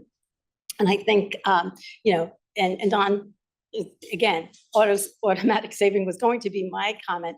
And for the reason I'll tell you why was I was going along and I would intend to, just like everybody intends to do something, right? I would intend to, fund my IRA. Of course, I'd wait until the last minute, but the money is, you know what? I have to automate this, right? And then the other thing is automatically escalating my savings. So like, maybe I can only afford to do this much today, but and if I do it automatically, I don't even realize that it's gone up. And that's what I love about automatic escalation in the 401k plan. Thank you. So as we discussed on previous panels, financial well-being is a very personal journey, and it's going to look different for every employee. And we've also seen it doesn't necessarily depend on your level of income. There are so many different factors that come into it. What are the key factors that you consider when you're evaluating the need for a new financial well-being benefit or a new strategy, either for your clients or in your own organization? So I'm going to start with Barbara. So this is a huge challenge. So one of the things about when you're a plan sponsor, when you're an employer, is what kind of programs you put in place. And when you put them in place, a lot of times they're there to stay. So sometimes it's hard to take them away. So you really have to be sure about what you're going to put in place and how you're going to do that, and what's the cost, and how do you make the pitch to somebody if you need money. So when we were looking at, when we did take that look at financial well-being, we looked at everything we had. And we had a couple of surprises when we looked. So we just looked at our benefits, just what we had. And a couple of things that we found one of the biggest surprises was our life insurance provider also provided an estate planning program at no additional cost. So anybody that had supplemental life insurance or more than the basic that the company was providing, they could have access to wills, power of attorney, and living wills at no additional cost. So they could get that done. So we started promoting that. What we did was we repackaged everything, right? So we repackaged. And so now we have, everything that we had, and now we were marketing it. As I've been thinking about, what comes next, there's been a lot of evolution in this space now in the past few years. So and I'll talk about, we do have a financial coaching service, and how can we supplement that? It works for some people, it doesn't work for others. Some they just want digital, just, let me do it on my phone, I'm good. Others, how do we think about what can we add? So you have to be thoughtful about how you're adding it and what you're adding. One of the things we ended up adding, and again, not necessarily in financial well-being, that niche space, but just thinking about long-term disability, we went from offering it as a voluntary benefit, you had to opt in to elect it. What we found was people that really needed it weren't opting in, either for financial reasons or whatever, they don't realize. And I think somebody said it earlier, disability is more likely than death while you're working. So we instituted fully company paid long-term disability. So it was, you know, it's a different way of financially protecting our colleagues. So to you, Megan, from the provider perspective, like what factors do you take into consideration when developing solutions for the clients that you work with?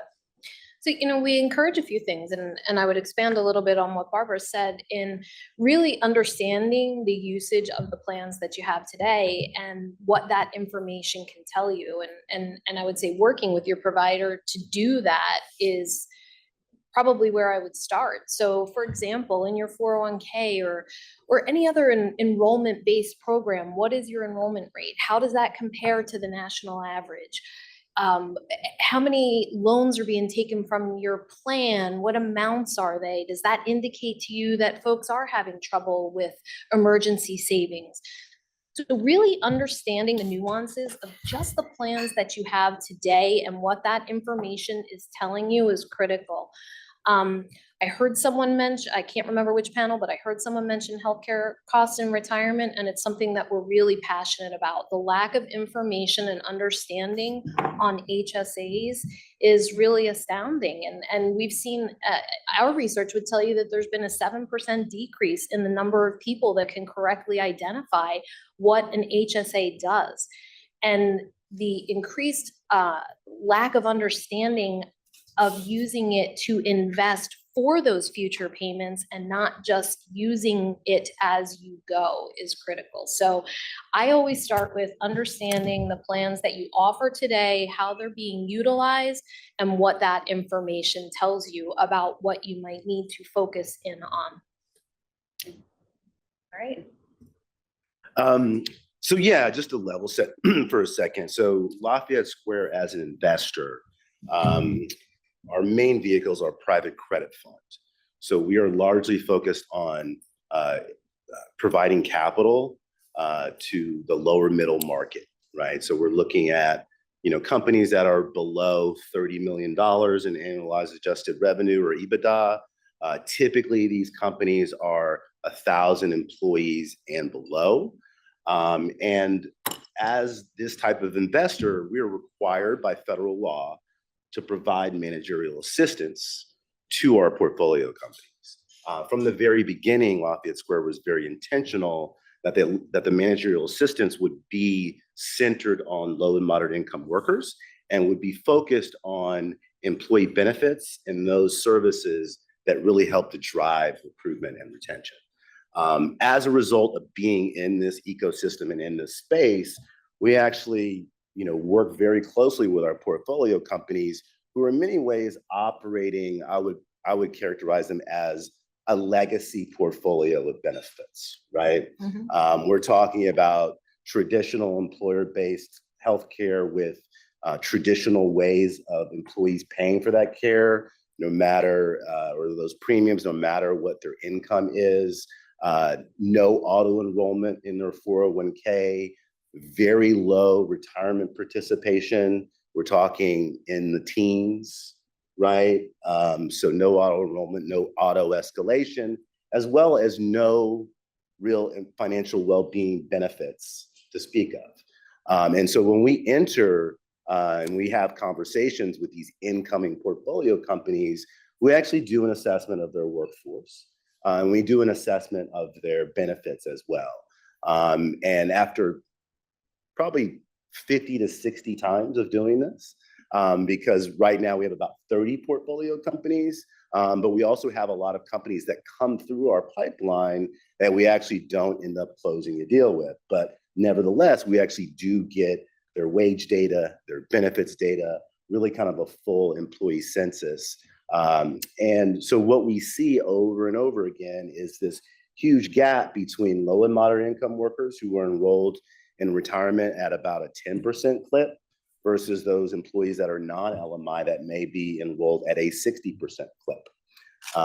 And so a lot of things go into you know, how we look at what type of benefits would be good for this workforce. Believe it or not, gender is a leading consideration, believe it or not, in whether or not you're going to think about financial coaching or something that's more automatic.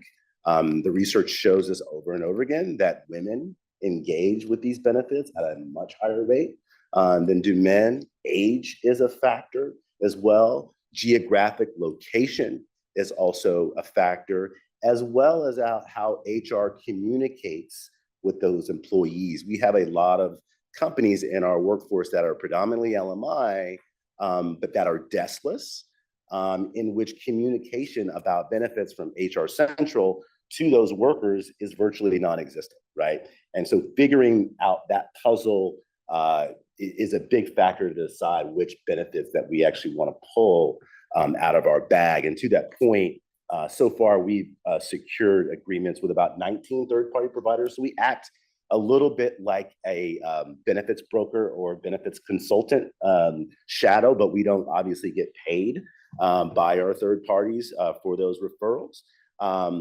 But about 10 of those are financial well-being initiatives ranging from credit building to homeownership.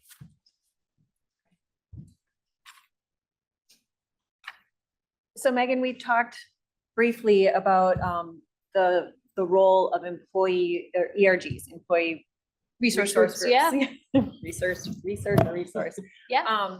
So can you touch on how you've been working with ERGs to promote financial well-being benefits? Yeah. So, again, I think it speaks to a lot of what we've been talking about earlier. Asia, I think you said you work with a lot of women, you work with a lot of Black women, right? That makes sense. People want to hear from people that look like them, right? So what we find is that when employers work with employee resource groups to create and deliver these programs, they have better, what I would call action rates associated with them. So while you might not be casting as wide a net with what you're doing, you're getting a much better engagement rate in what you're doing. So when employee resource groups come to the table, they typically have a very specific goal in mind. And some of the things that we've talked about and the barriers and the challenges where I might be uncomfortable talking to you about how much I make, or I might be uncomfortable talking to you and letting you know that, I'm having some credit card debt challenges. Having those relationships through those employee resource groups by nature makes people more comfortable, and you're seeing better engagement with those programs. I think a great example for us, something that we offer as part of our program outside of even working with clients is, about 2 years ago, we started hosting periodic women's panel sessions, and what better way to do that, right? Women listening to other women talk about the challenges that they face, where they are in their journeys, and how they've, solutioned around them. And, as my young daughter would say, it just hits different, right? Women listening to other women, it just hits different. So I also take it into account when I look at the education specialists that work on my team that really are the boots on the ground, going out and delivering that education and partnering with our sponsors and these resource groups to ensure that we have a diverse workforce, whether that be women or Spanish speakers or, other people of color. Great. So Barbara, are there other ways that you've been using or speaking to your employees to determine what financial well-being benefits are needed, would be used, would be appreciated by your employees? Sure. So definitely during some of our employee surveys, we're asking the question, we also ask the question about, do you have money saved, like that $400 number. So we do ask those kinds of questions as well. But when we do talk to colleagues, as well as, you read any national survey, pretty much the first item people want is they want to have, financial planning access. They want to talk to a financial planner. So we do provide, we've provided it since before I came to American Express, and I've been there 17 years. We provide we used to call them financial planners. Now we call them financial coaches. It's a little bit less intimidating because people will say, I don't make that much money. I don't need a financial planner. I just need to figure out how to pay my bills, right? And so we call them financial coaches. We do provide them. We put in our communication materials, that you have a financial coach available, and really try to push that. And everything's about relevance. When is it important to me? Like, do I have some life situations coming up, or is there some, like now I hear from people when they're turning 50, because all of a sudden retirement's a real thing. And so how do I, how do they then engage with coaches? And we've tried to, put it out there. And I'll just talk about participation rates, because trying to measure, right? Measuring is very hard. So on the 401k side, I can tell you, we're doing great. We have automatic enrollment, we're doing all these right things. We also pulled back, some of the layers of the onion and found out there were ways we could tweak our design that make it even a little bit better. So again, you really have to look at the data, see what it tells you, listen to your colleagues. And what they've been telling us is they do want this engagement with the coaches. So when I look at straight numbers, so again, we're basing this on 26,000 US employees, participation rates always been hovering right around 5%, unless we're doing activities that require them to, have a conversation with a coach or take the financial wellness assessment. And we do that, we link with our healthy living, our physical well-being. So when we're doing that assessment, we're saying in order to get money put in your HSA or your FSA, depending on what, most people have HSAs, to get money put in that account, you have to do one or two activities. And one of the activities is talking to a financial coach or taking the financial wellness assessment. And so when we do that, we get a little bit of a spike. When I look at that 26,000 people, population, we know a lot of people, might have their own financial advisors already. Some of the people that, maybe at the lower pay, they've not really thought about it because, again, they think they don't make enough to have a financial coach. And we want to tell people that it's okay. So when we explain these things to our colleagues, either through webinars or the employee resource groups, we engage with all of the networks. They come to us. Now, it's interesting. We used to go to them and kind of market, hey, we have this program and we can bring it, and we do webinars. And now they're coming to us because they're hearing from their members that they want to know more about finances and make it relevant to me. And we just did one recently. So we started out with the Black Engagement Network, and then they brought in the Asian Network. And then they brought in Pride, and so at the end of the day, we had 4 different networks, which is kind of interesting when you're trying to, there's a lot of basic concepts that apply to everybody, and then there's concepts that don't apply to everybody. So you want to make sure that you're talking to people and what they're interested in, not this, because when it's general, sometimes it doesn't stick. It's got to be specific to what's important to me. But what they do bring when you go through networks, or we've had business units ask us the same thing, employee surveys are reporting back, do you feel supported by the company? And we really are really big on this, is that we do want to support our colleagues, and we provide so many different benefits. And sometimes airspace is a challenge, like everybody wants to communicate, oh, we've got this benefit, we've got that benefit. I have, we've tried to really get that message out and time it for when it's important to them. We get to do supporting our colleagues from those conversations. You get interested colleagues coming to the meetings. If we just put up, we're having webinars, and we did this little experiment. We were doing a retirement investing webinar. And I said, you know what? Let's put women in the title, and let's put in a couple of slides about women, because women, sometimes they take time off from the workforce. I did. So now I was playing catch up, right? So let's talk about things that are important to women. The first webinar, we got our usual, maybe if we had 25 people, I was doing the happy dance. When we did the one with the women in the title, we broke the webinar just by putting women in the title. It was really fascinating to see what happens, but because they are looking to talk to people like them and to hear the stories of what have you already lived through. So there's lots of different ways to, again, hear from colleagues and then make sure that we're giving them what they're asking for. Right, and that ties back to the conversation that we had earlier about having relatable resources, and also, really trying to find people that you would trust. So employees do trust their employers more than they trust the general media, the government, and regular business. So we see that that is a very big place for employees to go. So on that, so Megan, as part of Bank of America's workplace benefits, you're offering to companies of all sizes and across all industries. You work with employers on their strategies to pursue that financial well-being of their employees. What are some components that you've seen be, particularly successful in that area? Yeah.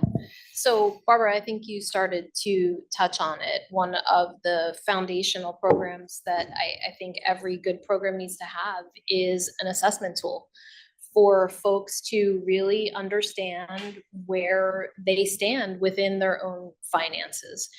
And if that tool has personalized actions that come with it, even better, right? And those actions then hopefully are guiding the employees to the next best step.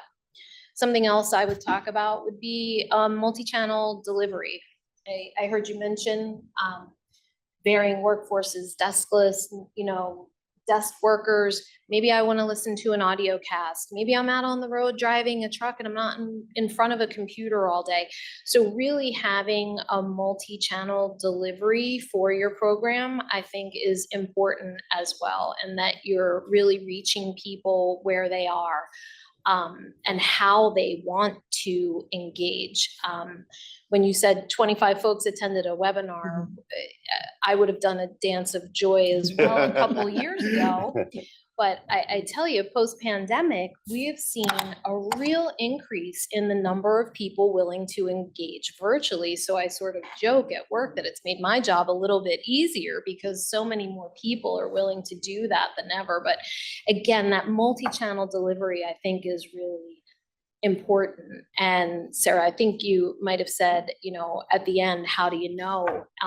It's tough, right? Because as we brought up at the beginning, it's a personal journey so how do I know what makes me financially successful, make you financially successful? So how can I evaluate that program? And, I anchor back to actions. You've heard me say it a couple times now, and, in answering various questions. So am I talking to somebody about enrollment? Are they enrolling?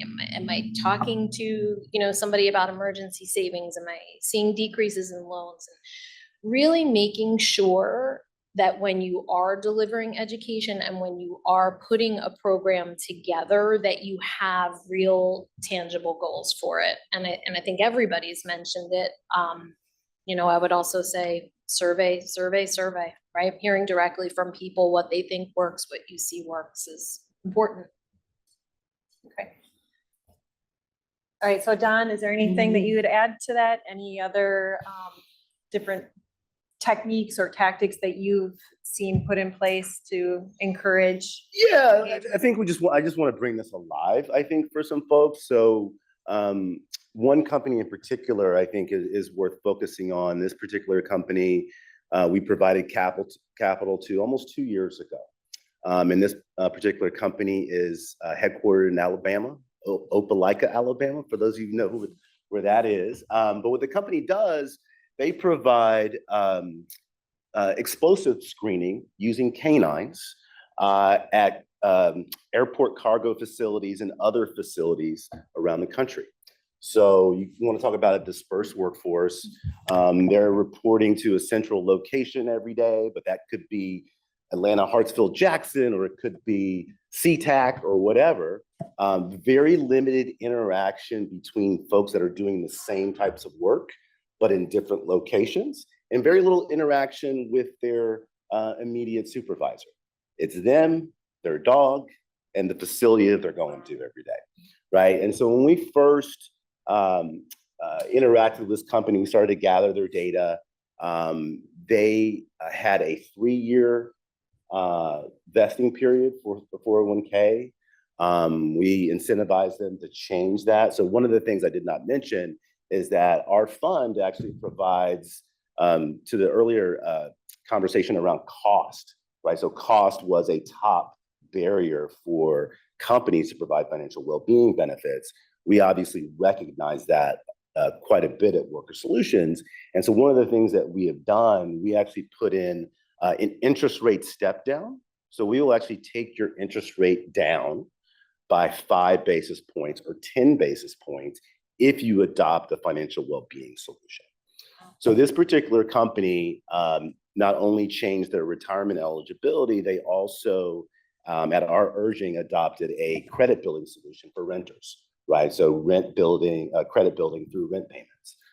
Recently, they adopted an emergency savings plan program at their office. And this was really this month, like we're talking essentially Labor Day, right? In these 2 or 3 weeks, more people have signed up for the emergency savings account than have actually signed up for the 401k, particularly those folks that are actually what we call dog handlers, which is really the core position at this particular company. The other thing that's on deck is that in order to actually obtain this job, they actually have to go through a training program, because you can imagine you have to know how to screen for, you have to know how to deal with a German Shepherd, canine who is extremely extremely intelligent. And that training program costs over $20,000. So many of their workers, about 37% of their workers, actually have an ongoing student loan payment, right? So you can imagine not enrolled in retirement, not getting the match, but repaying student loans. And so that is kind of next on deck, is kind of scaffolding on these financial well-being solutions with the goal, hopefully, of increasing retirement participation, because we are seeing, like as we said, more people take advantage of the emergency savings than are actually taking advantage of the 401k. So that leads us a little bit to the trends that we're seeing in financial well-being. So you've mentioned emergency savings. We talked a lot about that here today. Student loan. Barbara, are there trends that you're seeing or you're hearing from your employees that, something that is not as traditional, and, tying back to the question that was asked earlier about reactionary benefits? Like, are there programs in place to help employees, or are there programs coming to market that are going to help more employees through this inflationary environment, through the economic hardships, and what is it that employers are providing in that space? So I guess part of that does come back to the financial coaches, the financial education. How do we provide that education? Because again, sometimes people don't have the time to sit and watch a long webinar. We've been creating some different videos. Should tap into Susie Orman's videos because she's already done them, but we're creating some that are specific to us and again, particularly with the retirement program, but also on the general financial, how do I manage my money? How do I create a budget? And we've even moved away from the budget word and we call it spending and saving plan, because we want to tell people, look, work hard for your money. It's okay to spend some money. We're not telling you don't spend it, because as soon as you do that, then they're going to run out and go spend money. But also save some, and we do talk a lot about the emergency savings. Now, we've not set up a specific program that's been mentioned, but we've been talking about emergency savings. Goes back to when this group used to be called ASEC. We always talked about emergency savings, save 1% more this year, right? So save that 1%, put it aside. So we've been trying to build that out. One of the things that my company does, and I'm really pleased with it, there's a lot of programs that I'm not tapping into, but we have great fertility benefits. We have great adoption and birth benefits. We give long parental leaves and like all these things. So when you're thinking about like that younger demographic, and as they're thinking about how they are going to, pay for the things that they're trying to do, having children, buying a house, we do have some banking at work programs that also, provide mortgage discounts and things like that. And just education about all of that. Everybody wants the American dream, or maybe not everybody does. But, if you think about, not everybody can afford that American dream of buying a home and paying a mortgage and now all of those bills are on you. So we really try to help people figure out their finances and work out a plan that's working for them, because what works for me may not work for Megan or may not work for Don, right? So we have to have our own plan, and that's where that one-on-one really comes really important. So pulling in that idea of communications with employees, like we all know that that's a critical component to the success of financial well-being benefits. And I think along with that comes that personalization. So it's not just communications, but it's, okay, what is it that I need? How can I, or what benefits should I access that are going to, you know, impact me? The survey showed, you know, Craig or Jake, I'm not sure which, can't remember which one, talked about how one of the reasons or one of the barriers for the financial well-being programs was the benefits aren't what I need. You know, employees are saying they're not addressing what I need, but they might not know what they need. So how can we help tailor that communication so that employees are seeing the benefits there that really can benefit them? Give them the why as to, you know, why should I take a look at this benefit? How could this apply to me? So Megan, do you think you could, you know, address that a little bit? Yeah. And it's funny because I think Sue's mentioned it. I'm not sure I agree or disagree with what she said, but I think being able to talk about things in terms of age, I think being able to talk about things in where you are in your journey and just in a way that's going to resonate. And, you know, I go back to employee resource groups again. So whatever of those ways resonates with you, I think it's important to acknowledge that, you know, when we're talking about student loans, maybe I'm not just talking to people in their 20s, right? Maybe there's parents and grandparents that are taking on debt to help their kids pay for their education, right? So really getting into this needs-based education as a model, I think, is something that's really important. And that's why I'm so passionate personally about, you know, working with ERGs and really looking at the research and the different challenges that folks are facing. Something Bank of America is really proud to be a sponsor of is a lot of research with regard to caregiving and the financial challenges that brings. And, you know, that bleeds into challenges that face women because more women are caregivers than men. And really being able to speak to people on those topics in those terms. And, you know, we went through a really simple exercise on my team. You know, I think I mentioned that we're responsible for the program. So we create a lot of the seminars and a lot of the content that people engage with. And over the past 18 months, we went through this really interesting exercise of renaming our seminars.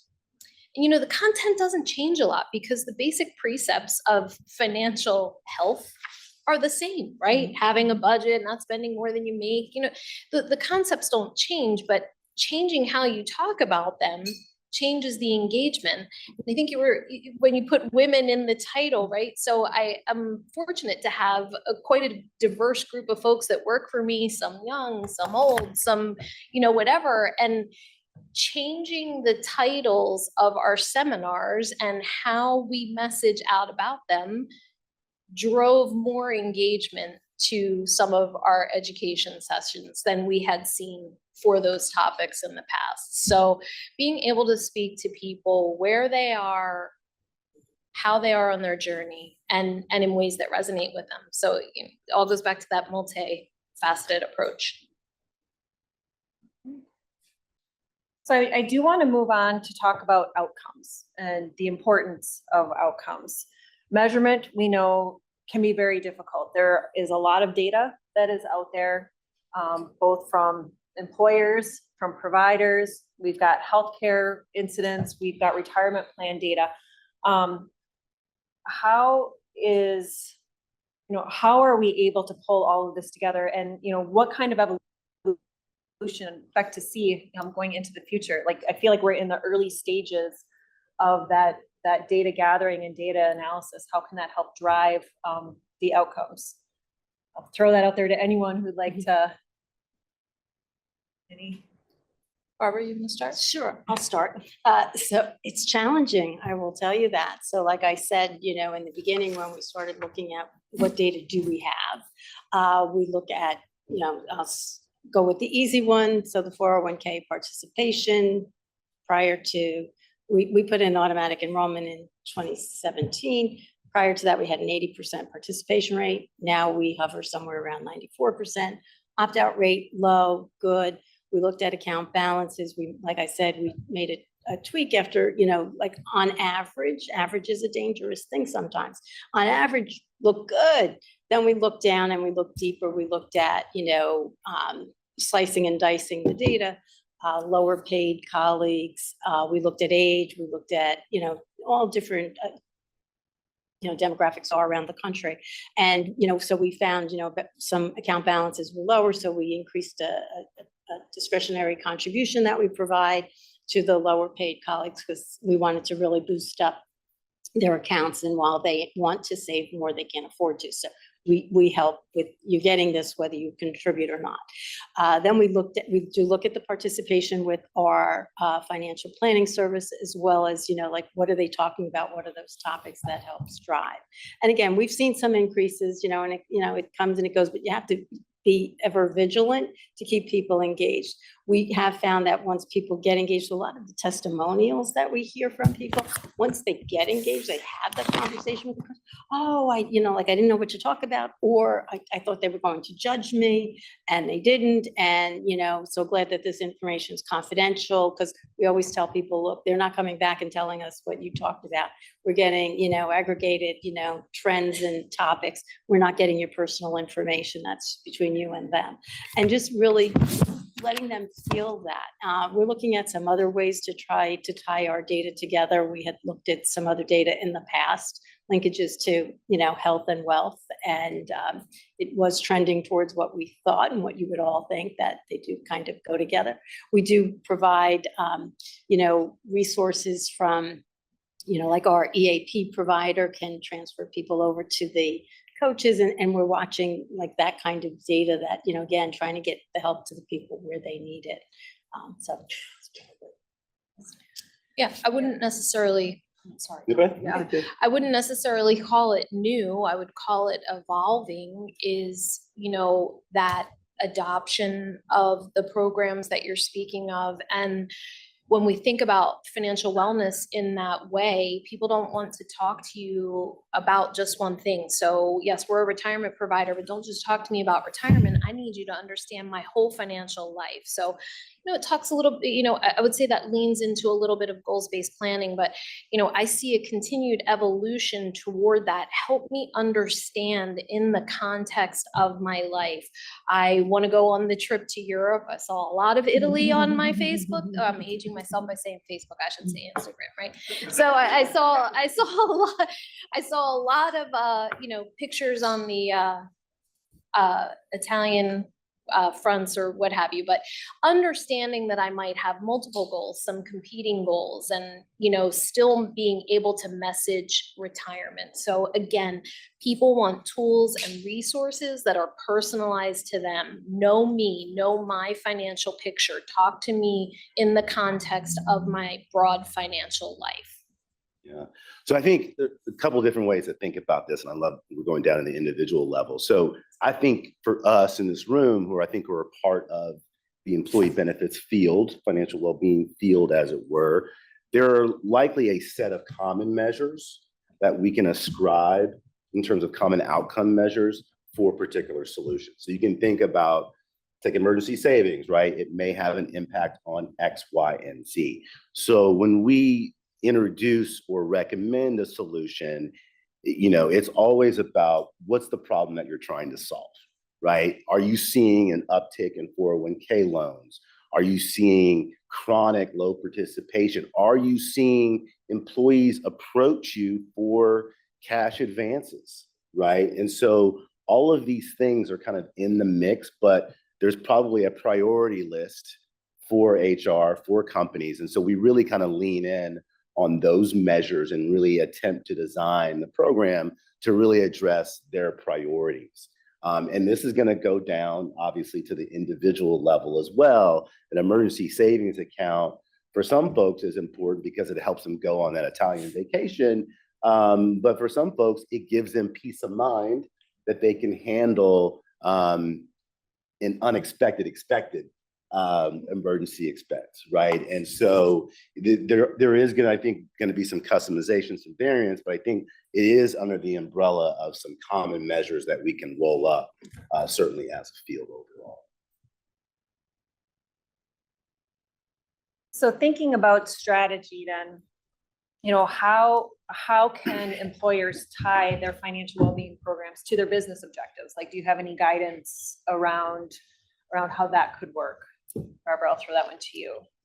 So again, we're a financial services company. So we want to make sure that our members and our customers are doing, we're supporting their needs as well. And again, we want everybody to be in a good financial position. And so for our employees as well, you know, they know that this is our focus as a company and that, you know, we're trying to support them in their drive to be financially successful. And it's that security piece. It's not that they have millions and millions of dollars even. It's that they have enough money to pay for their needs as well as, you know, to have that extra to take that trip to Italy. And so that they can do all of that and that we're providing again, we're providing the tools and resources to help them figure that out. And then the other thing that I would say, it's about connecting the tools and resources to our colleagues, because we can have a whole suite of benefits available, but if they are not aware that they're available, or like how, you know, like, oh, I didn't know we had that service, or I didn't know that I could do this. And so just trying to educate around that. We created, just like we do for, you know, in our business, you know, good website and you can go and access information. We have all of our benefits in one place, and it's a benefit site that people can access not just from their work computers, because what we also found is the financial decision maker may not be our employee, it may be the person at home. And so we want to make sure that they're getting the same information. Oh, honey, I didn't know you could get extra life insurance, or, oh, you know, you should be taking advantage of this, or you're not maximizing the match in the 401k plan, you know, go take care of this, because they're the financial decision makers. So we want to make sure that, you know, again, you know, financial well-being is really about making sure you're taking care of yourself with control, with confidence in that you can do it, and not to be intimidated by it. And Megan, during one of our prep sessions, you talked a little bit about balancing money and mind, that offering at Bank of America. Could you expand on that a little bit? Like, just describe what that program is.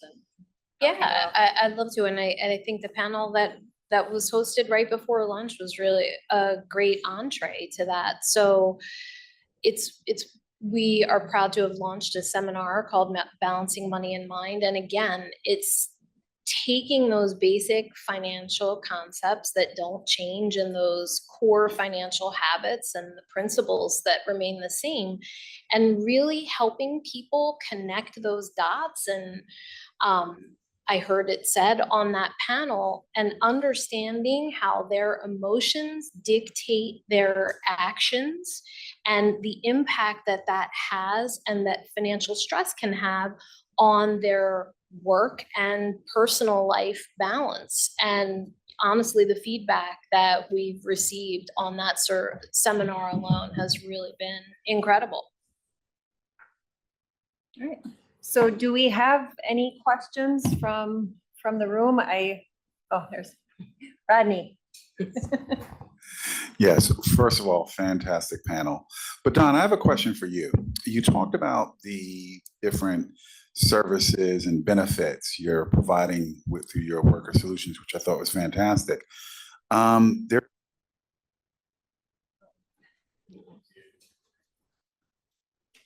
like the back. Oh, there we go. There's an organization called Ownership Works.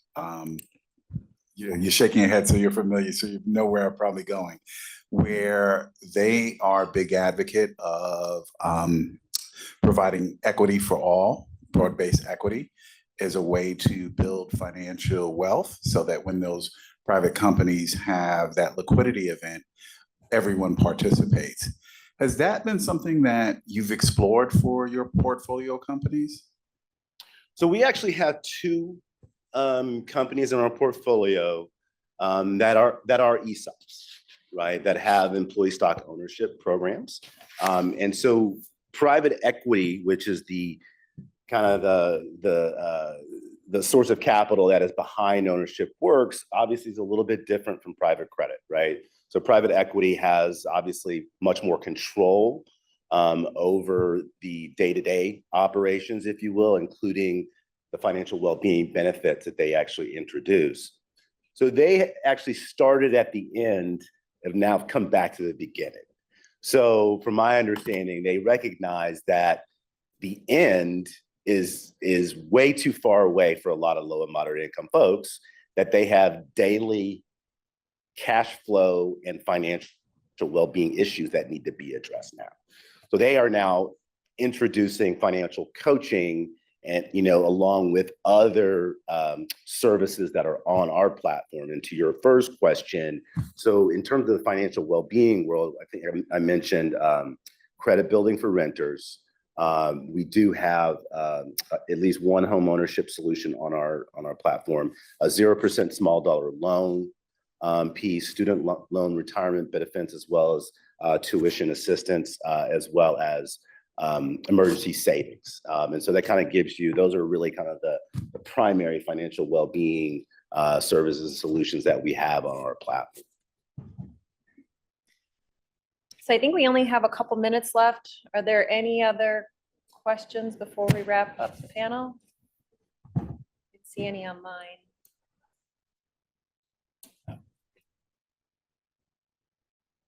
A question for Dawn again about prevalence and commonality of private credit organizations taking this step to help their portfolio companies implement financial well-being programs. Would you say Lafayette is kind of a unicorn, or is this a growing trend? We don't want to be a unicorn, actually. We want to have friends. And so I would say that we are, at the forefront of really delivering managerial assistance, measuring the impact of it as it relates to company performance, as well as productivity. But the idea is that private capital actually can be an amazing force for improving and enhancing employee benefits, particularly for low and moderate income folks. And so we would love more folks in private capital and private equity, quite honestly, get the joke, right? To understand, call it leaning into your power, to really lean in, that it's really a win-win, not just for the employees, the companies, but also for the fund itself. All right, Megan, do you have any final words that you'd like to share with the group? Any takeaways? The takeaway that's always most present for me is really getting people to understand that financial well-being is not a milestone, that it's a journey, and that it changes depending on where you are in your life. And getting that message across is something that we really strive to do. And Barbara, I'll let you have the last word. Well, thank you.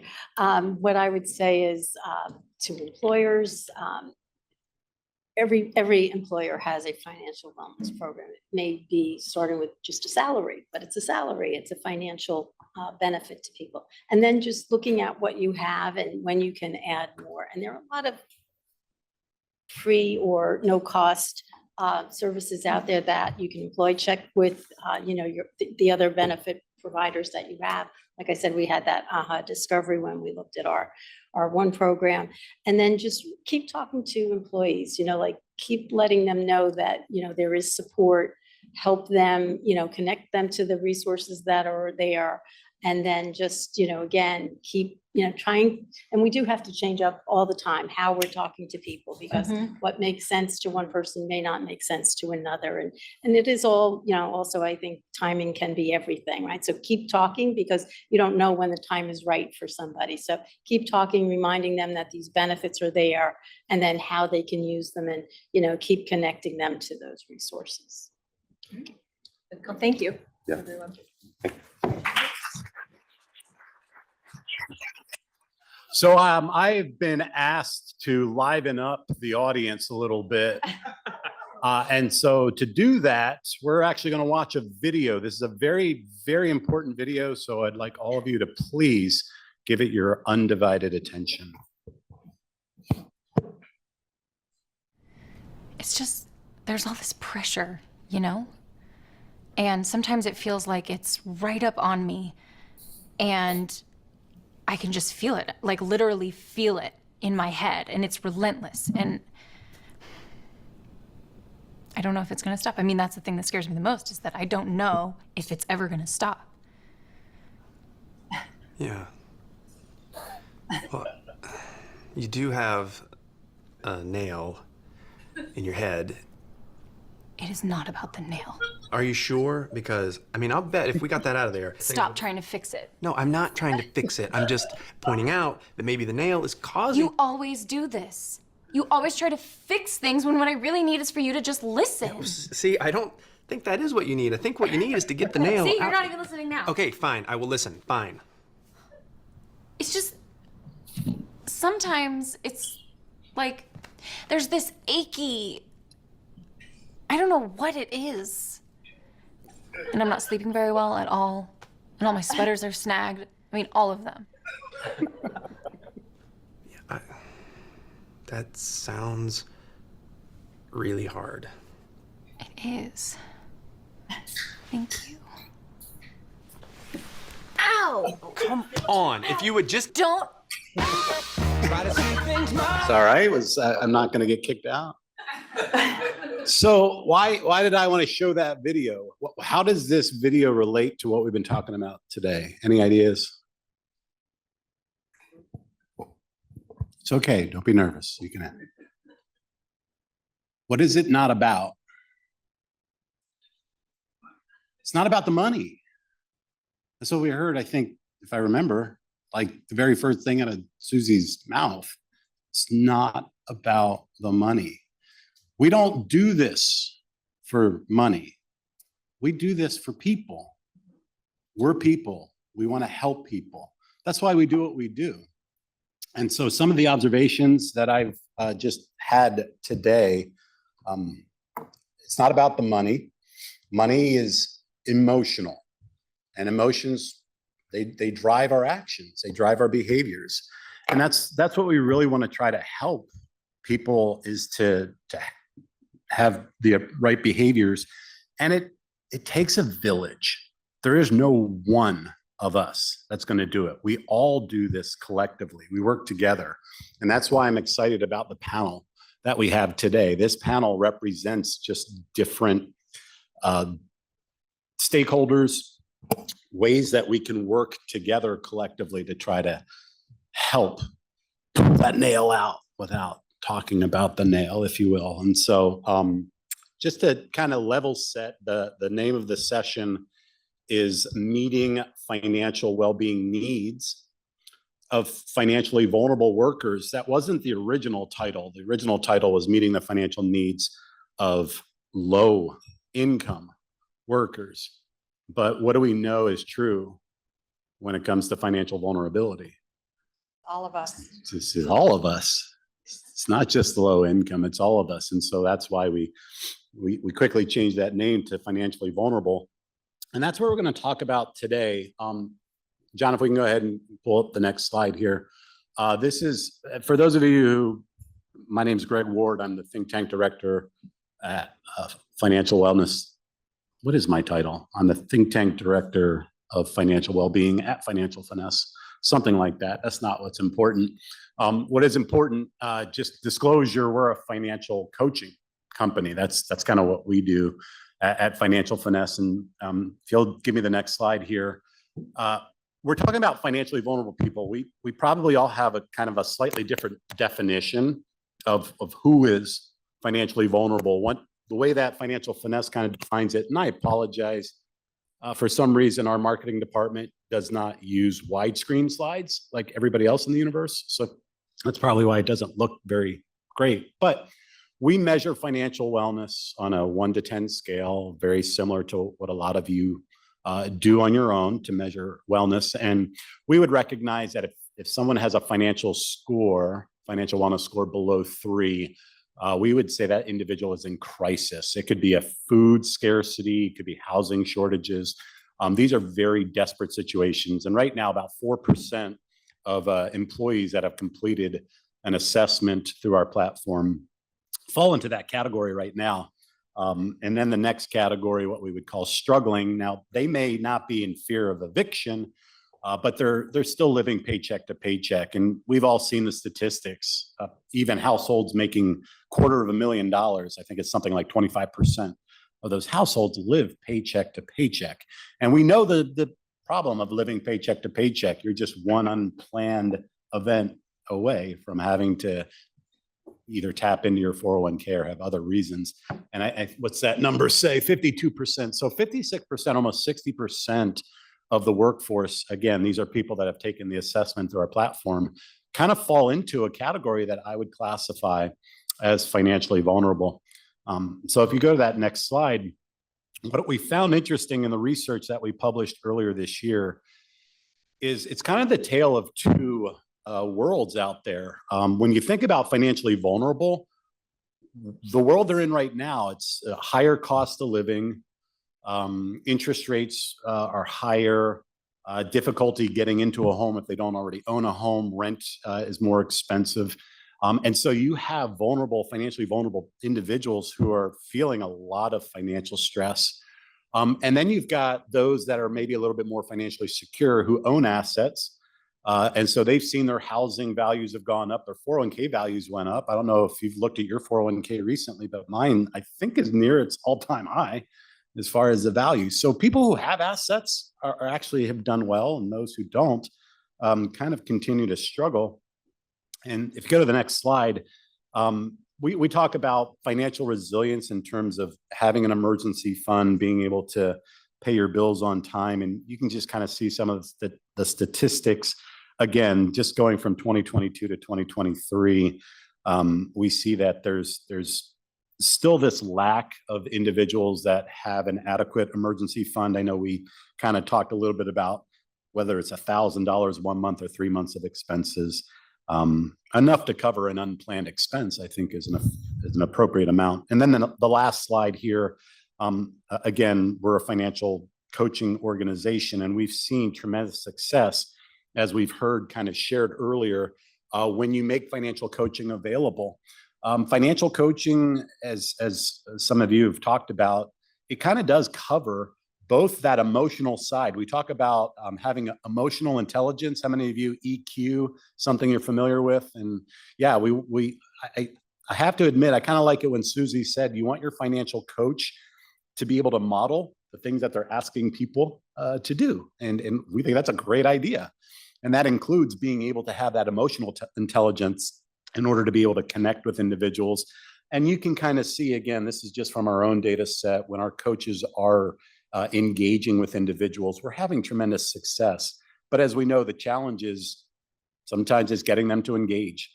And we talked about a lot of these things today. And so I just wanted to share some of that just to kind of level set the conversation. If we're talking about vulnerable individuals, it's important for us to know who those individuals are, and how can we best help them given what the current economic circumstances are today. So joining me on today's panel, I'm just going to go from nearest to furthest. Chris Hines is Program Manager of Income Advance. You're going to talk more about what that is, and that's through Rhino Foods Foundation. Next to Chris is Rochelle Gorey, and she is founder and CEO of Spring4, and we'll hear more about Spring4. And at the end, we heard Devin's name mentioned earlier. I have a question already lined up for you. Devin Miller is CEO of Secure Save, and so welcome all three of you to the panel. I'm just going to start, Chris, with you talking about income advance through the Rhino Foods Foundation. Would like to hear from you a little bit more of the origin story. Like what is it that that created that need? What is it that income advance is doing to help vulnerable workers, and any results that you can share as it relates to it? Sure. Awesome. I think the next slide. Yeah. Our origin story is an interesting one. The foundation itself, we're pretty new. We started in 2018, but we're connected to a company, Rhino Foods, the proper company. Majority of people probably haven't heard of us, but you've probably tried our products. We are an ice cream inclusion company that makes all the cookie dough for Ben & Jerry's ice cream. So solid.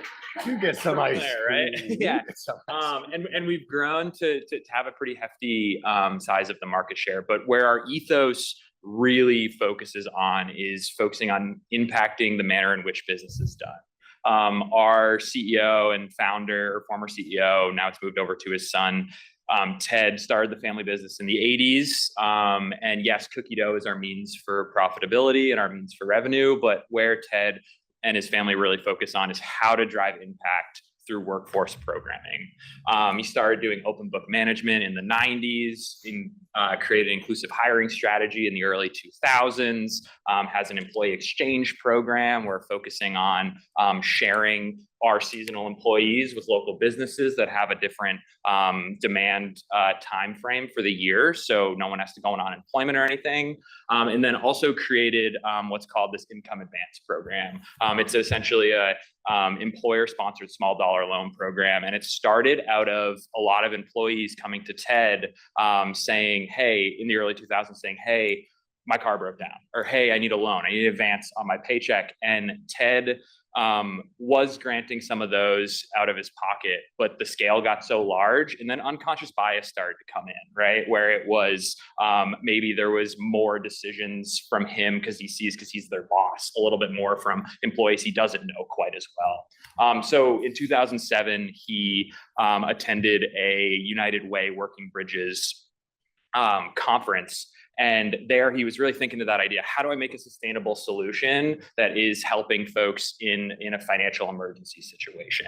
And happened to get connected with a local credit union, North Country Federal Credit Union. And they really thought about this idea of, we have the employees, Rhino has the employees, and we know there's the growing need of a loan type program, a safe loan type program. North Country was like, well, that's our whole jam, right? We're doing personal lending all the time. So why don't we create kind of this dual stakeholder approach where you can refer employees to us, and then we can figure out the loans with them. So in 2013, 2007, 2013 was really starting to grow some momentum around this program. And when we became a B Corp in 2013, it really took off. It was really kind of our bread and butter for getting us that certification, as well as our other impact workforce programs. But it's really started to now take it from a Rhino conversation to a more global conversation. We've actually had a lot of employers come to us and say, we're seeing the same problem. Can we have some support in implementing this program? And throughout, after 2013, it was mostly Ted, who was CEO at the time, or a director of people and culture that was working with these companies that were approaching Rhino, but it was never fully their purview, right? They were really focused on their X's and O's of their job. So in 2018, we actually started the foundation, which is solely focused on expanding not only the income advance, but being kind of a drop-in point for employers to say, hey, we have this challenge. Can you help us ideate some solutions? And we'll talk about what's worked for us. And maybe income advance is a good solution, or something in that space of supporting employees deeper than just a paycheck, and really understanding that our employees are our number one asset. So the program's grown. Where we think about income advance, I think it's really important to understand the why outside of just the X's and O's. Yes, there's the framework, which I'll go over in a second.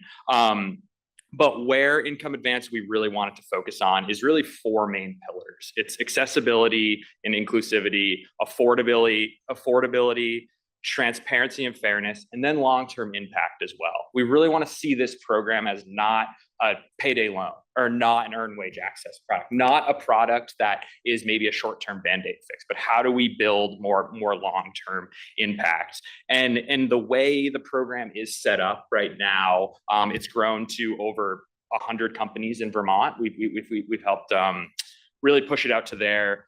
It's grown to over $2 million in loans over the past year, which affected about 1,400 employees. And it's a little bit different based on who the financial institution is and who the business is. So at the base framework, the way it's set up is it is a dual stakeholder approach, employee, financial institution. It's a $2,000 max loan that is capped at the interest. This is all that we advocate for. Obviously, it can differ based off of employer to financial institution, but it's $2,000, up $2,000 loan, capped APR at 20%.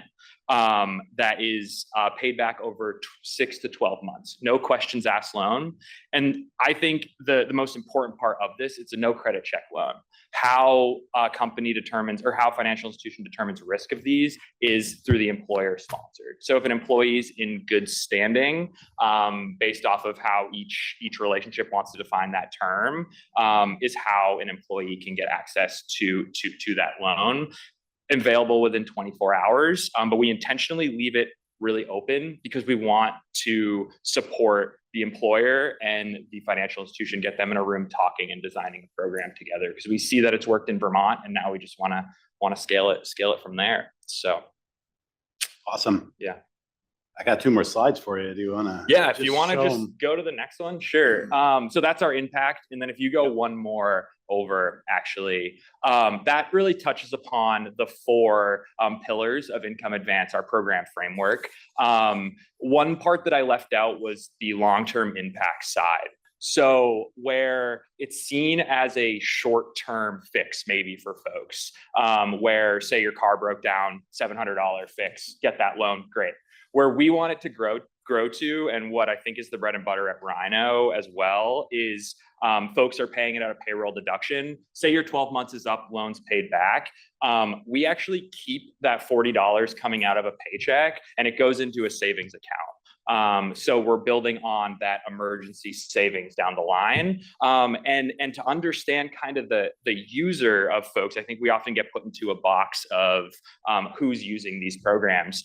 We have a lot of managers using these programs. We have a lot of folks that see this opportunity to build their credit outside of needing an emergency. Maybe there's no other place to turn to really bring up their credit. And it's gotten individuals into mortgages. It's gotten individuals into car loans, other loans. And the goal is not to have people take Income Advance over and over and over. It's the entry point to qualify for a loan that's a lower interest rate, and then a lower interest rate. And we're pushing away people from turning to things like payday loans, where it's 300, 400% APR.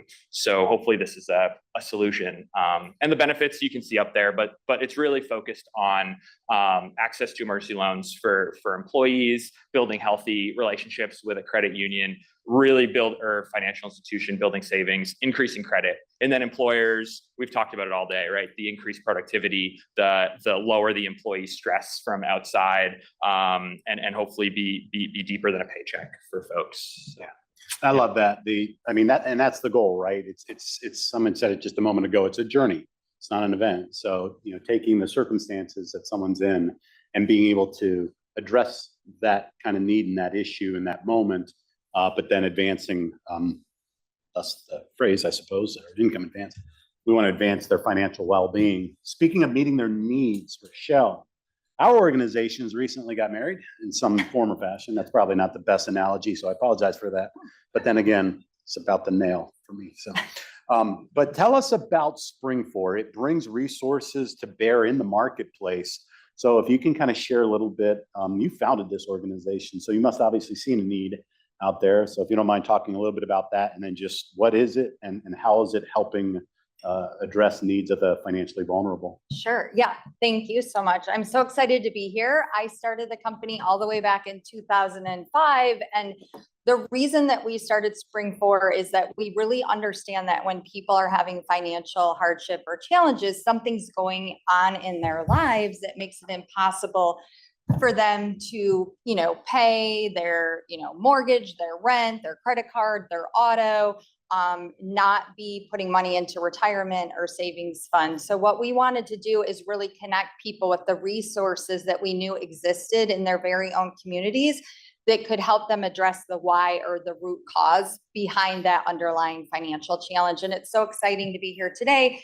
to be in this employer space. Typically, Spring 4 has worked really primarily in the financial services space. And we have a lot of clients that are, very large national banks, credit unions, fintech, online consumer lenders, and more we've been working with employers. And so we're happy to see that employers are really understanding that when they can extend care and show support and assistance for their employees, that it's good for the employees, but it's also good for their company. So,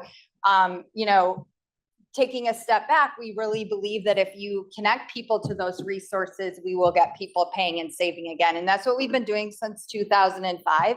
And I'm also super glad that we changed the title of this workshop, because really it is, so many of us are financially vulnerable. Recently, I saw a stat that nearly 40% of all families earning $200,000 a year are living paycheck to paycheck. And I think when I started Spring 4 all the way back in 2005, it really was a notion that, this help was needed for low and moderate income families. And our journey at Spring 4 is bigger than the products and what we're doing, at the individual and the company level. And that is to remove the stigma that is associated with financial hardship, because at any day, at any moment, something can happen to any of us, whether it be a car breaking down, a medical emergency, a divorce, something, an unexpected trip to the ER that puts us at risk for financial hardship. So that's what we're doing. And how we do that is we have created a platform of, you can go to the next slide, I think, over 23,000 vetted and curated financial health resources. When I talk about financial health resources, what I mean is tangible connections and resources to nonprofit and government resources in 30 different spending categories. So if you think about your household budget and all the things that you're doing and paying for, we have resources at the community level that can help reduce those household costs and expenses so that people can get cash flow back into their budget again and begin to either pay back past due bills or put money into retirement or savings. So anything from food savings to utility costs to student loan counseling, financial counseling. We've seen an increase in rental resources and mental health resources recently. So we're making those resources available to people so that they can get back on track.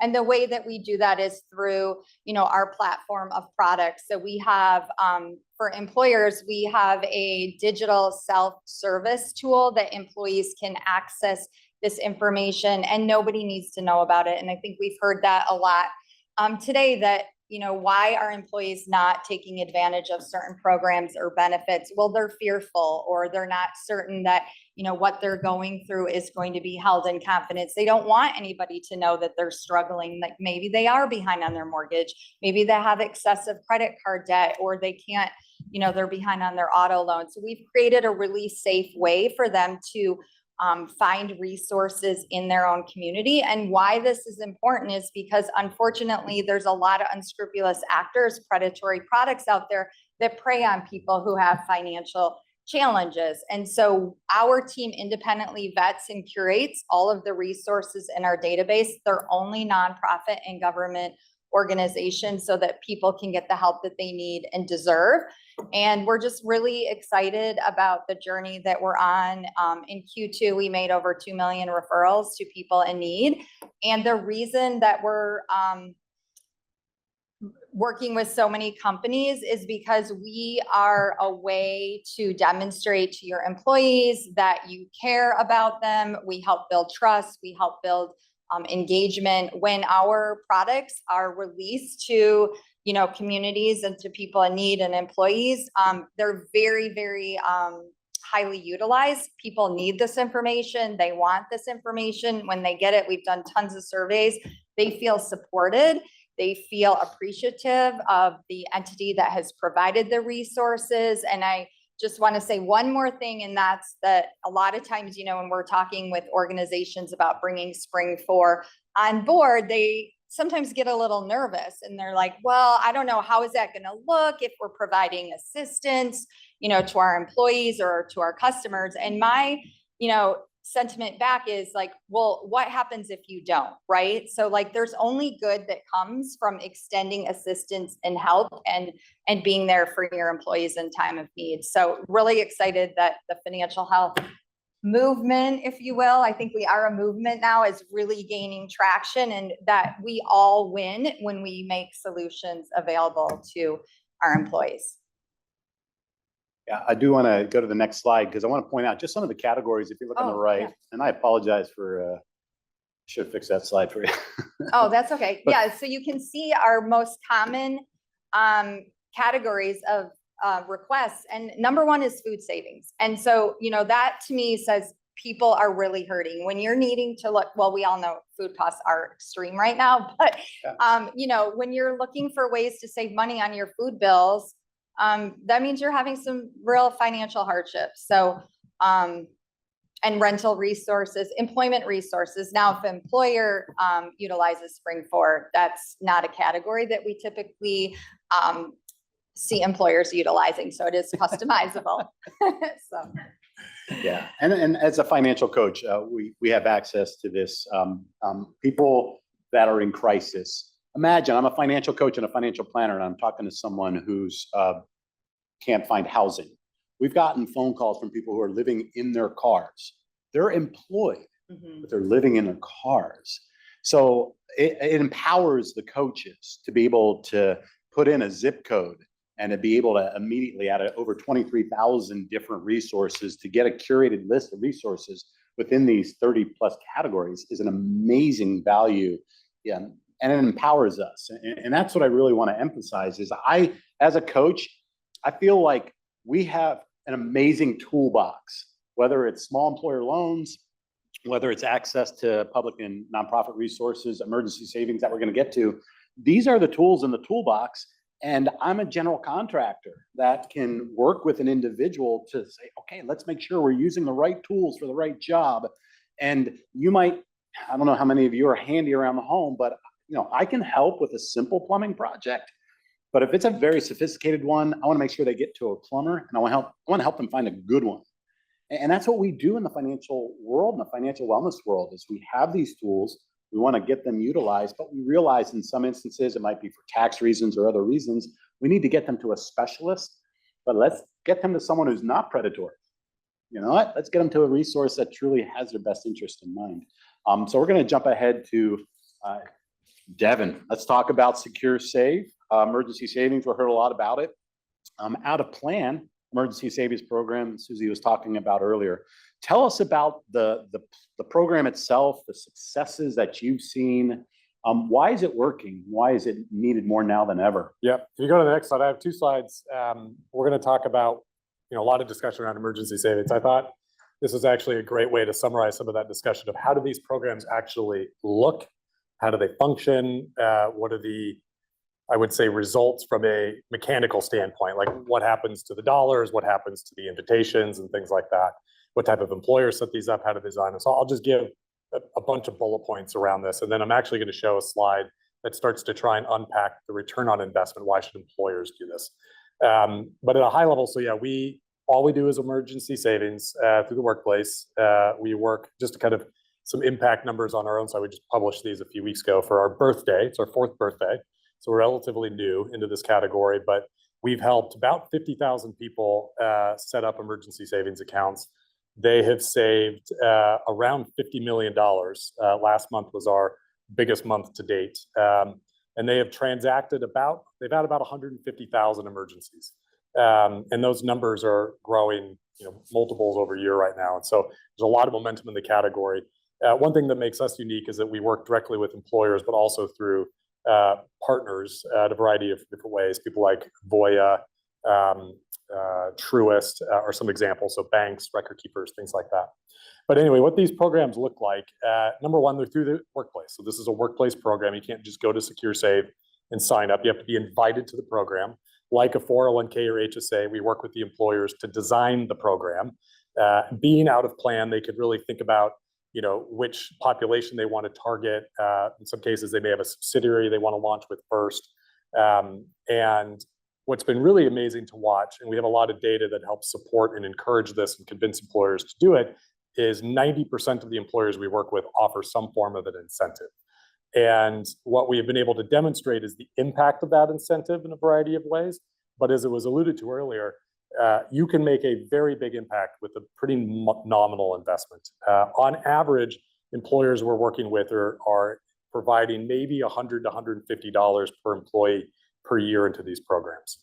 And so when we set these all up, we work with the employer to design how the incentives are going to be delivered. Are they, a sign-up bonus, a milestone bonus per paycheck, or some combination of those? How much do they want to invest? Do they invest nothing? The employer does pay a administration fee. It's pretty similar to like a health savings account, depending on the size of the employer. But the employee pays absolutely nothing. We don't charge them for anything at any time. So that's designed, programs rolled out, and we get about a low 60% average adoption in that case. Obviously, it varies based on the incentive. We have employers that have higher incentives that are seeing 70 to 80% adoption, but even those that are spending $25 or $50 per employee per year are usually around 35, 40, 50%. We do have some 10% that don't have an incentive, and even in that case, they're still getting upwards of 20% adoption, and they're getting that because of just how clean and easy the product is. It's really all about emergency savings. It's payroll linked. It's very easy to sign up for. So that's just the start. So very high adoption. What's been interesting about that adoption number to note, it does not degrade over time. And so as employees leave the company, they can still keep SecureSave. And so 40% of employees that leave SecureSave actually keep SecureSave, even though they've left the employer. And then when the new employee joins, that's replacing the old one, they adopt at the same rate. And so these programs tend to kind of grow organically in the number of accounts associated with them from the employer. And then from there, they don't really touch the money much. This is a topic, I appreciate David Johns bringing this up. We actually really leaned into the research that AARP has done over the years, and look forward to reading more of their work about what employees want into these programs. And there is a fine line of getting people to both use the dollars, but also not abuse the accounts. And we take a very positive and friendly kind of approach. It's their money. They can access it anytime. But for example, we don't have plastic. You have to go to the app to move the money around and access it. So we put a little bit of natural friction in there, and we work with a lot of behavioral scientists, and we have our own and really kind of focus on how to create the right usage dynamic. And so on the chart on the right, you see is actually what happens is that typically people are saving on their own $70 or $80 per month. The employer is putting in $10 to $20 per month. And so they're saving around just under $100 on average per month. But they're taking out usually 2 transactions a year. And Susie mentioned this, they're very specific dollar amounts, and they're not very large. Typically, it's less than half of their overall balance. And when they do take money out, they keep the automatic savings going, and they're staying in the program. And so on the bottom, you see that 95% of the employees a year later. So if the employee is still at the company, they are almost always still with SecureSave. A lot of the research that EBRI shared today, finding something that is free to the employee, very high adopting. This is also a very popular program, and we work with employers to measure popularity. We have a 94% customer satisfaction rating. We've measured 86 net promoter score. So it's very sticky. They like it. They're adopting at a high rate. They're using the dollars effectively. They're building their savings. And so it creates a very traceable financial well-being program. It's money in an account that people can see and they can touch and they can use and they can take with them. So the next slide, this last one. This is a collection of different research, and I know the source is going to be maybe hard to see, so feel free to grab us or me after the call, and I can share some of where we're pulling this. Some of this is our own, and a lot of it's from kind of the collective effort onto the movement that Rochelle called what we're all working on. But there's a lot of data that's demonstrating that the benefit of a workplace emergency savings program has a tangible ROI for the employer. And so I won't go through all of that. It's pretty self-explanatory even at the high level, but it's definitely impacting in areas employers talked about. So number one, it's very popular, high adopting, employees like it. It's very tangible to them. It's something they interact with. It's money in an account. And typically, again, with the employer incentive, it has this positive kind of reflection back on the employer. But we're seeing improvement in retention, improvement in retirement plans, improvement in productivity. And a lot of this data, because this category is fairly new, it's going to take several more years for the story to continue to come out. But as we talk with employers, they have nothing but positive things to report. And the last stat I'll give that's not on here, with all the employers we worked with over about 4 years now, we have a 95% retention rate of the employers on a lifetime basis. So once they deploy these programs, they look at the results, they look at the popularity, they look at the kind of the organic growth, like this is fantastic. And often it is one of the most utilized benefits that they've ever that they offer. So as a quick example, we did some research with Commonwealth and BlackRock on a very large healthcare provider that's a customer of ours. And we're doing a 2-piece research on this that showed the impact of how the program was designed and the results. And for this particular employer, tens of thousands of employees, they have over a 70% adoption. And only about 1 year in, it's pretty much one of, if not the most utilized benefit in the entire company. And so we're going to do another piece that really starts to talk about the ROI. So lots more to come in this category, but it's definitely an area that there's a lot of promise, and excited to be part of the conversation. Awesome, awesome. So as a reminder, would love for you, if you have a question, to raise your hand, be part of the conversation. I don't want to do Susie wrong by not asking you. What was her question? Her question was, how do we make sure they're using it for like unplanned expenses as opposed to like a vacation or something that we would hope that they're planning? Yeah, there's a very fine line. So emergency savings are, I often give the comparison that there's a lot of similarities, but it's apples to oranges to HSAs. HSAs are very restrictive. There's very tax advantage, but they also have very limited use, especially an FSA is even more restrictive. And I think those are good to keep people to use it the right way. Emergency savings are different. It's a very personal thing of what is an emergency. I often give the analogy of like, if you go to buy shoes and you use your secure save account, you just might want more shoes. If I go buy more shoes, it might be because I work from home and I just don't have nice shoes and I have to go to a funeral and this is a family emergency, and you just never know how people think about these things. So you cannot restrict the access to these dollars.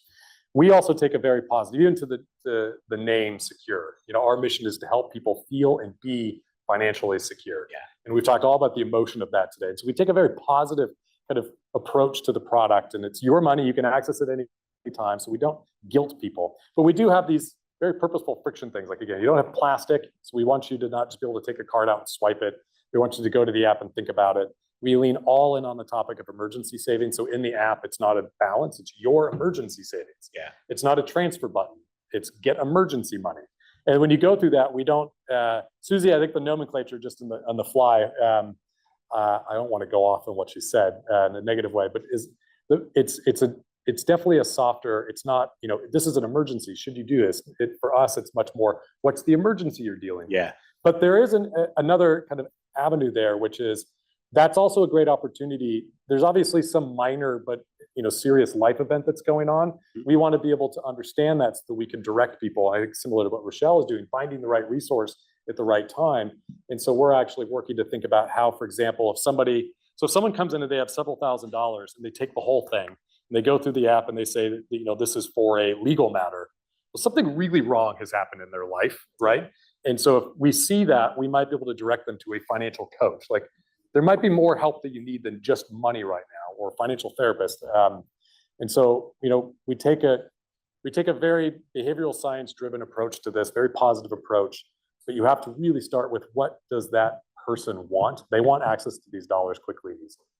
Yeah, I just want to piggyback on that, because I also think it's very important to understand, and probably everyone here does, but it's usually not just one thing that's getting in the way of being a financially healthy person, right? And I think that's one of the reasons our company has been so successful, is we have created a way for people to get access and resources to, 30 different spending categories, right? So it may be that you have a legal issue that then makes it impossible for you to pay your rent or to pay your car note, or, so it's all combined. And what we see on average, people need about 6 to 8 referrals per visit to, the Spring 4 offering. So it's really important that we design products and programs that can address all of the things that are going on in a person's financial life.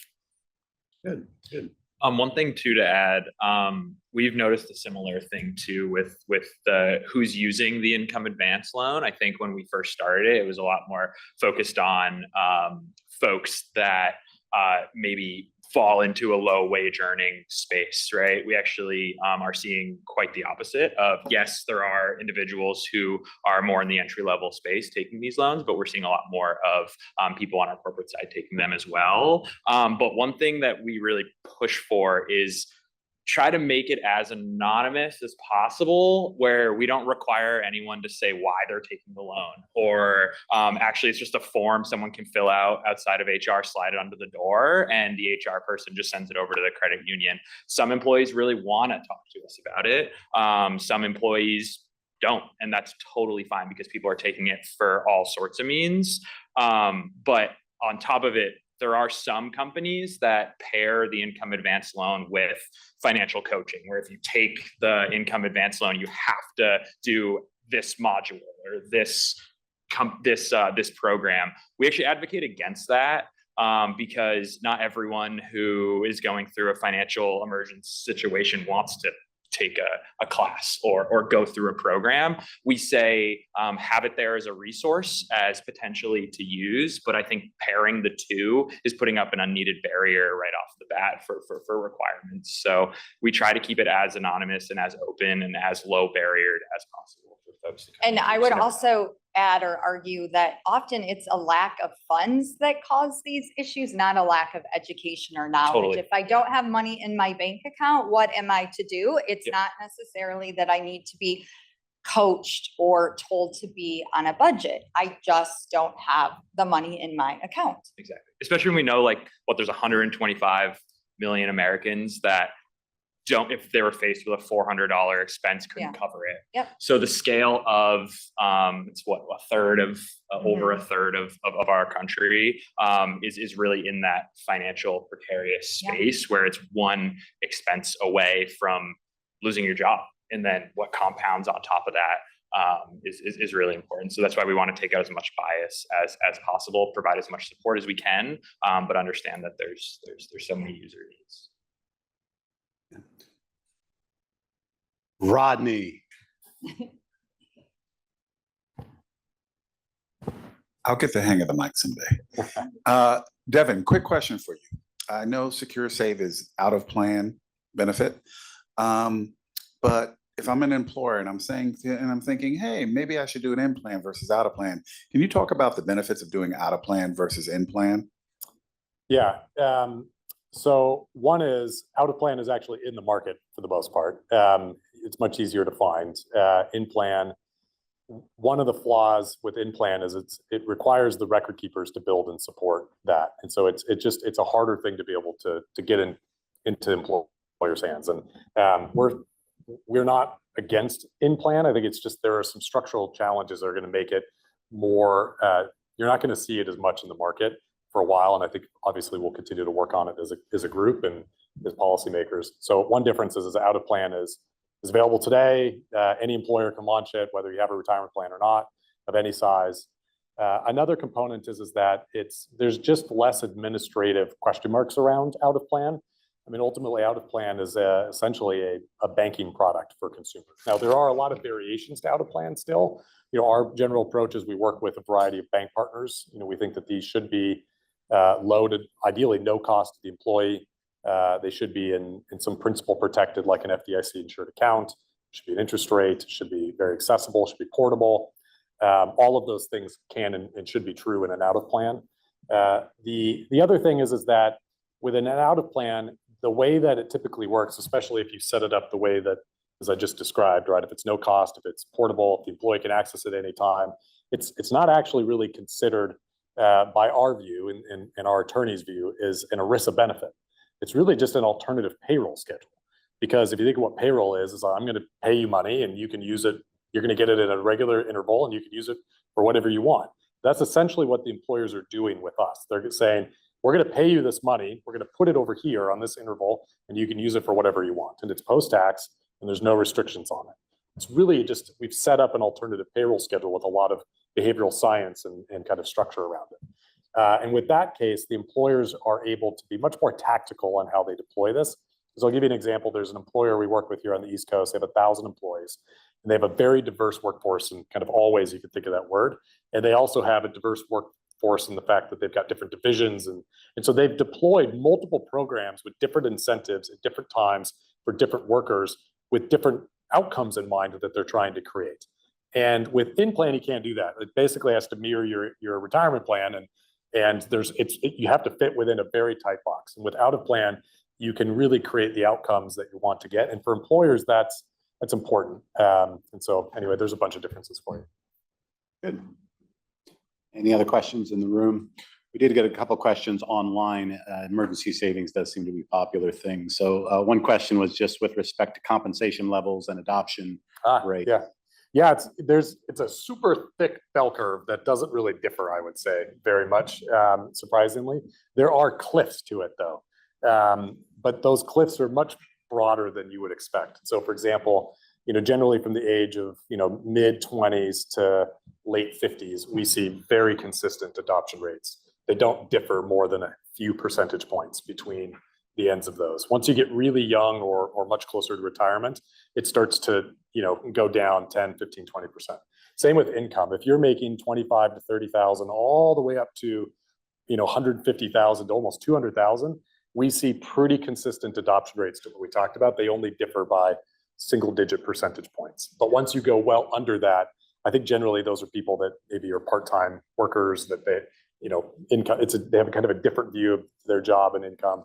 Or if you're well over 200,000. I'll give you a quick example.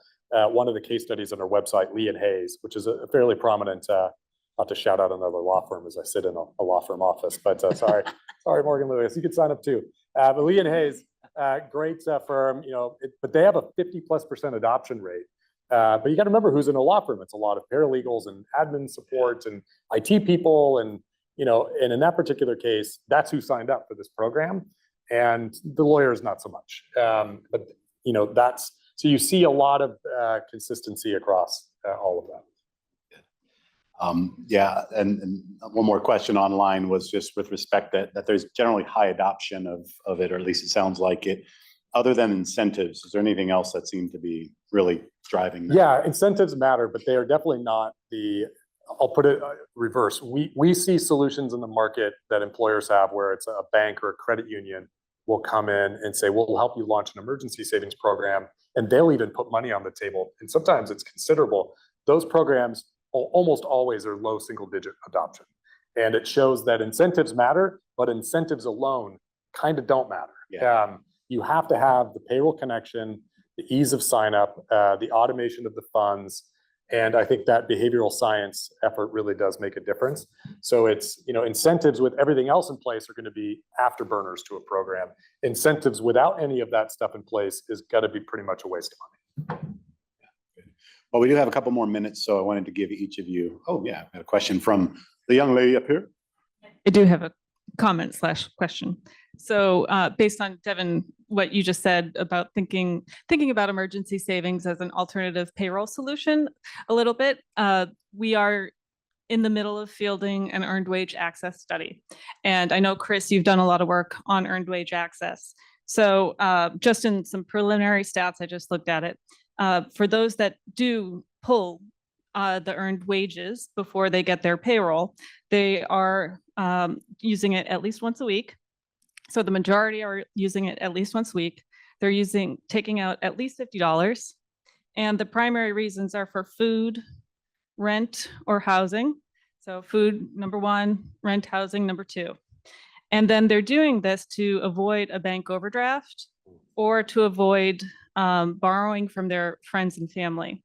So I know there's a little bit of a discussion that could be had about meeting short-term, very near near-term liquidity needs versus a longer-term emergency savings program. So I was hoping, Chris, you could chime in about your research that you've done on earned wage access and a little bit even about maybe payday loans and where the income advance fits in and how emergency savings, if you could explain a little bit more about that framing of payroll innovation. Sure. Yeah. Preliminary research for sure. And I think it's important to distinguish when we're talking about earned wage access is the why somebody is taking earned wage access. Is it because of an emergency expense? Could be, and could also start that proverbial hamster wheel, right? Say somebody makes $1,500 and gets slapped with a $500 expense on a Monday. Access the earned wage access to cover that. You get your $500. You get paid on Friday. You only get $1,000 in that check. But say rent is $1,200 on that Friday. Suddenly, maybe you have to take your next earned wage access, and it's creating always this catch up. So where earned wage access, I think, can be great is in the sense of a non-emergency situation where somebody might want to get their earned wage access, put it in something like an emergency savings account. Where income advance comes into play, I think, is how the loans are amortized over 6 to 12 months typically. So compared to that $500 being taken out your next payday, it is spaced out over 6 to 12 months. So it's only $40 coming out.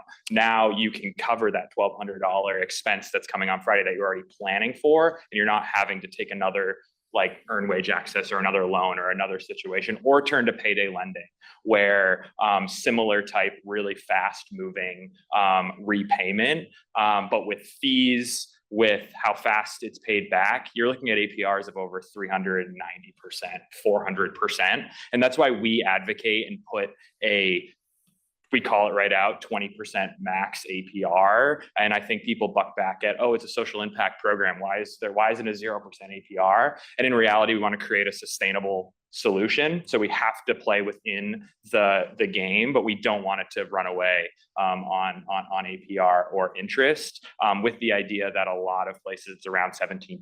It's placed just above where if you went in with a very low credit score, you would get a really high space. So it's in a competitive space.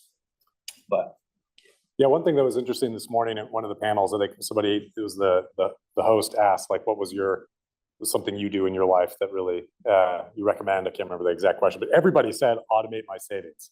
And here we are in a group of, we're in a financial, well-being symposium. I hope everybody says that because it is really the fundamental thing. But for the average person out there, they don't do that. They don't think they can. I think David John even explained it. Someone who's very educated knows that it could not find the place to go do it. And ultimately, what we're trying to help people do and what payroll-linked emergency savings programs do is help people do the thing that they know that they should do, but they just don't have the mental space, the time, the energy. Love the bulldozer example. Like, I got home, I'm running a truck all day. I'm not going to go onto my payroll system and do this. And so we have to make it easy and automated for people to do the thing they know that they want to do. And that's ultimately what a payroll-linked emergency savings program is. But once you get them started, then that positive snowball effect will occur. They get addicted to it, they move, and hopefully they're going to end up in a place where they don't need these types of loans and things like that. Totally. And one thing I just want to add, I know we're just about up on time, but a real quick employee anecdotal side was when I first started, I worked on our batter team to kind of learn about the inner workings. And I asked one of the guys, Bob, who 72-year-old guy, absolute workhorse. But I asked him why he likes Rhino. And he went right into, well, I'm a felon and Ted took a chance on me, so I have loyalty here. But also, it alleviates my anxiety having the employee exchange program, so I don't have to explain my history to an employer. And then he said, on top of it, my truck broke down. I live 45 minutes from here, and I wasn't totally sure how this was going to work. I thought I was going to lose my job. Well, we have the income advance loan. Fast forward 4 years, he goes back in saying, oh, my truck needs work. I don't necessarily have the money for this. Can I take another income advance loan? Goes into the credit union and they say, you have $4,500 in a savings account that he had no idea he was paying into, to where he could upgrade his truck, go see his grandkids and just go right from there. And that's where I think we get into the long-term impact of this is, yes, it fixes things in the short term, but in reality, we're building capacity, we're building empowerment in a financial system for folks that may have been marginalized for a long time. So. Well, we have a legal question here. Oh, look at the time. Maybe next time I'll give this one to you so you can answer it offline. But Barb, we appreciate the opportunity to thank our panel and